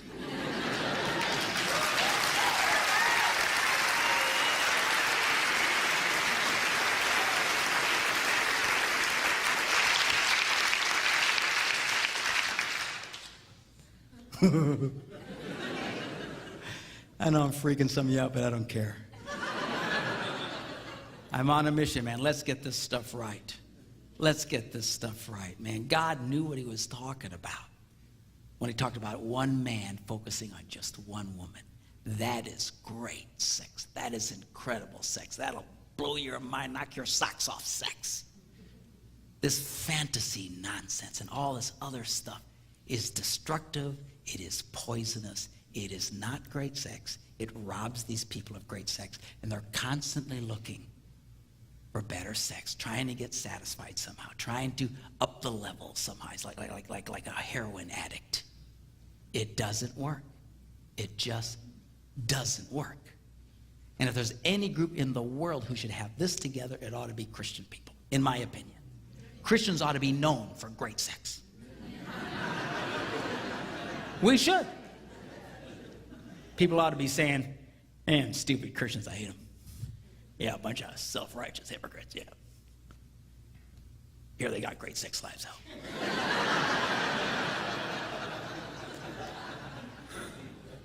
Really? What time do you suppose their services are?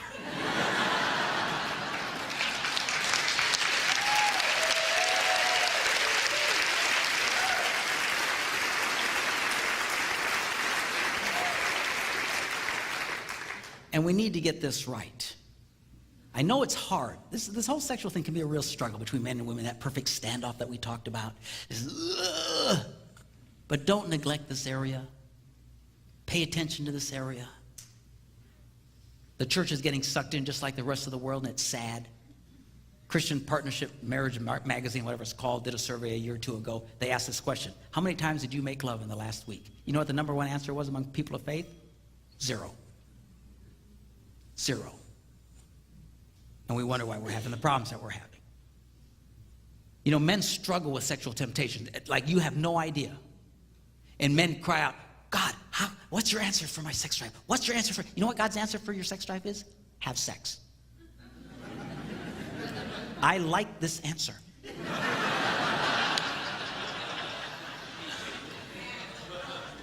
Girls, you need to be there for him. You have no idea how much men struggle with this. You need to be there for him. Do not neglect your husband's sexual needs. I know it's okay to put the conditions, all that kind of stuff, everything I talked about, but bottom line, fundamentally, you cannot ignore this area. I hear women complain bitterly. Oh, I wish the men in our church were more involved. I wish the men in our church would get more excited, and they just praise the Lord more. I got bad news for you girls. It's really hard for a sexually frustrated man to praise the Lord.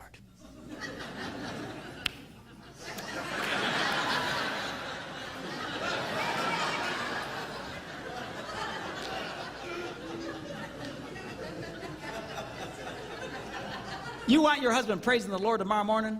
You put a smile on that boy's face tonight. What I'm talking about.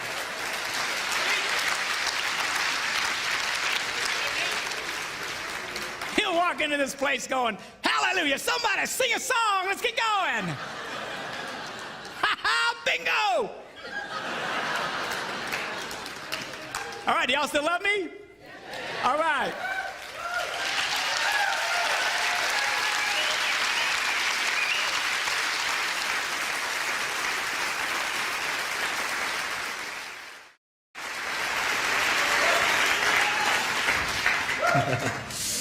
I like you people. All right, final session. How to stay married and not kill your spouse. All right, we're going to take a look at what it takes to do that. But before we do, I want to take you to heaven and put you on a committee. And we're going to go back 4,000 years in time to the time of King David. Now, King David had 5 wives.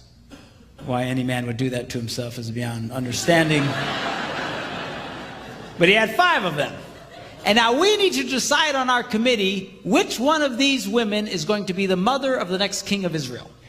He's going to be King Solomon, the wisest man that ever lived. This was during this was during Israel's golden age. It was the best time Israel ever had it.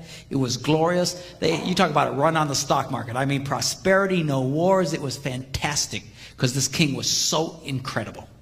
Who is going to be the mama of this king and then become the great-great-great-grandmother of the Lord Jesus Christ himself? Kind of an important decision, right? Now, ladies, you would think wife number 1, right? She should have dibs. She was there first.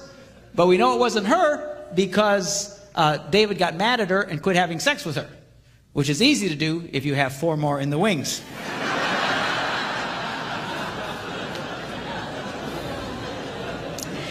And you probably want to discount wife number 5. You remember her, Bathsheba? The only reason she's there is because of lust, lying, adultery, and murder. King David saw her taking a bath. See, that's what lust will do to you. Saw her taking a bath, seduced her, had sex with her, got her pregnant, and then murdered her husband to hide the whole thing and married her. There's nothing holy about this. There's nothing right about this. God never intended for that woman to be in the house. All right, so how would you decide? You think about that and we'll come back to that. Okay, how to stay married and not kill anybody. Step number one, you've got to avoid bitterness and resentment. Now, bitterness and resentment can build when one person feels they are unfairly bearing the burden of the relationship. When the weight of the relationship falls more on their shoulder than the other one's shoulder, then they will start to feel very bitter and resentful towards their spouse. Now, how men and women keep score is very different from each other to determine who's carrying the most amount of weight.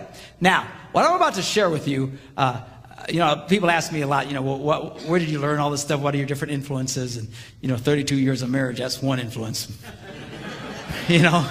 But a lot of different people and listening to stuff, and I hear ideas, and I take them and change them and stuff. This particular, one of the guys that had probably a huge impact in my life about relationships was John Gray, and I think the guy's absolutely brilliant. I'm a lot funnier than he is, but he's brilliant, all right? And this section this is Gray to the T. Okay, I just admit it right up front. But the reason I share this because his insights on how men and women keep score is absolutely brilliant. It truly is. You see, men, when it comes to us keeping score, we're quick to give ourselves huge bonus points for everything we do.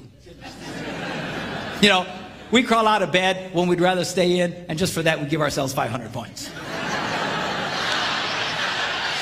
And then we go to work, and we put up with all the stuff at work, and we earn the paycheck, and we give ourselves, 2,000 points for that. And we come home without chasing other women, and we give ourselves huge points for that, So we walk in the door, it's like 4,500, And that's why a lot of men have no problem sitting on the couch and now contributing nothing.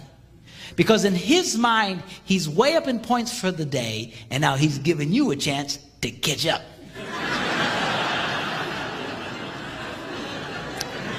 Now, I didn't say it was right. Don't get mad at me. I'm just saying this is the way his brain ticks. And a lot of guys will actually start feeling very bitter towards their wives if they feel their wives are trying to make them do stuff. Because in his male psyche, he's way up in points for the day. He shouldn't have to do anything else. Now, the problem here is that women keep score a little differently. Let me show you how a woman would score the same man's day. He gets out of bed when he'd rather stay in, and for that, she loves and appreciates him and gives him, ding, 1 point. And then he goes to work, and he earns a big paycheck, and does all this stuff, and she goes, I love that, and she goes, ding, 1 point. And then he comes home without chasing other women, and comes home, and she's so glad to see him, ding, 1 point. So you walk in, you got 3. Well, she also got up, she also went to work, she also cleaned the toilet, she also took the kids to piano lessons, she also had it in, it's 13-3. And you don't want to do anything? And now she starts screaming at her husband, which in a way is a good thing because it's the silent ones who really do kill people. If it gets quiet around your house, I'd get nervous if I were you. So, she starts getting very, very angry. Now, when guys first hear about this, they get very discouraged. They go, wait a minute. You mean to tell me that no matter what I do, I get 1 lousy stinking point? Well, the answer is yes.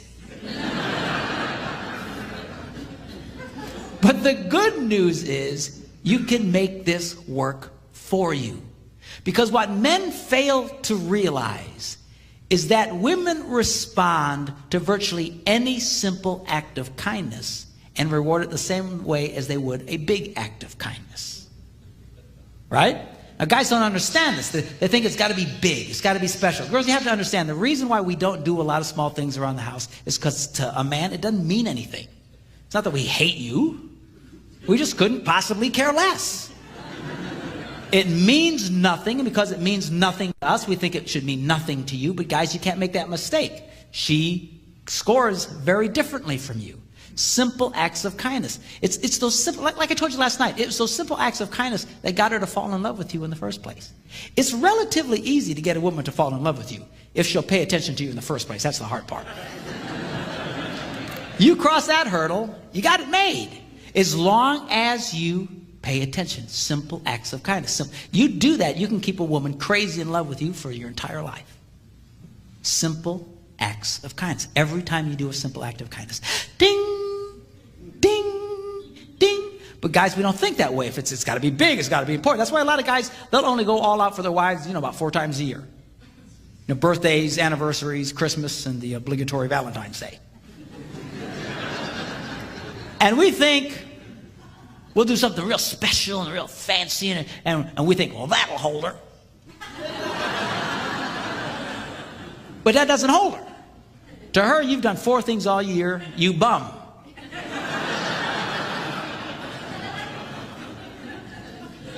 Now, guys, again, they get discouraged. Oh, for crying out. You mean, I can't believe. But listen, you can make this work for you. This is great. I'm about to show you how you can succeed with a woman while doing virtually nothing.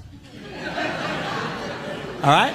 I thought I'd get an applause out of that, but I don't know. I don't like the sound of this. Now, here's an example. You get up in the morning. Your wife's brushing her teeth. You're standing next to the bed. Make the bed. It takes 120 seconds of your life. It's nothing. She'll walk into the room and go, you made the bed. Ding!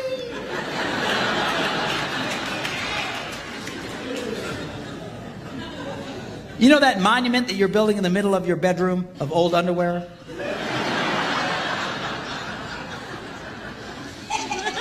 Pick it up. Throw it in the hamper. She'll walk in. He picked up his underwear. Ding! When you're done eating dinner, instead of just slugging off in front of the TV like Jabba the Hutt, clear off the table. It's 60, 90 seconds of your life. It's nothing. She'll go, he cleared off the table. Ding! And now you're scoring. Ding! But see, guys don't get that. Gray uses this great analogy. He says, if you bring a woman a rose, she'll go, ding! And then men, we think, wait a minute. 1 rose, 1 point? A dozen roses, 12 points. So we run out and we spend, $80, $90 for a dozen long stem roses, and we bring them to her, and she goes, thank you! Ding!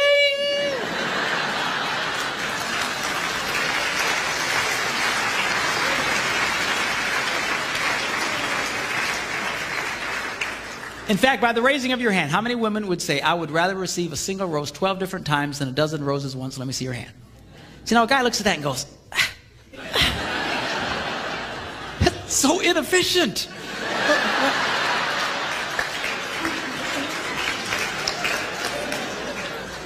You want to make out like a bandit on this deal? Plan something special for your wife, like taking her out to dinner next Friday night. Nice restaurant. Go ahead and get a babysitter in advance. Get everything all set. But then tell her what you've done. A lot of guys, they'll think, oh, I'll surprise her. No, you amateur. Surprise her. Never try to surprise a woman. So what you do is you tell her in advance. The minute you tell her, honey, guess what? Next Friday night we're going to such. I got some nice reservations. I already got a babysitter. We're going to have a great time. The minute you tell her what you're going to do, ding! You just got a point and you haven't done it yet. All right?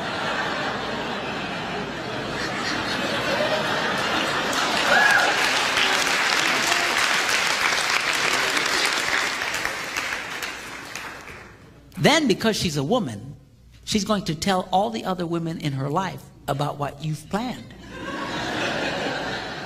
And every time she shares with another girl, you know what Bob's got planned? He's going next Friday night, he's got reservations at such and such, and he's already got a babysitter. It's so exciting. Every time she shares that story, ding!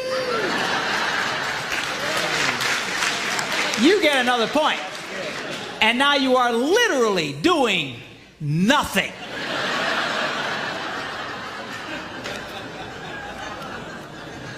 And the beauty of that system is every time you're earning a point, the husband of the other wife, that poor slob, is losing one. So it's kind of like a double coupon thing going for you. You really want to make out like a bandit? Engage your wife in meaningful conversation. Now, to a lot of women, meaningful conversation means she talks, you shut up and listen. But you can't just drift off into your nothing box. You have to let her know that you're hearing her. Every time you acknowledge that you've heard her, ding! So she'll go, la, la, la, la, la, la, la, la, la, la. You go, You don't say. ding! La, la, la, loop-de-loop-de-loop-de-doo. You mean loop-de-doo?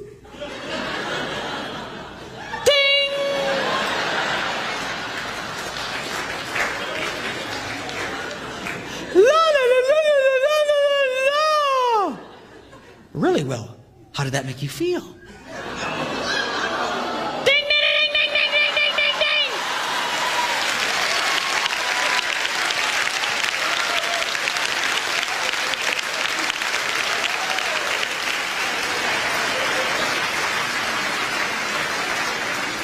And you're doing nothing.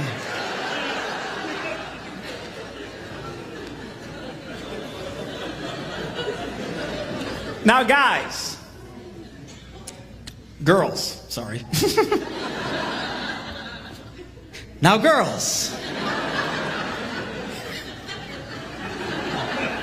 you can't forget that he gives himself huge bonus points for everything he does. So how can a woman earn huge bonus points with a man?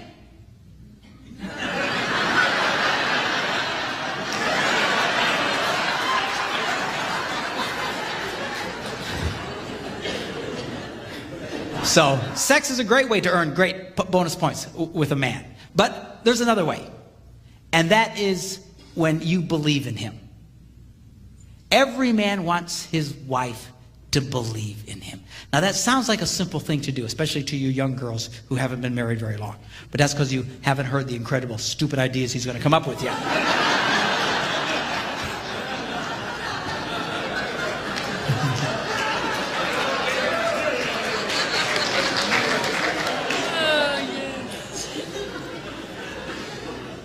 And a lot of women, they feel it's their God-given responsibility to try and keep their husbands humble or something, you know, because he'll come up with this idea and they respond, "That's stupid. Oh, that'll never work. You could never do that."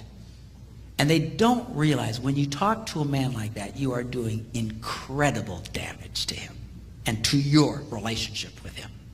Men, if you have not figured this out yet, men have very, very fragile egos.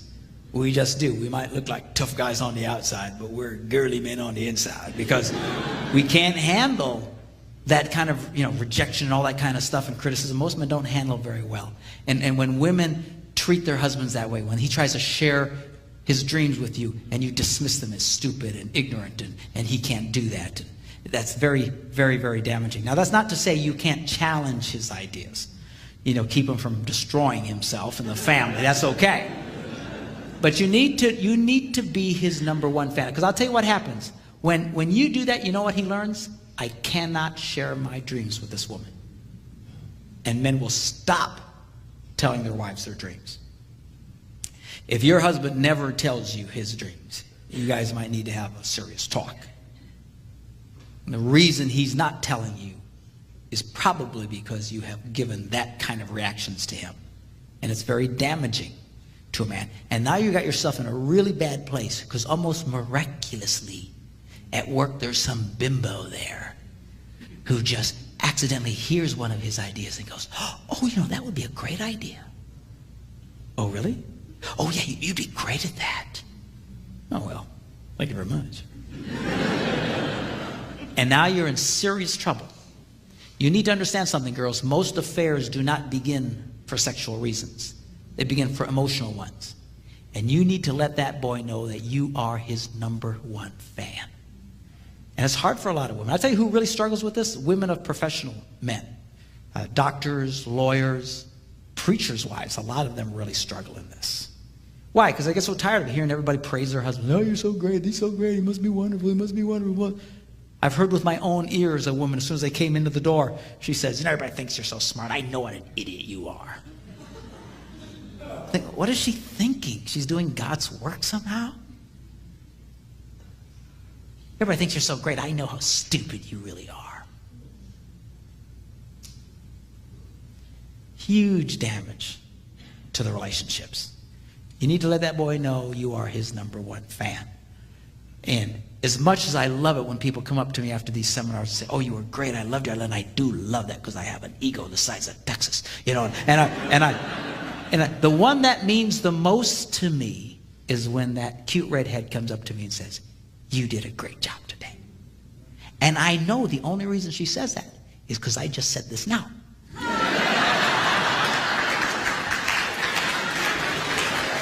And I don't care.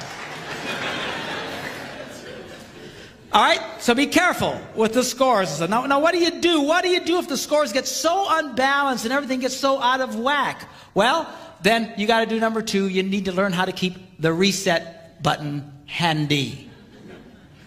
Now, when my son Philip was a little boy, I used to be a video game addict. And I loved to play video games. And I would play for hours. And I had the latest, greatest, whatever, boxes and stuff like that. And he would come up to me and say, Dad, can I play with you? Can I play too? And I'd say, sure. So I'd give him a controller, and I took the cord and I ran it back, but I wouldn't plug it in. He was a little boy. He didn't know. Oh, that's terrible. What would he think about that? It is going to be this.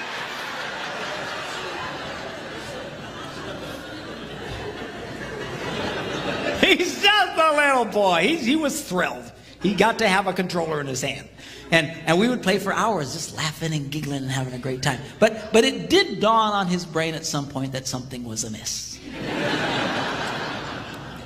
And he said to me one day, he says, Dad. I said, yeah. He goes, I think my controller's busted. I said, what makes you say that? He goes, it's not responding. Responding? Oh. He's pretty impressed. He obviously had been listening to us talk, and I followed I said, oh, it's not plugged in. How did that happen? So we plugged it in, and all of a sudden it comes to life. He goes, yeah, that's it. And sure enough, the little rat could play. And he's playing, and I'd let him get way in front, and then I'd catch up, and I'd let him get way in front, and I'd catch up, and we just do this for hours, having a great time. The problem with this plan was, though, is he eventually got really good. When I was better than him, I would let him get way ahead, but when he got better than me, he felt no such compassion for the old man. And he would kill me. Just kill me. I mean, just massacre me. Just, 180,000 to 12, And I'd reach over and hit the reset button. Bleep! And he'd say, Dad! I'd say, shut up, keep playing. We're trying to get it. And he'd get way ahead, and I'd do it again. Bleep! Dad, cut it out! My hand slipped. And I loved the reset button. Do you know why I love the reset button? Because whenever you would push the reset button, everything would go back to the way it was. Wouldn't it be great if relationships had a reset button? That when things got so crazy and the scores got so unbalanced and things were so out of whack, that all you had to do was push a button and everything would go back to the way it was. Wouldn't that be great?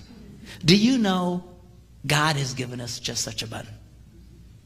Some years ago, I was in Phoenix, Arizona. And this is, the early 70s when the dinosaurs still roamed the earth. And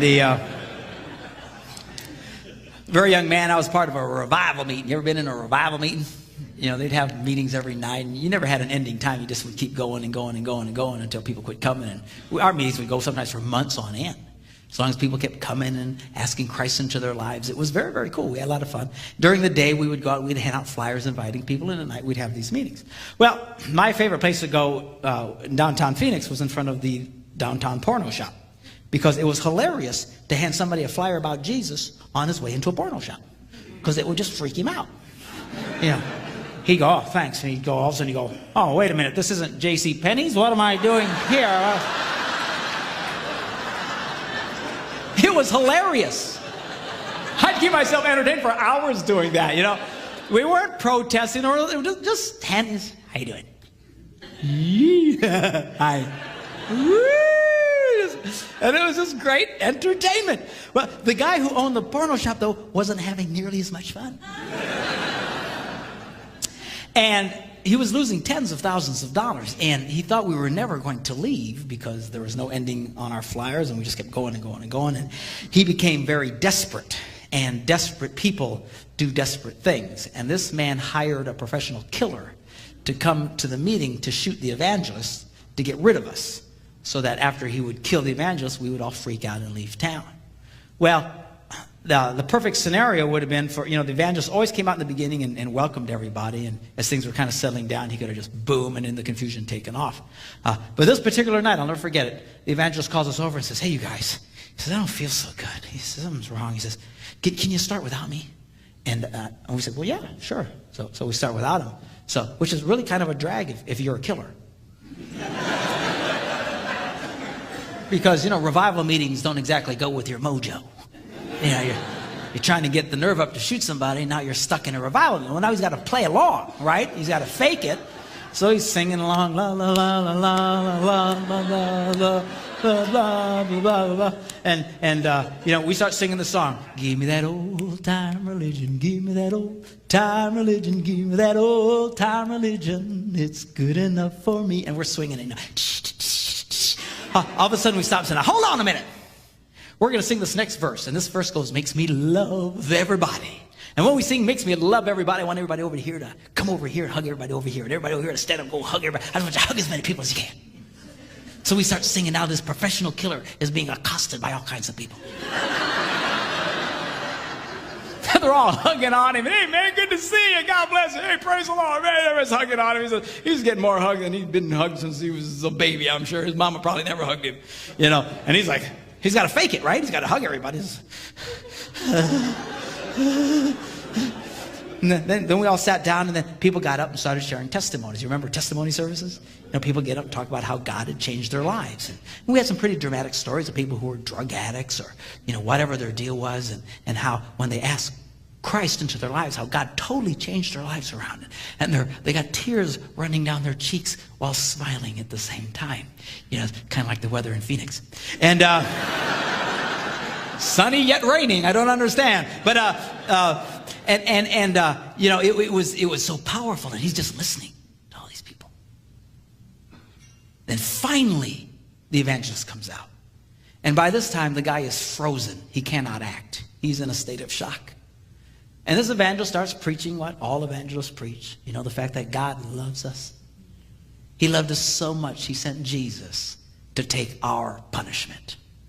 Jesus took what he did not deserve, so we could get what we do not deserve, which is forgiveness. And when he got to the end, he did one of these Billy Graham things where he said, if you want to ask Christ in your life, I want you to walk down to the aisle, and we're going to pray for you. About 150 people stood up and came down to the front. And in the midst of this group of people came this professional killer. And when he got up there, he fell on his knees. And he started crying. He says, I can't do it. I can't do it. I just can't do it. And the counselor next to him said, sure you can.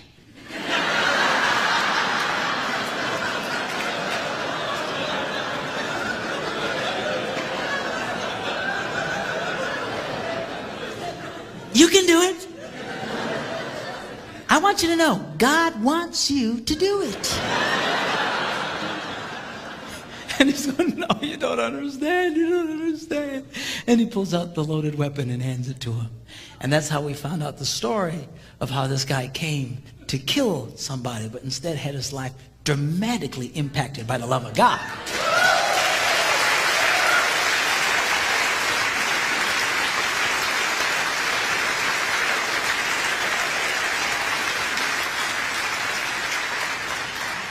Now, you may not hire a professional killer, at least I hope you don't. But the truth is, when somebody hurts us, we want them to pay.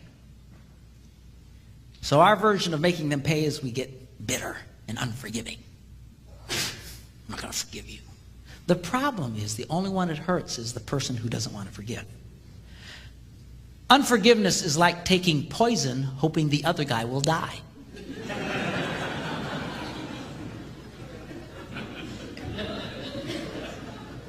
And to be truthful with you, I've never understood how so many people have a problem in this area, particularly Christians. You know, if you're not much of a churchgoer, take a nap for a minute. But you Christians, this is Christianity 101. This is as foundational as it gets. Jesus taught us basically this: if you don't forgive people, God won't forgive you. It's that simple. So I don't believe that. No, you'll get an exception because you're so cute. You're kidding yourself. Forgive us our trespasses as we forgive those who trespass against us. Forgive us as we forgive. God will not forgive you if you don't forgive people. This is non-negotiable. You need to hear it, but a lot of people, they struggle with it. They well, it's so hard because you don't understand what forgiveness is. Forgiveness is an act. It is not an emotion. Has nothing to do with your emotions. You might feel the pain of what that person did to you till the day you die. Has nothing to do with forgiveness. It's not an erasure of your memory.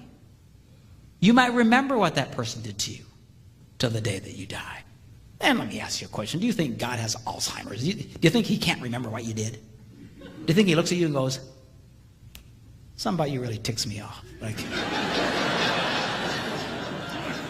can't remember what it was. He throws in what he calls the sea of his forgetfulness. He doesn't have Alzheimer's. He just will never bring it up again. He'll never mention it again. That's what forgiveness is. Forgiveness is this. It's when you say, I forgive you. I will never use it against you in the future. I will never speak of it again to you or to anyone else. Forgiveness has more to do with your tongue than your head or your heart. If you're still talking it through, you haven't forgiven. You need to hush. You need to let it go. That's forgiveness. All right, what'd you decide? Which lady? God steps in and says, forget about it. I made my decision. Oh, yeah, really, which one? He says, number 5. Whoa, whoa, whoa, whoa, wait a minute. God. Do you know who this is? This is Bathsheba.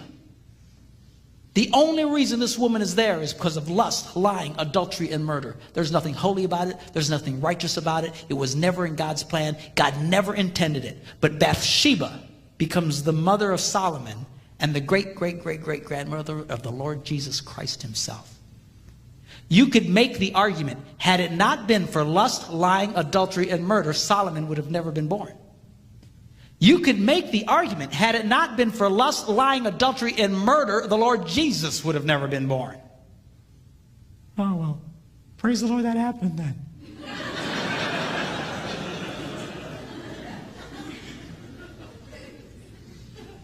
See, you're not making any sense. I know this was hard even for the writers of the Bible. If you read Matthew, the first chapter, where it says so-and-so was the father of so-and-so was the father of so-and-so, that whole list, he mentions 3 women by name, but when he comes to her, he doesn't even mention her name. If you read it, it'll say, the wife of Uriah. Uriah was the man David killed to get her. Wouldn't even mention her name. Why? Because it makes no sense. It makes no sense. How can this possibly be? How could the son of God's lineage depend on a woman who was only there because of lust, lying, adultery, and murder? I'll tell you how. Because God's love is so powerful, he can take your biggest mistake and turn it into something so beautiful, it won't make sense to anybody. That is the power of the reset button. I want all the couples to stand together. If you're not here with your husband or wife, or if you're not married, you can stay seated. But if you're here with your husband or wife, I want you to stand up. And I want you to turn to each other. Thought you said we weren't going to do anything emotional. It'll be all right. I'll even tell you what to say. Right, all the guys looking at the girls, I want you to repeat this. Well, I don't need to repeat it. Well, then just say it for the rest of us poor slobs who do. Looking at your wife, guys, I want you to say this. Honey, I'm sorry. for not always being the kind of husband I should be to you, for not giving you the attention you deserve, for being too caught up in my own world instead of our world, for demanding too much and not giving enough, for not loving you like I should. Please forgive me. With your love, your support, your patience, and your prayers, I will strive to be the kind of husband God wants me to be. Now, girls, your turn. Looking at him, I want you to say this. Say, honey, I'm sorry for not always being the kind of wife I should be to you, for not always appreciating all that you do, for not always being the lover I know you need, for not always believing in your hopes and dreams, for not loving you like I should. Please forgive me. With your love, your support, your patience, and your prayers, I will strive to be the kind of wife God wants me to be. Now I want you to press the reset button. The way this works is to reach over and you plant one right on her. Give her a kiss. All right, hug the girl. Hug the girl. Hug the girl. Hug the girl. Doesn't that feel good? I don't understand. He made us laugh. And then he made us cry. And I'm so confused. You can be seated. I want to thank you guys for being here with us this weekend and sharing this moment with us. And we believe that millions of people's lives are going to be impacted by the information that we share this weekend, as this thing is broadcast on television around the world and on DVDs and stuff like that. There's some powerful information that we've shared this weekend that a whole lot of people need to hear. Just basic, simple stuff that can transform lives. You have been wonderful. You have tolerated our making you move here, there, and the other, and through all the sessions and stuff. You have been wonderful. I so appreciate you. God bless all of you. Thank you so much. God.